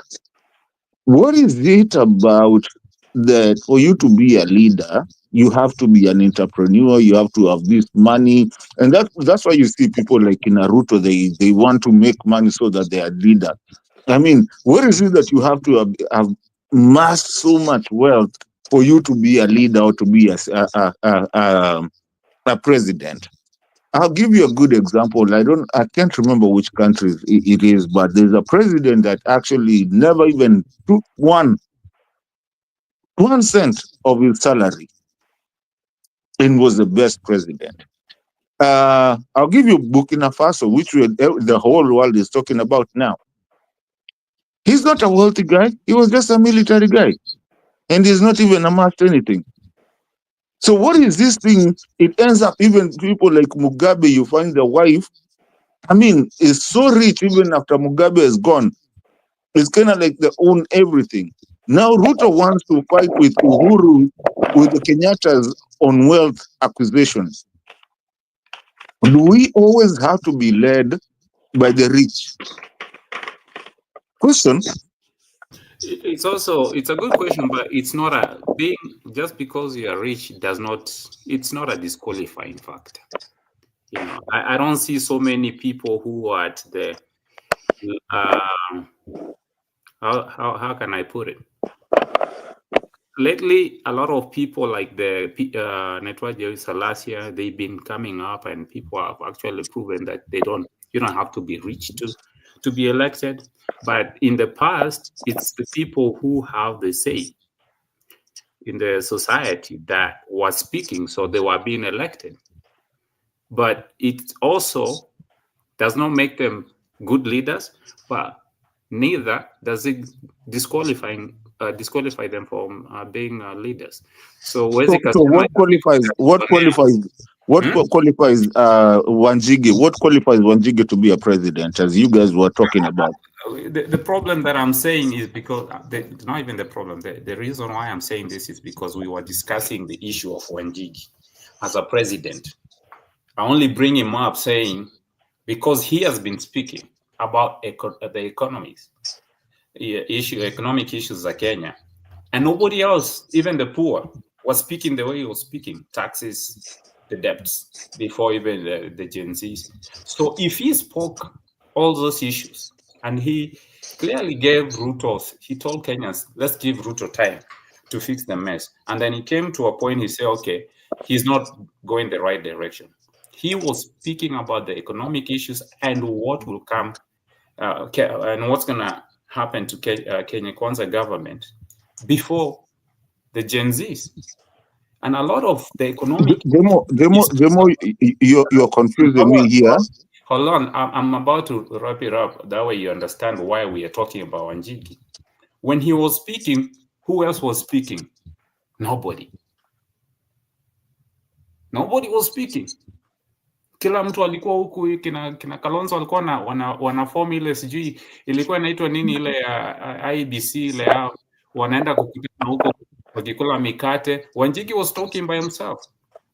So if he spoke, does it mean that just because he spoke, we have to now say that we're looking at the money? No, he was speaking when nobody else was speaking, and that's the disadvantage of us as people, because sometimes when someone is speaking something important, we try to write them off because they are just billionaires. They might not be saying what is true. So Wanjigi was speaking, and unfortunately nobody else was. Hata wale wenye walikuwa na free publicity wanaitwa huko kuongea kwa nini, kwa mashows na maredio, they decided to go beat drums na masikuti za vitu za ujinga. Wanjigi was talking about the economy. So it does not disqualify him. However, I don't see him as a leader in a presidential aspect, part of leadership. That's all I'm trying to say. Yeah, Jemo, I agree with you. I wouldn't want to disqualify him just because he's a billionaire or anything. I've lived in New York for so many years. And the best mayor of New York, and don't forget the economy of New York is even bigger than the economy of New York State. This guy called Michael Bloomberg, there was a time he was the mayor of New York, and his salary was $1. Don't forget, Bloomberg is one of the multi-billionaires of America. And he was only being paid $1 just to make it legal that he receives a salary for the job he was doing. So if Wanjigi has that heart, possibly, and I don't know whether it's true, he could be a president. But of course, as you say, I don't see, and I'm not campaigning for him. I don't see the capacity of him being a president. But as you rightly say, he's the only person who brought the issue of these odious debts when nobody else was speaking about it, which is a very good point. And we would want to be able to get us out of debt, whatever the case. So if you could have a say in a government where you would be able to lead us out of debt, well, why not? But Mwamba, and Jemo, I'm liking this conversation because we are heading somewhere. Because let me turn you guys into another kind of thinking. because Jimmy Wanjigi was not the one talking. Actually, those numbers, he got them from somewhere. Now, these things that you're saying, Jimmy Wanjigi was the only person speaking. Remember, even the Adani deal was not, somebody came up with it, so it. Now, let me just make it simple so that the conversation continues. Just because Jimmy Wanjigi has the money and can access the mainstream media to be heard, he's getting these things from other people. The whole country is speaking. He did not even come up with the numbers. It might have even been a Strathmore kid that got the numbers and passed them to them. If I remember well, Mkenya, when he talked, that I heard him say, I think it was from his accounts department. And there's this lawyer guy, I can't remember the name. His name is the person he worked with. So actually, it comes from his business world. That's why he gets all those mathematics. And Yeah, but the people, but if that person that came up with it to pass it on because he knows Jimmy Wanjigi can speak because he can actually access the media, if that person actually was given the who does the mathematics. Sorry, the thing comes from his business world. It is one of his accountants who give him the figures, and of course, you don't expect he's the one who does his account. And he spoke about his He passion, spoke about it, which is the economic situation and the situation of the country. Remember, when the country loses money, Wanjigi loses money. And also, to remind you, same period of time, there were people given platforms. Usikaniambia ati Wanjigi tu tulikuwa tunaona kwa TV. There's a lot of people who were given platforms, but they were beating sikuti za Ruto. This when people were, instead of questioning Ruto, they were joining Ruto. Ngoja, mlikuwa mnajua Nyamea? No. And that's the problem. When people don't make Siye ndo alileta, lakini hold on, yeye ndo alijua hiyo kitu, lakini alipelekea nani? And that's our problem. We can't do Alipelekea senator fulani akamwambia aende useme hii kitu. That's how you knew people. So what I'm trying to say is that just because somebody has a platform and they are a billionaire and whatever does not mean that it is their ideas. Is actually like, for me, if I see something and I know I don't have a platform other than being here, I'll go to do, I'll go try and find maybe Sifuna. Hey, yenda uongei. Now you talk about Sifuna. Or let me take it back a little bit, because I have a platform here. I get so many messages sometimes. Matusi uongelele issue, kuna kitu tumeona hapa hivi, unaweza ongea kitu hapa.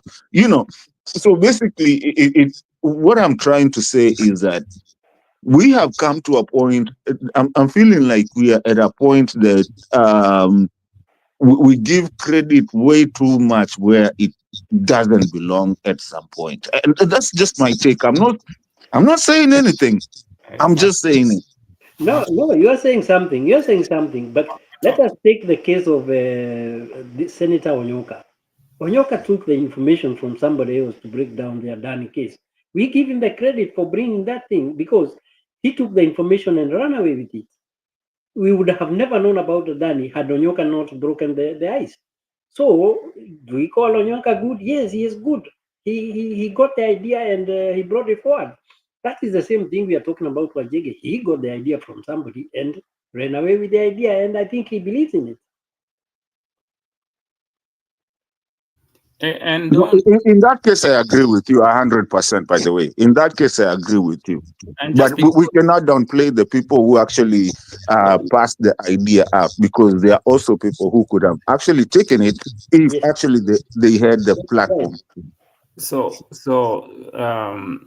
you cannot. Okay, Nene Mato. Just because he spoke and the others did not speak, we're not saying we're downplaying them.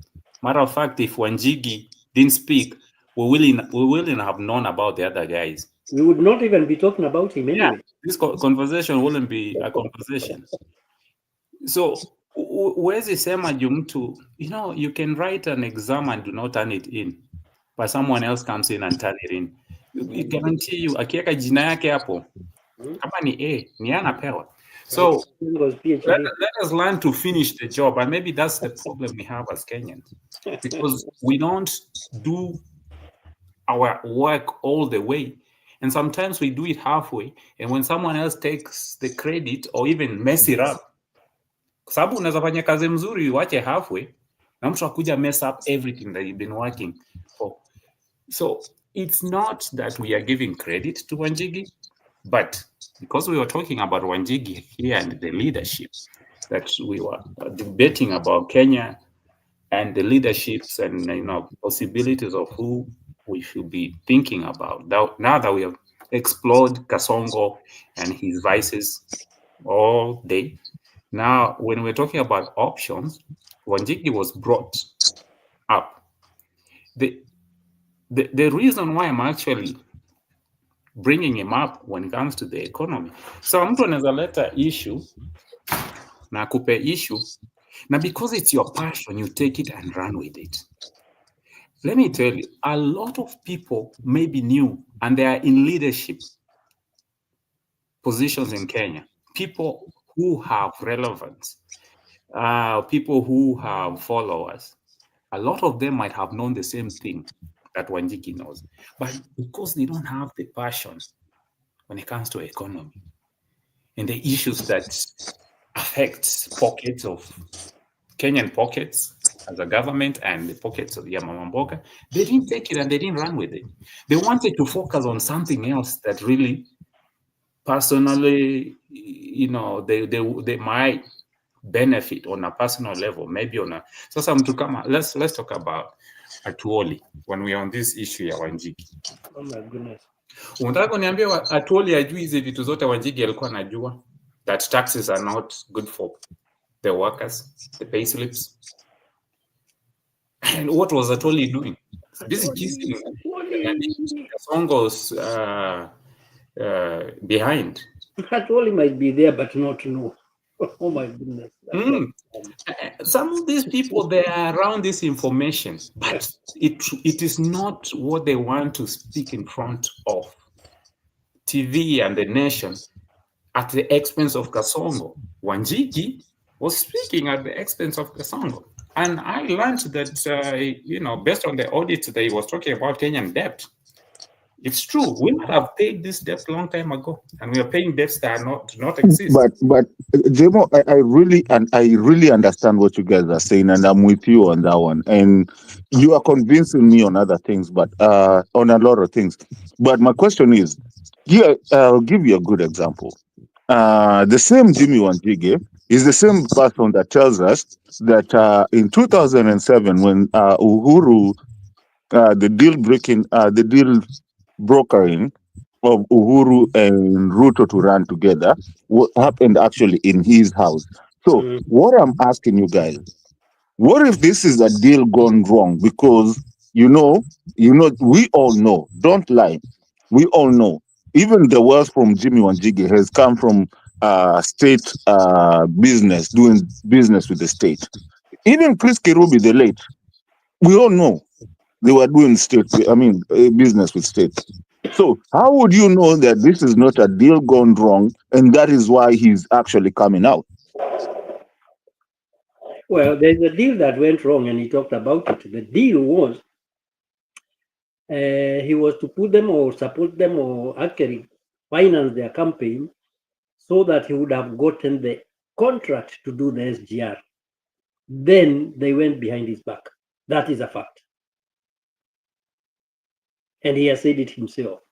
You just hammered the nail on. You just hammered the nail on the head. Thank you. I needed somebody to say that because I know that. But the SGR was to cost 60 billion shillings only, but they went behind his back, and the SGR cost over 400 billion. That is one thing that bothers Wanjigi.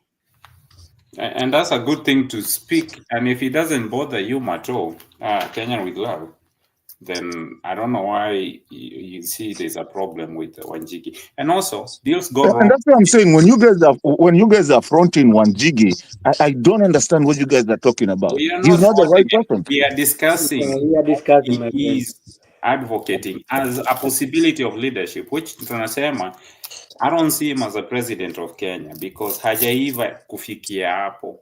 But at the end of the day, deals going wrong, they go wrong every day. Hata ya Gachagua na wewe unafikiria Gachagua akiitana wa Munyoro si angekuwa anaitana Karen.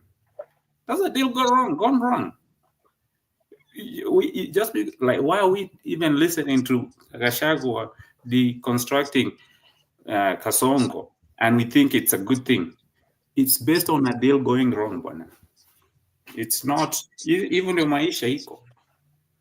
You know, that's why nasema it's riskier for Gachagua to be president than actually I feel it's riskier for him to be the president than Wanjigi, if you're to ask me. It's more riskier for Gachagua because he's going in with vengeance. And I don't like that. I don't like that. And the problem, a leader that goes in to fix things and not because he has to prove a point. and the problem with us, I'm just gonna say worldwide. I don't want to, I don't want to pinpoint down to Kenya, but I will in a certain way. The thing is that we look at these people. I don't know why we call them leaders. This is a clan. It's a clan of business, and when you hear anything they pass in the parliament, everybody has a deal somewhere. Did you hear that the road from Ngong Road, Ngong going to Karen and Kiserian, the contractor was actually an MP. Guess from where? From Taita Taveta. How did he get that? Okay, have you seen how many proxies that when you go back and look at it, you find that the proxies actually end up to somebody in parliament. You hear them say, I mean, they inflate the maybe maize. Let me give an example. They inflate the price of maize. They say, oh, there's a shortage of maize. Then all of a sudden, a ship docks in Mombasa port. In that ship, you look at it, is actually, I mean, it's an MP's or a senator or somebody. It's a clique, it's a clan. That's why wanasemanga waheshimiwa, because they look at you guys. It's just like once you get in there, look at Peter Selassie. Let me give you a good example. Peter Selassie and Toto. People who had nothing, once they get in there, now they have millions all of a sudden. Are you telling me that's their salary? Macho, and that's why we have to discuss them. You know, we are not saying we are buying everything they say. We got ni kama miwa. You eat what you can, you know, and then spit the rest. Because as they present ourselves, you know, we look at them as the sugar cane that you are not supposed to indulge everything. You know, you get what you get from them, and the rest is the clan. You know, so, but it does not disqualify somebody because they still are Kenyans, and actually does not make it bad for us to discuss them and what they are saying, because if you don't discuss them, maybe someone else out there is believing in them wholeheartedly. So you have to bring different perspectives from what they say and say, But well, bro, yes, I'm understanding what you're saying, but is the reason that 60 years after independence, and actually it's not even 60, if you can go back and look at the first country in Africa that actually got independence, you will find that this is almost 100 years after. But then you find that still we are a third world country. Why? Because it's a business, and Gachagua was right when he said, when he was talking about this is a shared holding thing, because everybody is out there to make money. No productivity of anything. Now I'll give you another bad example. Remember somebody like Joe Biden, and that's a bad example, and I really hate comparing when people compare US and Africa. But I will just take that for now. Joe Biden used to take the train. I am telling you, yours lovely here.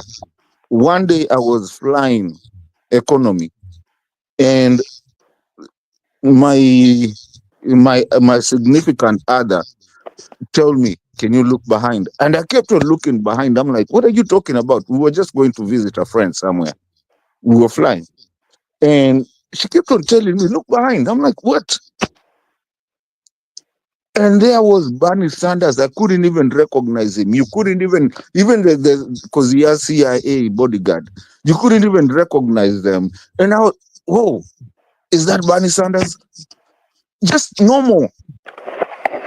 But in Africa, what we have these leaders that once you're a leader, you have to be, I don't know, I mean, you extravagant and everything, and you're not a normal person anymore. Like, it's kind of like a Illuminati thing. And sorry to say that I don't believe in that nonsense, but it's kind of like a clan, a group of some people who just have to be this way and that way.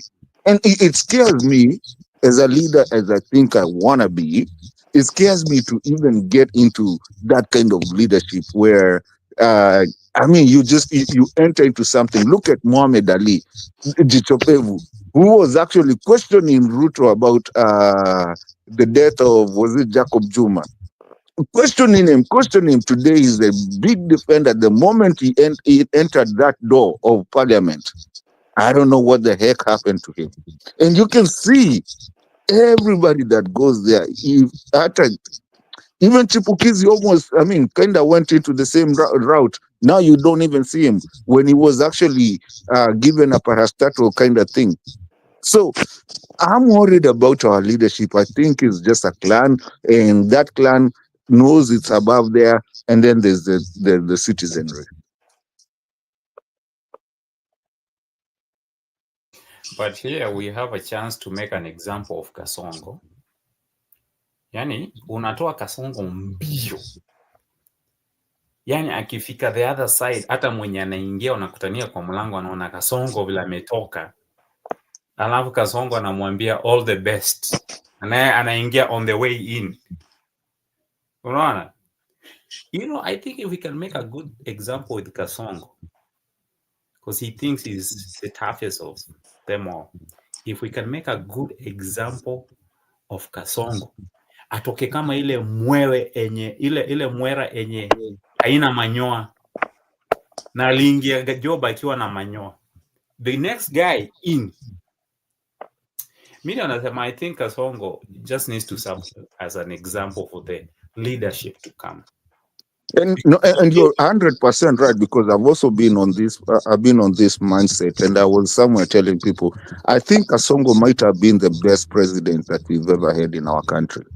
Mtu akaniuliza why, nikamwambia kwa sababu watu walikuwa wamelala chini, amewafungua macho. Mtu walikuwa wamelala, kila mtu anamwangalia hivi tu, anamwangalia, something that we've never done. Hata Uhuru alikuwa mjanjezi. Unajua, haka nikamtuka ushago. Huyu ameinua, kila mtu anamwangalia tu hivi, wanamgojea, kushikwa. So this might be a turning point for our country, to where now we start looking, actually taking our presidents and leaders into account, because watu wamefunguka macho. You're very right, according to Mato. And according to Mato's, sijui Wakenya wengine wanafikiria aje, lakini me, I think he might have been the best president that we've ever had, so that we all open up our minds. If I was the next president of Kenya, the one thing I will avoid for 5 years is Jemo must go. Kwa hivyo, utaniona juu ya ndege ama juu ya gari, utaniona nikifanya upuzi, cause that word must go. When Kenya starts saying you have to go. Eish. So I don't think there's another president, Wanjiki or Matiang'i, whoever that would be, that wants a must go behind their name. Question, guys. I wonder who is the... I mean, it's even gotten so bad that even that, I mean, You say the right. Mimi hakuna venye mnaweza niambia I must go, alafu bado mnaniandikia emails to other presidents and to other countries. Yani mmeniandikia kila mahali. I don't want to be hated. I want to be loved by my country. How can you even, yani kwani ni lazima sinirudi kwenye kwetu nikakae? Kwani niliua mtu ushago ama nyumbani kwangu? Why can't I just live in peace? Is it a must? Huwezi pendwa na watu wote, lakini although I'm also asking who is the administrator here, kwa sababu naona nimeangalia the chat, nimekuta there is some very interesting discussion there and they're asking questions and they're also feeling like we are ignoring them because we are not answering them. And I found somebody there called Mason. He doesn't like my way of debating already. So I don't know, Julia, you are the moderator. Yes, apparently PK aliniwacha akaenda zake. PK. You should keep an eye on the chats. They don't want to feel left out. Okay, let me appreciate them. Douglas Kibongong. Kasongo, hey, yeah, Kasongo is a song in YouTube. Asante Douglas, nimekuona huko. Juenjagi. Mason Sanders. Gachagua is assembling political rejects. What you your Mason. Political rejects that are not Ruto side. We should pray wamalizane as we come up with the other person to lead us. Mason anakaa kama ni Marigret wa Ruto wenye Mason hata penye tuko kwa alikuwa anatupinga tu. Sasa sijui Mason where you belong. I thought ungekuwa unashangilia Gachagua wako. You should also encourage him to come up here if he has a good point, kwa sababu anaonekana anaongea kweli kweli, wakiwa na ugeni mwingine anaitwa Ubuntu.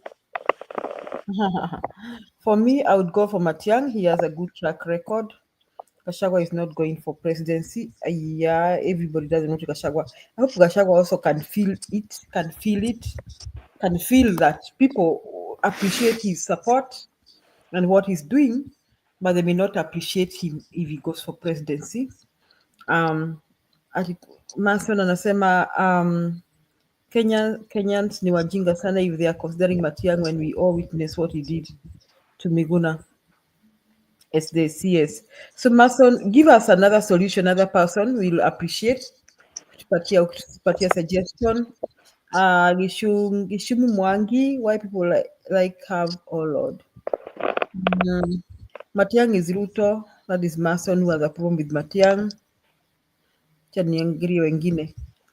Gachagua amesema they will sacrifice themselves to have a good, yes, Gachagua, I heard Gachagua say this.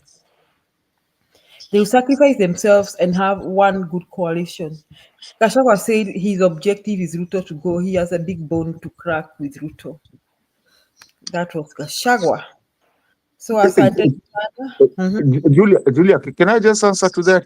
By then you have to mshijiuliza chapter 6 Gachagua already alikuwa impeached. According to chapter 6 has he run for anything? Okay, we come back to that. Ubuntu, John Jag with your propaganda kwenda sasa zingine nazo sijui watu wanatukanana na ni Friday ama walikunywa nini. Ubuntu, the problem is that our Kikuyu swore that they cannot be led by a woman. Did they swear? I doubt.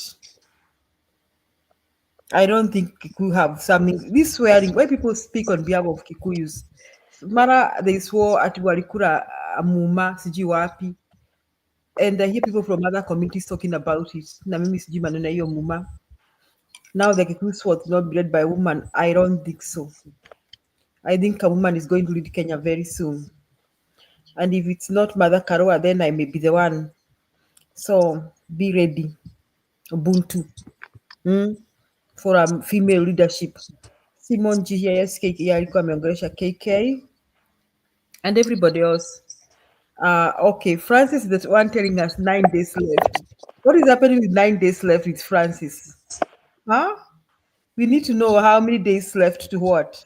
8 days. Ni 8 sasa. To where? Baba Fidel. Baba Fidel anaenda kuwa AU chair. Yeah, okay. Kama atakuwa sawa. Sijasema kitu. Okay. Okay, Mato, you are saying something about Gachagua vying for presidency. Okay. First and foremost, Gachagua is not vying for presidency. Na Gachagua amesema ata sacrifice. So I don't think it is worthy to debate that. However, I want to say that kesi ya Gachagua Mato iko kotini, if I'm not wrong. Whether Gachagua was impeached constitutionally is still in court.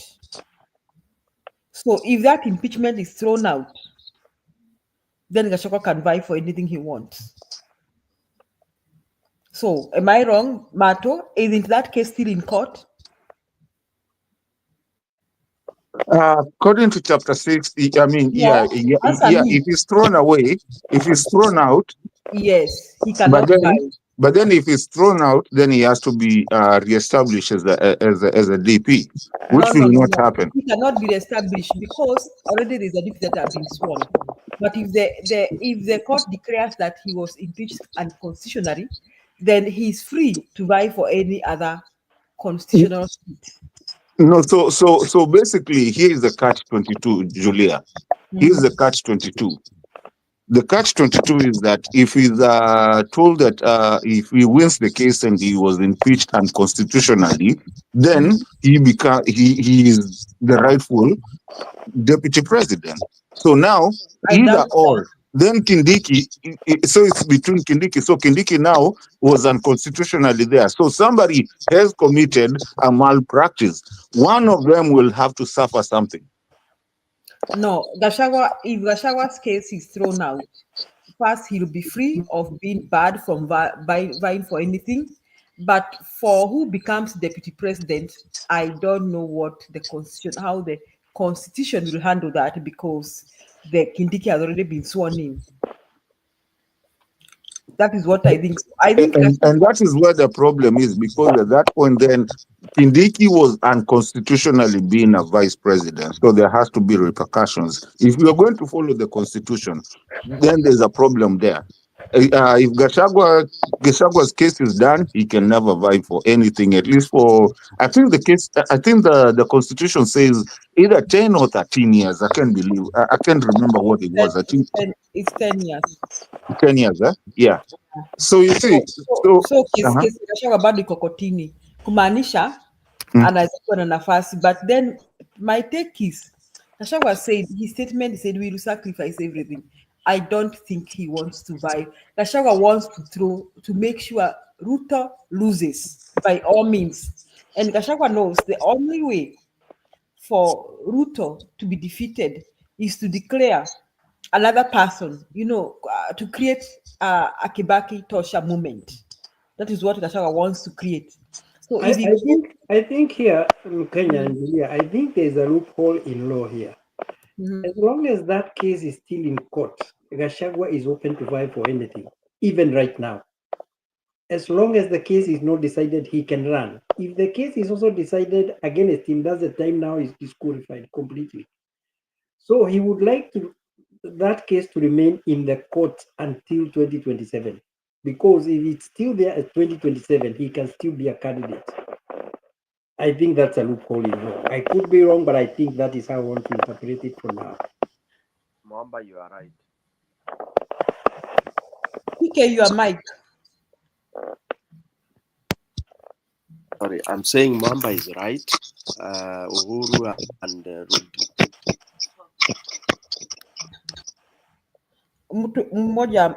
Mwamba mute.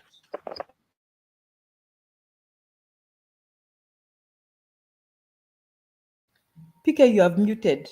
What happened? You are the one who was speaking. Ama, who was speaking? It was PK. PK, wait, unmute. We've all muted to listen to you.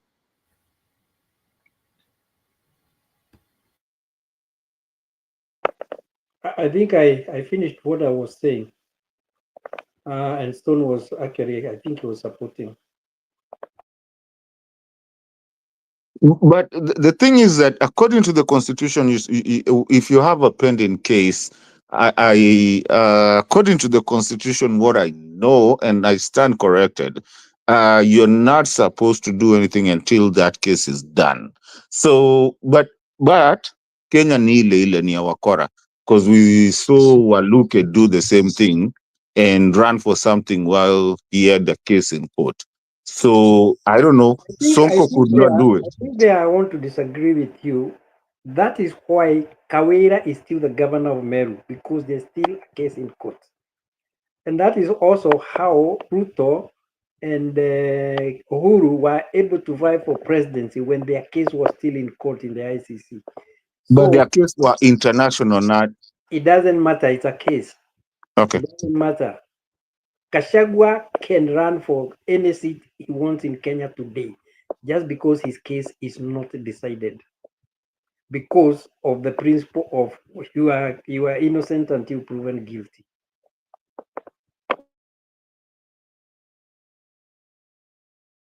But I hope Kashawa is aware that the only way to defeat Ruto is to create Kibaki Tosha movement and by supporting another candidate.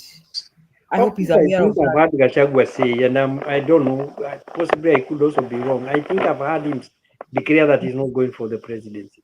I think I've heard him say that. Yeah, you can buy in Mount Kenya imeni you won't mind. Watu wa Nyeri wakitaka kuwa governor wao ni sawa tu. I think he knows he's not favorable for a president. That's why I think he appreciates that. But I think he still has to settle the score with Ruto.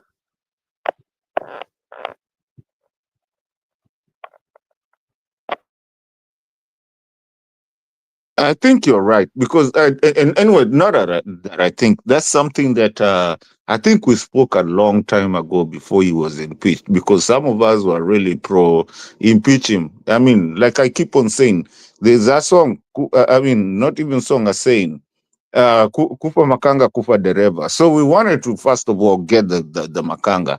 Now the dereva is the one that is becoming problematic, but now the makanga is actually helping us. And so we love Gashagwa, not because, and I keep on telling people that, not because we think he's anything to be a president. I mean, can you, ladies and gentlemen, can you imagine a Gashagwa presidency?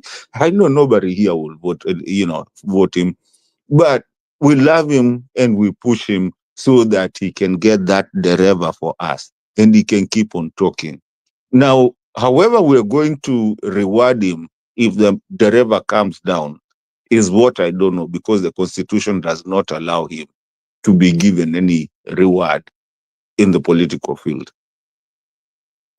But Mato, mbona unarudi tu hapo tena after we have explained to you? Isn't Gachagwa's case in court? How then doesn't the Constitution allow him? Lilia, we're in 2025. How long is that? I mean, are we going to drag that case until 2028? Why not? People do that. Isn't Kawira still the governor? Didn't the governor of Embu finish his governorship even when he had been ousted? What was his name again? Si alimaliza mpaka second term. Okay, so let me ask you a question, my dear sister. So, assuming we kama tutafika 2027, but assuming we drag that case until what, 2028, 2030, whatever, and then yeah, maybe tumempatia seat, and then that case actually ikuje isemwe that he was actually, everything was done legally and everything. No, now are you going to tell him that now, since you're assuming which I know he's not going to be the president, but let's just give him the benefit of doubt, Akwe president at that time, saying, then are you going to tell him now, you were wrongfully elected as a president according to the Constitution? There is also another loophole in law, and this one is very practical and going on right now. Yes, it can be dragged, and he becomes the president, and the courts can actually use another trick that he says they will have a suspended sentence. He's not sentenced before. You can't sentence a sitting president. Right now, Donald Trump is the president of America, and he has been indicted. He has been actually convicted for cases that have been suspended sentence because he was chosen president. Right now, he's a convict. But that's not in our constitution. That's the American constitution. Kwa nini mnajikompeaga na America Yeah, nyinyi? we are all following the English It is the common same law. matter. Iko We same. are all following the Haina English common tofauti. law. I think you need to do some bit of research when it comes to law Kenya. You cannot Where sentence you have, person you No, have a nimedui research sana, especially in the military side. Nimeifanya sana. Mato, Siongea kitu sijui. Mato, you Kina cannot Julia wanajua sijui ongea kitu sijui. This one I'm telling you for free, and I don't have a PhD. Mato, you cannot sentence a sitting president in Kenya. What America? Yes, we are following the same law. You cannot even sue them. They're above the law. You didn't ukujua hivyo. Hawezi peleka Ruto kotini ati uanze kumsomea mashtaka alafu sasa useme umeamua afungwe. Ruto anapelekwa kotini kila siku, my friend. There's nobody No. above the law. Give me one Hatujaifika hiyo instance. sekta. No, you can't take the president to the court. So that one In you Kenya? don't. Give me one You can't. instance. Mato uko In Kenya? Even in Kenya. He cannot be indicted. He cannot be indicted.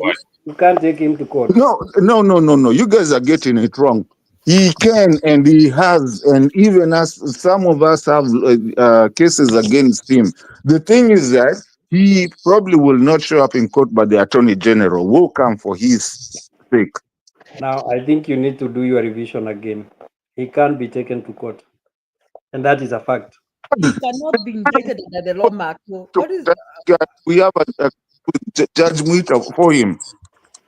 Oh, Lord. It's just the Attorney General that is going to come and answer for him. Yes, he will not come to court, but the Attorney General will come for him. You cannot take a sitting president to court. Nawaambia nini? Kwani mimi am I speaking gibberish? Mato, you have a problem yourself. And Fanya, if yes, we talk, just go to Google and look it up. Because you need to read the Constitution of Kenya. He cannot be indicted. A sitting president cannot be indicted, even in Kenya. Watch America. After a president is above the law. You didn't know that. He cannot be indicted. Go look at a case. Do you want me to give you the case law? There is no case he has been indicted. Macho, the laws are strict in other countries like the US. They've never been strict in Kenya. What makes you think he can be indicted there? Presidency, but the Attorney General, that's why he has the Attorney General. It's his attorney. That's the government. If you the minute you're talking about the Attorney General, you're taking the government to court. It happens. See Trump versus other states reversing the executive orders is Trump. That's not taking Trump to court. That's just contesting the narrative or the executive order. But indicting somebody, that's personally on a legal criminal way. That cannot happen. If it doesn't happen in US and they follow the law, what makes you think it will happen in Kenya? Jamani. And listen, Mato, it is for the reason of a country's stability. That is why a sitting president cannot be indicted. We cannot be, or every now and then say, ati Ruto amepelekwa kotini, mara alifanya hivi, mara jaji ameamua afungwe miaka sijui 10. That will not happen in Kenya. So until that president is not president, is only when he can be indicted. And that is see kwa sababu pia ni Ruto, and that is the constitution of Kenya.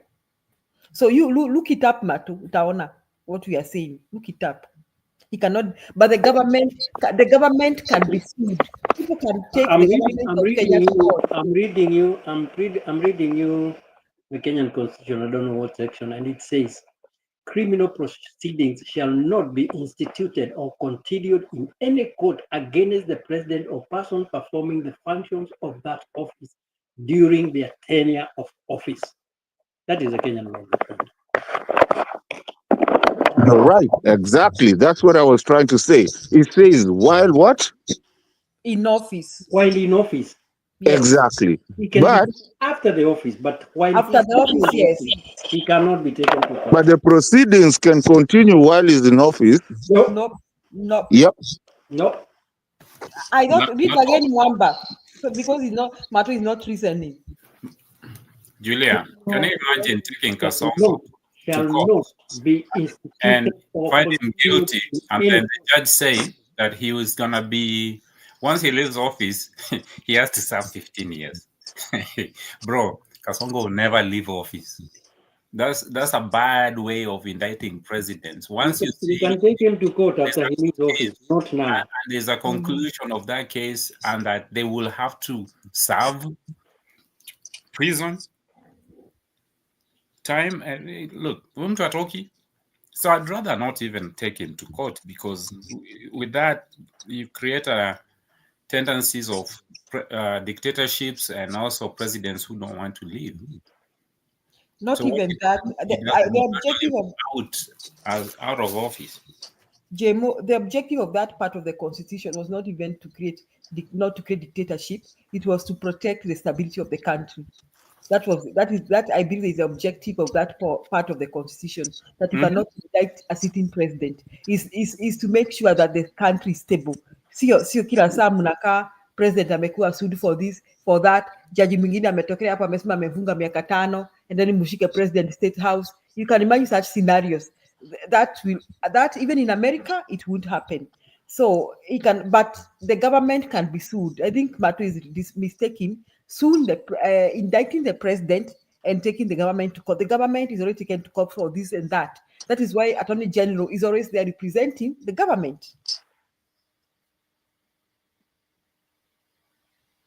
So for Gachagua, we have really talked about Gachagua, this Gachagua man, but I hope that he's not vying for presidency. I don't think he'll vie for any presidency, and I don't think he'll vie for any political seats. And maybe if he does, maybe in Mount Kenya region if they want. But I believe Gachagwa's objective right now is to kick Ruto out of power, and he must do what it will take him, including creating a Kibaki Tosha movement. I think it is section 143 of the Kenyan Constitution, Mukenya. Go and read that one.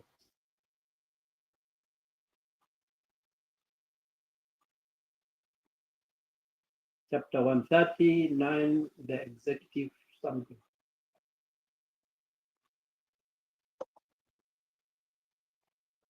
I'm pulling it up right now. Say chapter what? Chapter 143, Constitution of Kenya. Chapter 1? 143, protection from legal proceedings.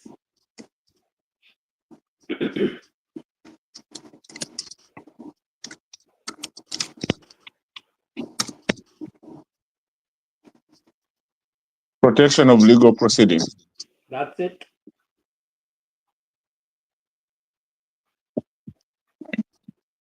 In the lane, yes, I continue because I know there was an article. So anyway, continue in the lane.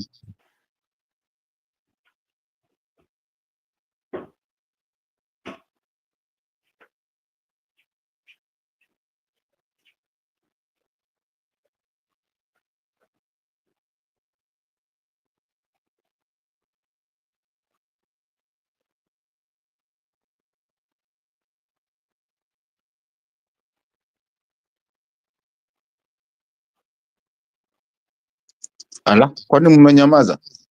We are waiting for you to read. No, in the lane, yes, as I pull it up. let me read for you. I'm there. Section 143 of the Kenyan Constitution of Kenya provides protection from legal proceedings for the president and a person performing the functions of that office during their tenure of office. Now, it goes on to say criminal proceedings shall not be instituted or continued in any court against the president or a person performing the functions of that office during the tenure of office. Kumaanisha, according to what I get here, that even right now, if something happens to Kasongo, you cannot sue Kindiki because Kindiki will be sworn in as president. If something also happens to Kindiki, Moses Wetangula will be sworn in as president, I think for 3 months. I stand to be corrected. And for those 3 months, you cannot sue Moses Wetangula. in that order. And that's the thing, Julia, we were saying when we were going for Kasongo, when we were going for actually Kufa Makanga Dereva, because some people used to ask, okay, Kufa Makanga tutoe Makanga. Of course Makanga alitoka, but now we knew now we can impeach the presidency. Now that we were done with the Makanga, then if we get the president, then again, and that's the reason they rushed to put Kindiki in. There's a problem there because there's three tiers over there. So there's number one, number two, number three. Now, number one is the president, number two is the deputy president, number three is the speaker of the National Assembly. Now, what happens after the National Assembly? There's nothing out there. The Chief Justice. Chief I think, Justice. yeah. Kuna kalaini tu hapo. Yaani hakuwezi kakuwa na kagap. There is no vacuum. The rank and file. After the speaker, it comes to the Chief Justice. And I think after the Chief Justice, there's still another one. Na kuna madepi, kuna kalaini tu hapo. Hakuwezi kakuwa na kagap. Because if the Chief Justice is incapacitated, kunakuwa na Deputy Chief Justice, msahau. Kunakuwa na Deputy Chief Justice. The only time the president of Kenya can appear in a court of law is when he is sued for a treaty that is signed on behalf of Kenya. That time you can take the president to court. Because clause number 4 says the immunity of the president under the article shall not extend to crime of which the president may be prosecuted under any treaty to which Kenya is a party and which prohibits such immunity. That means you can take him to ICC. Like ICC. That is why even the president was about to be arrested. So section 2 says, and I want to really, maybe mniambia mimi ndio mjinga hapa. Maybe I'm the fool here.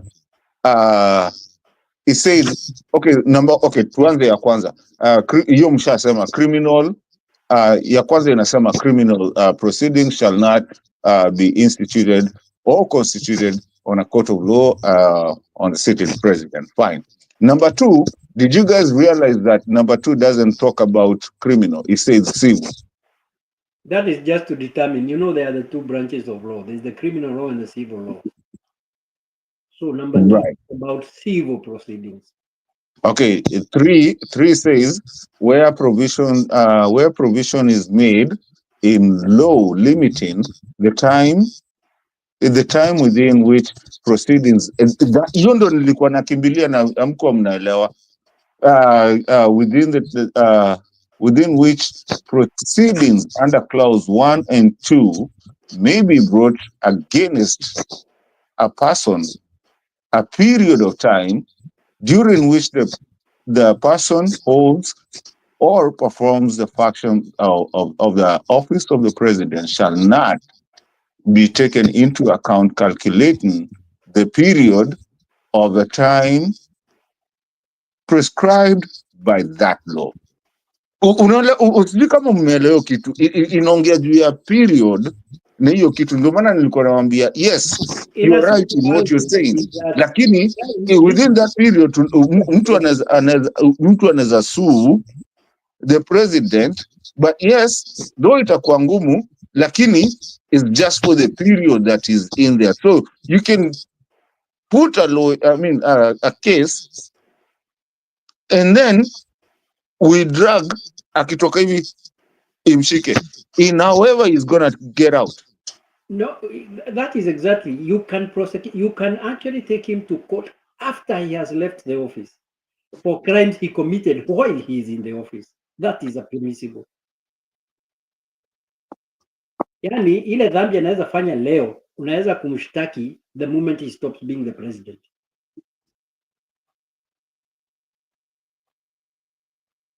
Tuko pamoja?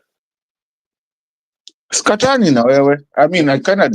We kind of read it a little bit different, but I kind of agree with you. I'm not a guru of I read the Constitution a lot. I kind of know the Constitution, and I've really kind of looked into this, but I stand corrected. I'm not a perfect person. No. I think it's very easy to understand here. I think it doesn't need a lot of interpretation. It says all the crimes he commits now can be brought against him after he comes out of that office. So after, what do you mean by after? However he comes out, however he comes out, 2027. either by impeachment, either by whatever, as long as he's not the president. If he's not elected in 2027, he's no longer the president. No, but let me ask you now. Here's where you're contradicting yourself. No, I'm after. not contradicting myself. No, hold on. I'm saying hold on. he can Listen to commit me. a crime today. Listen, he can commit a crime today. You can't Mhm. vote. Okay? But the moment he leaves the office of the president, you can prosecute him that time in his personal capacity. So, what are the ways of getting out of the presidency? By not being elected or by impeachment. Exactly my point. So we can impeach him, and if we have a case that is going on, is already in court. What case would be going on? He was the president. There was no case going on. Case can only be started when he's out of office. No, it doesn't say that. Dude, look at the third one. Unajua Kiingereza ni ngumu kwangu sasa. Look at the third one, where the provision is made in the law, limiting the time within the proceedings under clause 1 or 2. Provision is made in law limiting the time within which proceedings under clause 1 or 2 may be brought against a person, a period of time during which the person holds or performs the functions of the office of president shall not be taken into account in calculating the period of time prescribed by that law. In simple terms, you can only take him to court after he's not the president anymore. Jero Mwaura, Wacha. Jero Mwaura amekuja, anataka kusema kitu. naonekana ameamka. Well, Yo, say something. Yo. Nisa niongee? Ongea. Nyinyi watu mujalala, nimeongea tangu jana. Hii ni makali sana. Mujalala. Since ulale. Sasa mi naona hata huko Kenya hakuna nini security. Si mmeona mtu ameuawa hospitali ya Kenyatta sasa? Na wajui ni nani? Saa ngapi? Saa hii? Iko kwa news. Yeah. Mgonjwa. Ama mgonjwa zamani mtu alikatwa kichwa akiwa kwa ward. Ati mtu alikatwa kichwa akiwa kwa ward. Kwani hiyo ward ina security? Sasa hiyo ni kweli, sasa tutajibu namna gani? Huyo mtu alikutwa asubuhi amekatwa kichwa. Acha nitoke kwa ofisi. Sasa mumeona hiyo? Hatujaona. Tumekuwa tu hapa tukiongelea maneno ya msongo. Hiyo nchi mimi naogopa. Huko hakuna security. Huyu mtu anataka damu. Kila pahali ni kifo. Kila pahali saa yote news baya. Mambo Botera tu ndio amekufa ni ugonjwa mambo Botera, but hao wengine wote wanakufa kila saa ni kifo. Unaona, tuliambia Ruto asinguse mlima, kila kitu anajaribu inaharibika.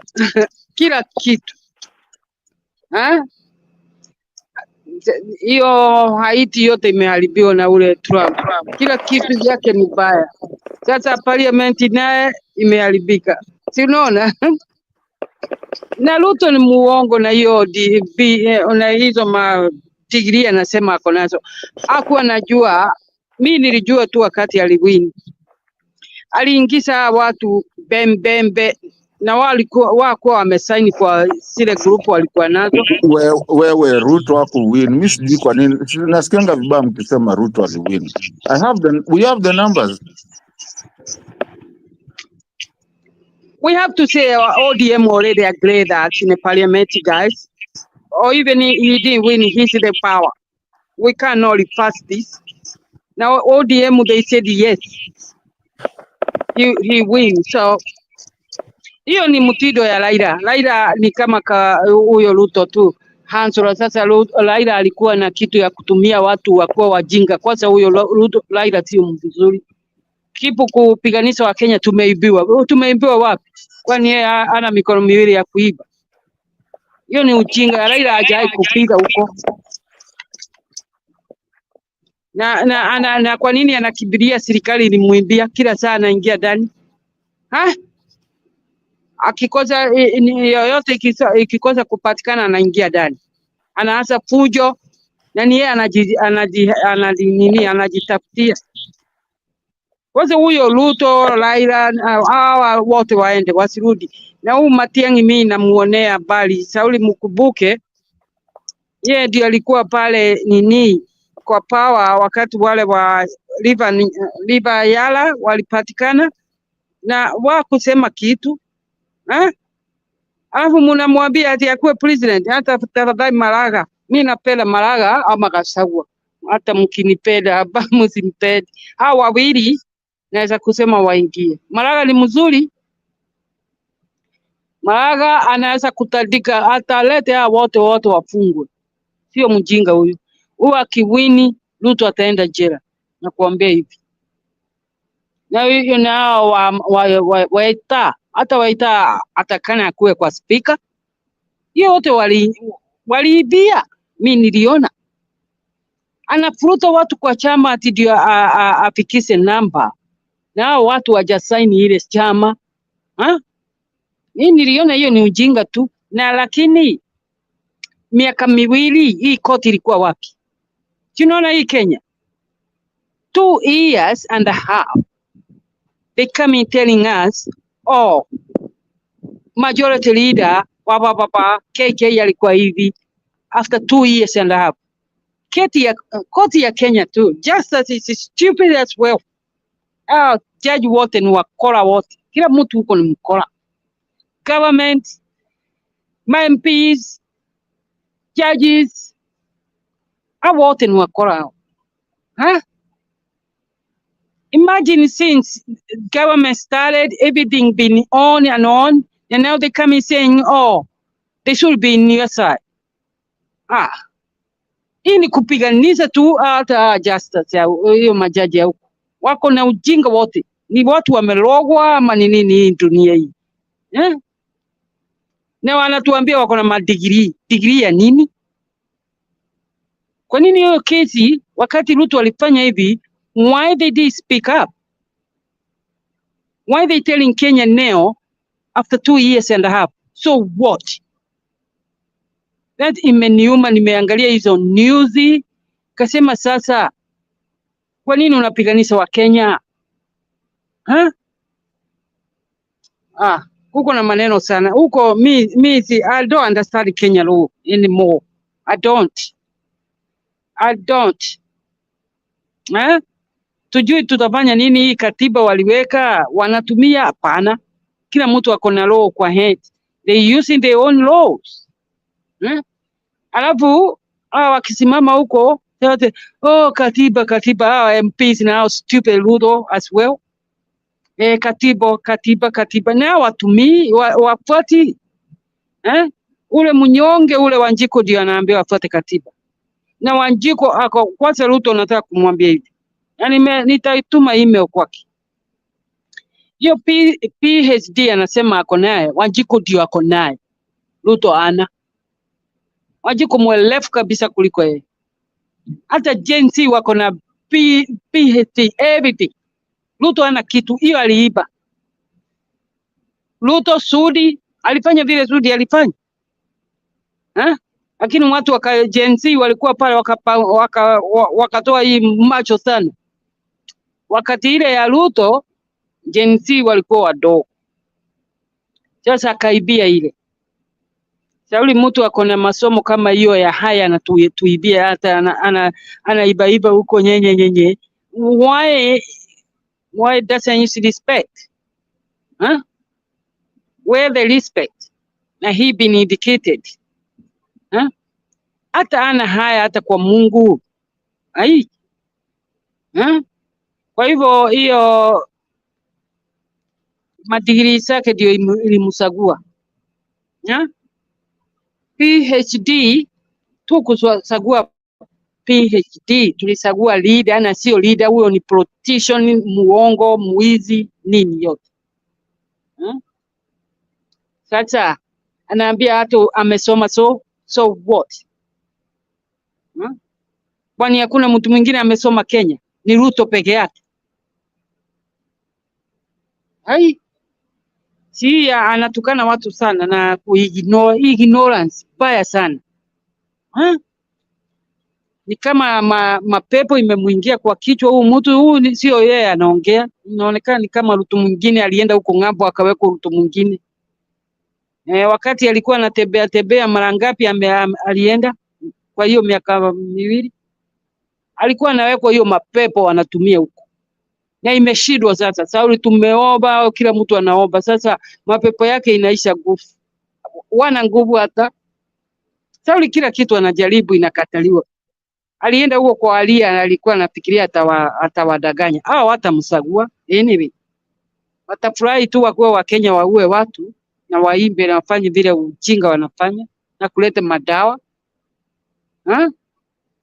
Ni president gani ako na akili anaweza kuleta watu kufungua mlango ya nyuma, alete watu wa nchi nyingine waingie kwa nchi na wapewe vitambulisho?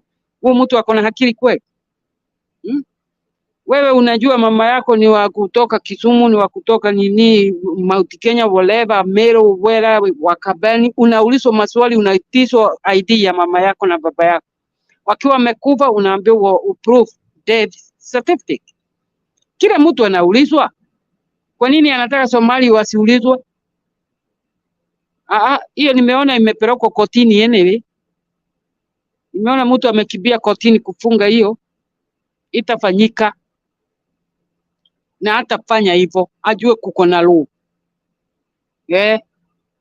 Hiyo ikataliwa kabisa. Kila mtu ajulikana amezaliwa na nani. Ako na mama yake pale, amezaliwa Kenya ama nini. Lakini sio mtu kupanga laini anapewa nini, anapewa kila kitu. Si unaona sasa kwa watu wameanza kuuana. Ethiopia wanashikwa wamejaa Nairobi kwa nyumba wamejifungia. Waliingilia wapi? 19 Ethiopian in Nairobi hiding in the house. Where the security in Kenya? Nothing. Sasa huyu Mrokomoni sijui, huyu ni mtu kweli wa security kweli? Huyu mtu wa masaa nyingi wa kuenda kuiba kugusa JKA. Si amefungulia wakora? Alisomea wapi hiyo kazi? Hata yeye ako na PhD. Lile haki Kenya inatakana kila mtu wote wako kwa serikali waende kabisa to get new people. Judges, everybody have to go. Hata hao judge wote si wazuri. Mimi siwatakangi. How come the court can be you go case for 5 years, 10 years? Na wanalipwa na tax money. Mshahara wanapokea, kazi gani wanafanya? Kila kitu Kenya is very hard, it's very difficult. I don't understand. Anyhow, nimewasikiza, nafanya kazi nasikiza nyinyi, tunalia pamoja na tunaomba habari hii. Tunaomba kabisa. Sauli tulisagua devil. Ruto ni mkali kuliko Saitani. Saitani hata tafadhali. Nasema hivi mimi. Inaonekana Saitani yako huruma hapa. Ukiomba anatoroka. Ruto atoleki, anaua na hata asemi kitu. Hypocrite. Kwa nini anakimbia kusema chifu wameibiwa? Gen Z amesikia, kwani haoni news? Anasikia watoto wenyewe wanasukuliwa, wananyongwa, wanapatikana wameuawa. Kwa nini hajasema kitu? Kwa nini anasema ati chief watarudi? Watarudi nini? Hiyo ni kiboko ya Mungu. Hebu tuone kama utaongea watu wa serikali yako wakishikwa. Why is it different? Human being is human being in Kenya should be security. Nadhani hivyo. Ruto wako na ujinga sana lili. Ujinga ile hakuna, na hakuna kitu tunaweza kufanya oye guys.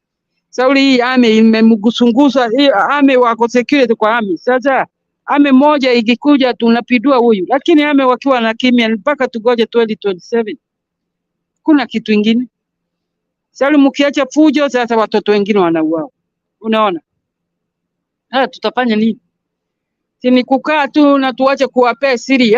Nirudishe mapema, nilikuwa hapa kabla sijaenda rudi kazi. Kashagwa na hawa grupu yote wanatengeneza, wawezi kusema siri zao. Nisikia mtu akisema kwa nini wasemi habari ya corruption na nini? Hiyo ni siri zao za campaign. Sauli yoyote wakitoa siri hapa Ruto anasikia. Wasiambie hadui vile wataingia Wakenya wasikie. Hiyo ni siri. Ruto watasikia vile wanataka kuambia Wakenya hii na hii vile hii na hii pale wanaibia. Ruto akisikia hivyo atafunga ile yote. Vile wanaibia pesa ya Wanjiko, Kasagwa akianza kulapoka, Ruto anajua vile atatengeneza na proof nobody stealing. So it's better be quiet. Atengeneze ile chama hiyo kubwa inakuja, anyamaze tu hivyo, siri zingine asiambie Ruto. Na sio Ruto ana na nguvu yenyewe, Mungu peke yake ndiye ako na nguvu. Hiyo masaitani anatumia tumeikanyanga yenyewe. Na Kenya mjue Mungu wako, muone kila kitu Ruto ameanza inaenda be. Ifanyiki. Kila kitu hakuna.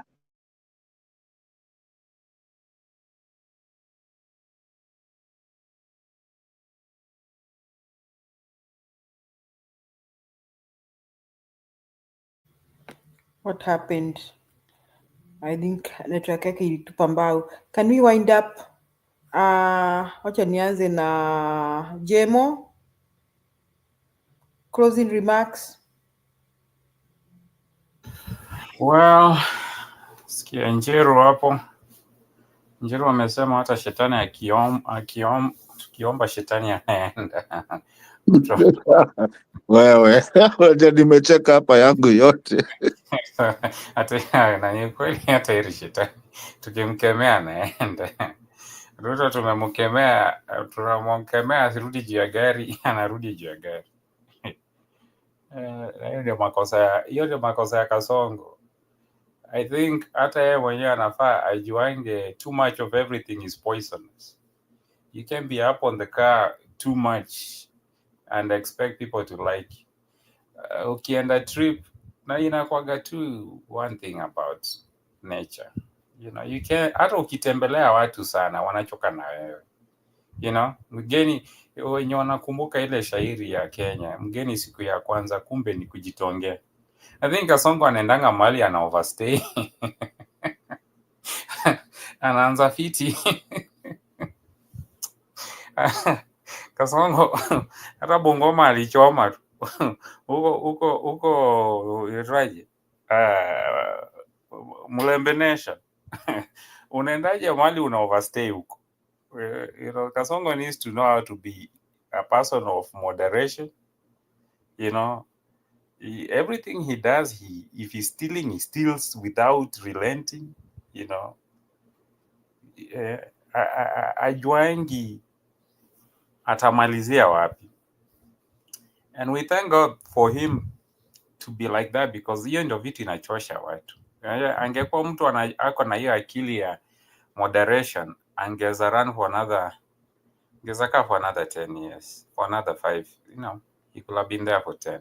But since he is not the person and he's not that smart as he thinks he is, or he says he is, I don't think he's that smart.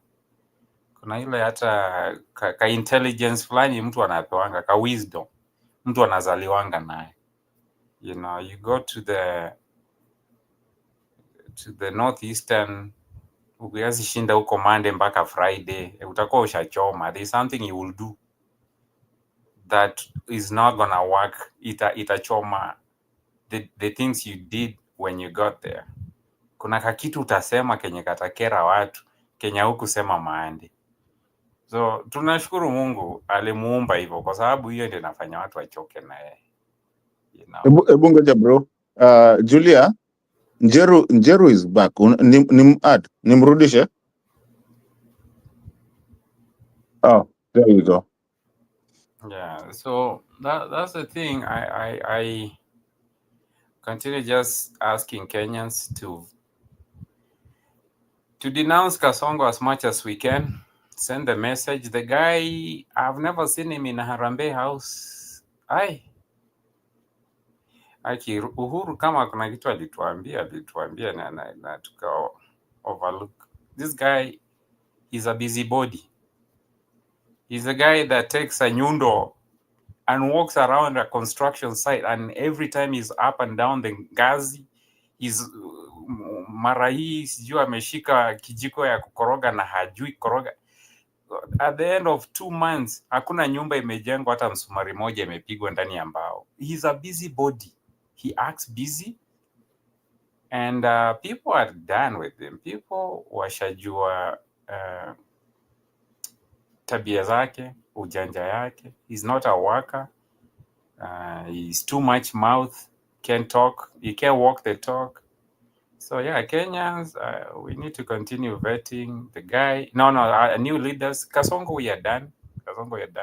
But we need to continue vetting our new leaders. As much as we want Kasongo, we also need to make sure that we don't replace someone else that is gonna come in with sympathy votes. For 20 years now going, since 2013. It's 10 years. Yeah, since 2013, Kenyans and Kenya has been voting leaders based on sympathy votes. Ka sympathy votes ka Hague kakatuletea Jubilee.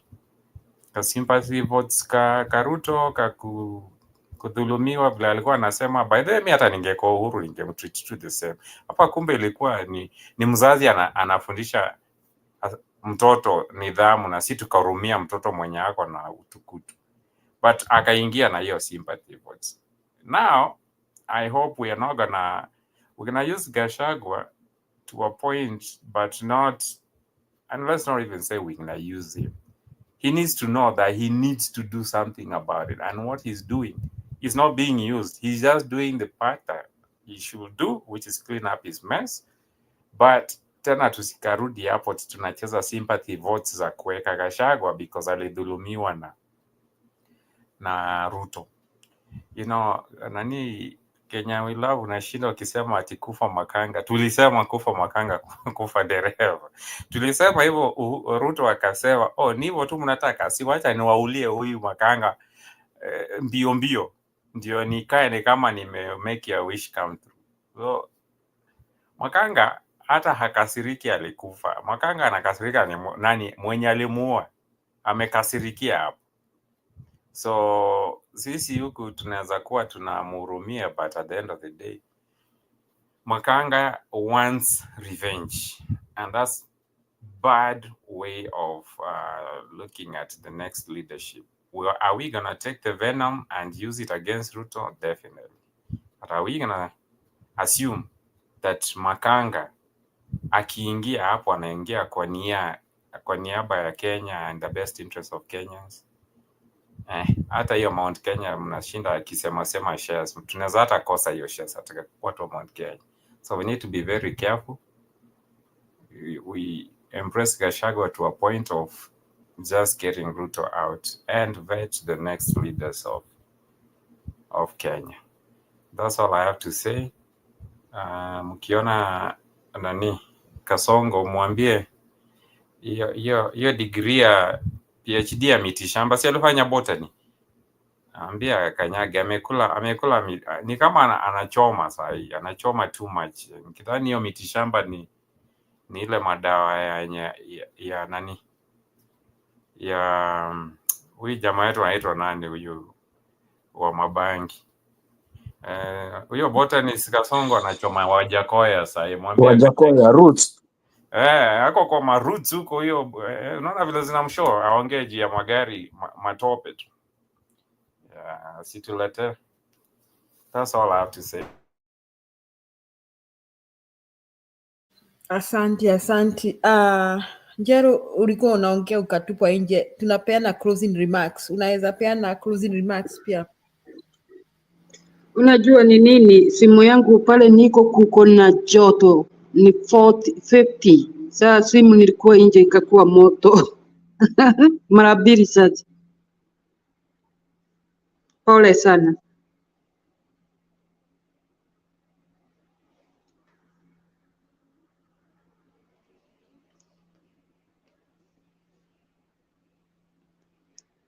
Kwani mmenyamaza? Patiana, tunafunga. Patiana, give your closing remarks. Mawazo yako ya mwisho ya leo. Vile tutasema ni tugoje ile chama itengenezwe kwanza. Sauli hakuna usaguzi inafanywa, wawezi kusema kitu ati wanafanyia wananchi nini ama watafanya nini. Sauli hiyo ni siri. Kwa hivyo muache tu watu wasikane, vile wanasikana, wapeleke hii saitani nyumbani. Ama Mungu ndio atakuwa kwanza kumshukuru. Hata Mungu amechoka. Unaona? Hiyo tu ndio nitasema. Mtu nyinyi Kenya, watu mko nyumbani, mtu ajihadhari. Kumekuwa serious. It is not safe. I feel that. Pole sana Kenya. Raumu yoyote. Mungu kuko kitu ya Mungu inajulikana. Huyu mtu vile anafanya Mungu anaona. Na Mungu hawezi kuacha watoto yake. Watu wako wanamuita. Kenya kuko na watu wanaomba kweli. Wengi wao ile 3-4 niseme 85% Kenya wana believe God. Na watashinda na tutashinda. Huyu mtu atashinda na hizo bangi zake anafuta. Ile mapawa amelete huko imeshindwa, kila kitu anajaribu. Kwa hivyo msijali, Mungu wako. Mimi naenda. Kwa heri. Asante. Asante Jero, tunashukuru. Mato? Julie, I feel a little bit of sadness in our closing remarks today, because when you look at how we're speaking, actually, before I put my, because I know it's a closing, let me just read another, the chapter that we were about to read before when we were doing that. It says, it's chapter 4, it says, the immunity of the president under this article shall not extend to a crime for which the president may be prosecuted under any treaty to which Kenya is party and which prohibits such immunity. There's so many things that can happen in this country of ours and in these constitutions, and there's a lot of things, my dear sister, that we've not executed because I don't think we've even actually ventured into our constitution. And that's my think and my take. But it feels, sometimes I feel so sad when you find a lady like Njeru talking the way she's talking. Yes, nimegonga kaka 4. Niko 4th floor. I mean, just about there. Lakini when you see our elders actually telling you that something is not right, and when you see a whole country saying something is not right, And when you try to, Julia, I was in Namanga. I traveled all the way Machakos the time that I was there, and I was just meticulously just even to I go to buy ka credit to Mali and hey niaje na hii serikali ya Ruto inawapeleka aje? I never got one positive remark. I have been on these TikTok shows, like I heard you say earlier that you never used to be in TikTok shows or TikTok, whatever. Because when he came here, actually tulikuwa hiyo tunajua ni ya watoto nini, but now it's become something. I left social media a long time ago, but I've been coming in easily, sneaking in. Like I've renewed my Facebook, I've renewed just to watch, not to be active. There's a problem that we never had with Uhuru. Even though we knew there was a problem with Uhuru and stealing elections and nonsensical stuff that was out there, but it has come to an open end that now we understand that it wasn't actually Uhuru. It was actually this guy. And why are we attacking this guy? Why even Uhuru stole the election, but we never attacked him? Because we could see something off of Uhuru. I mean, go to Nairobi. You come from Langata, Westlands. You have, I mean, if you have the money, you can pass over the expressway. And bet you get to Mombasa, there's also another expressway. Get on the SGR. You get where you need to go. I mean, there's something. What do we have with this guy? I don't know. And I'm not just trying to attack him by himself. I'm attacking him with the cronies. With his cronies, and I'm talking about the Ndwales and the Mbadis, the people who are in his system, whether you came to help or not help.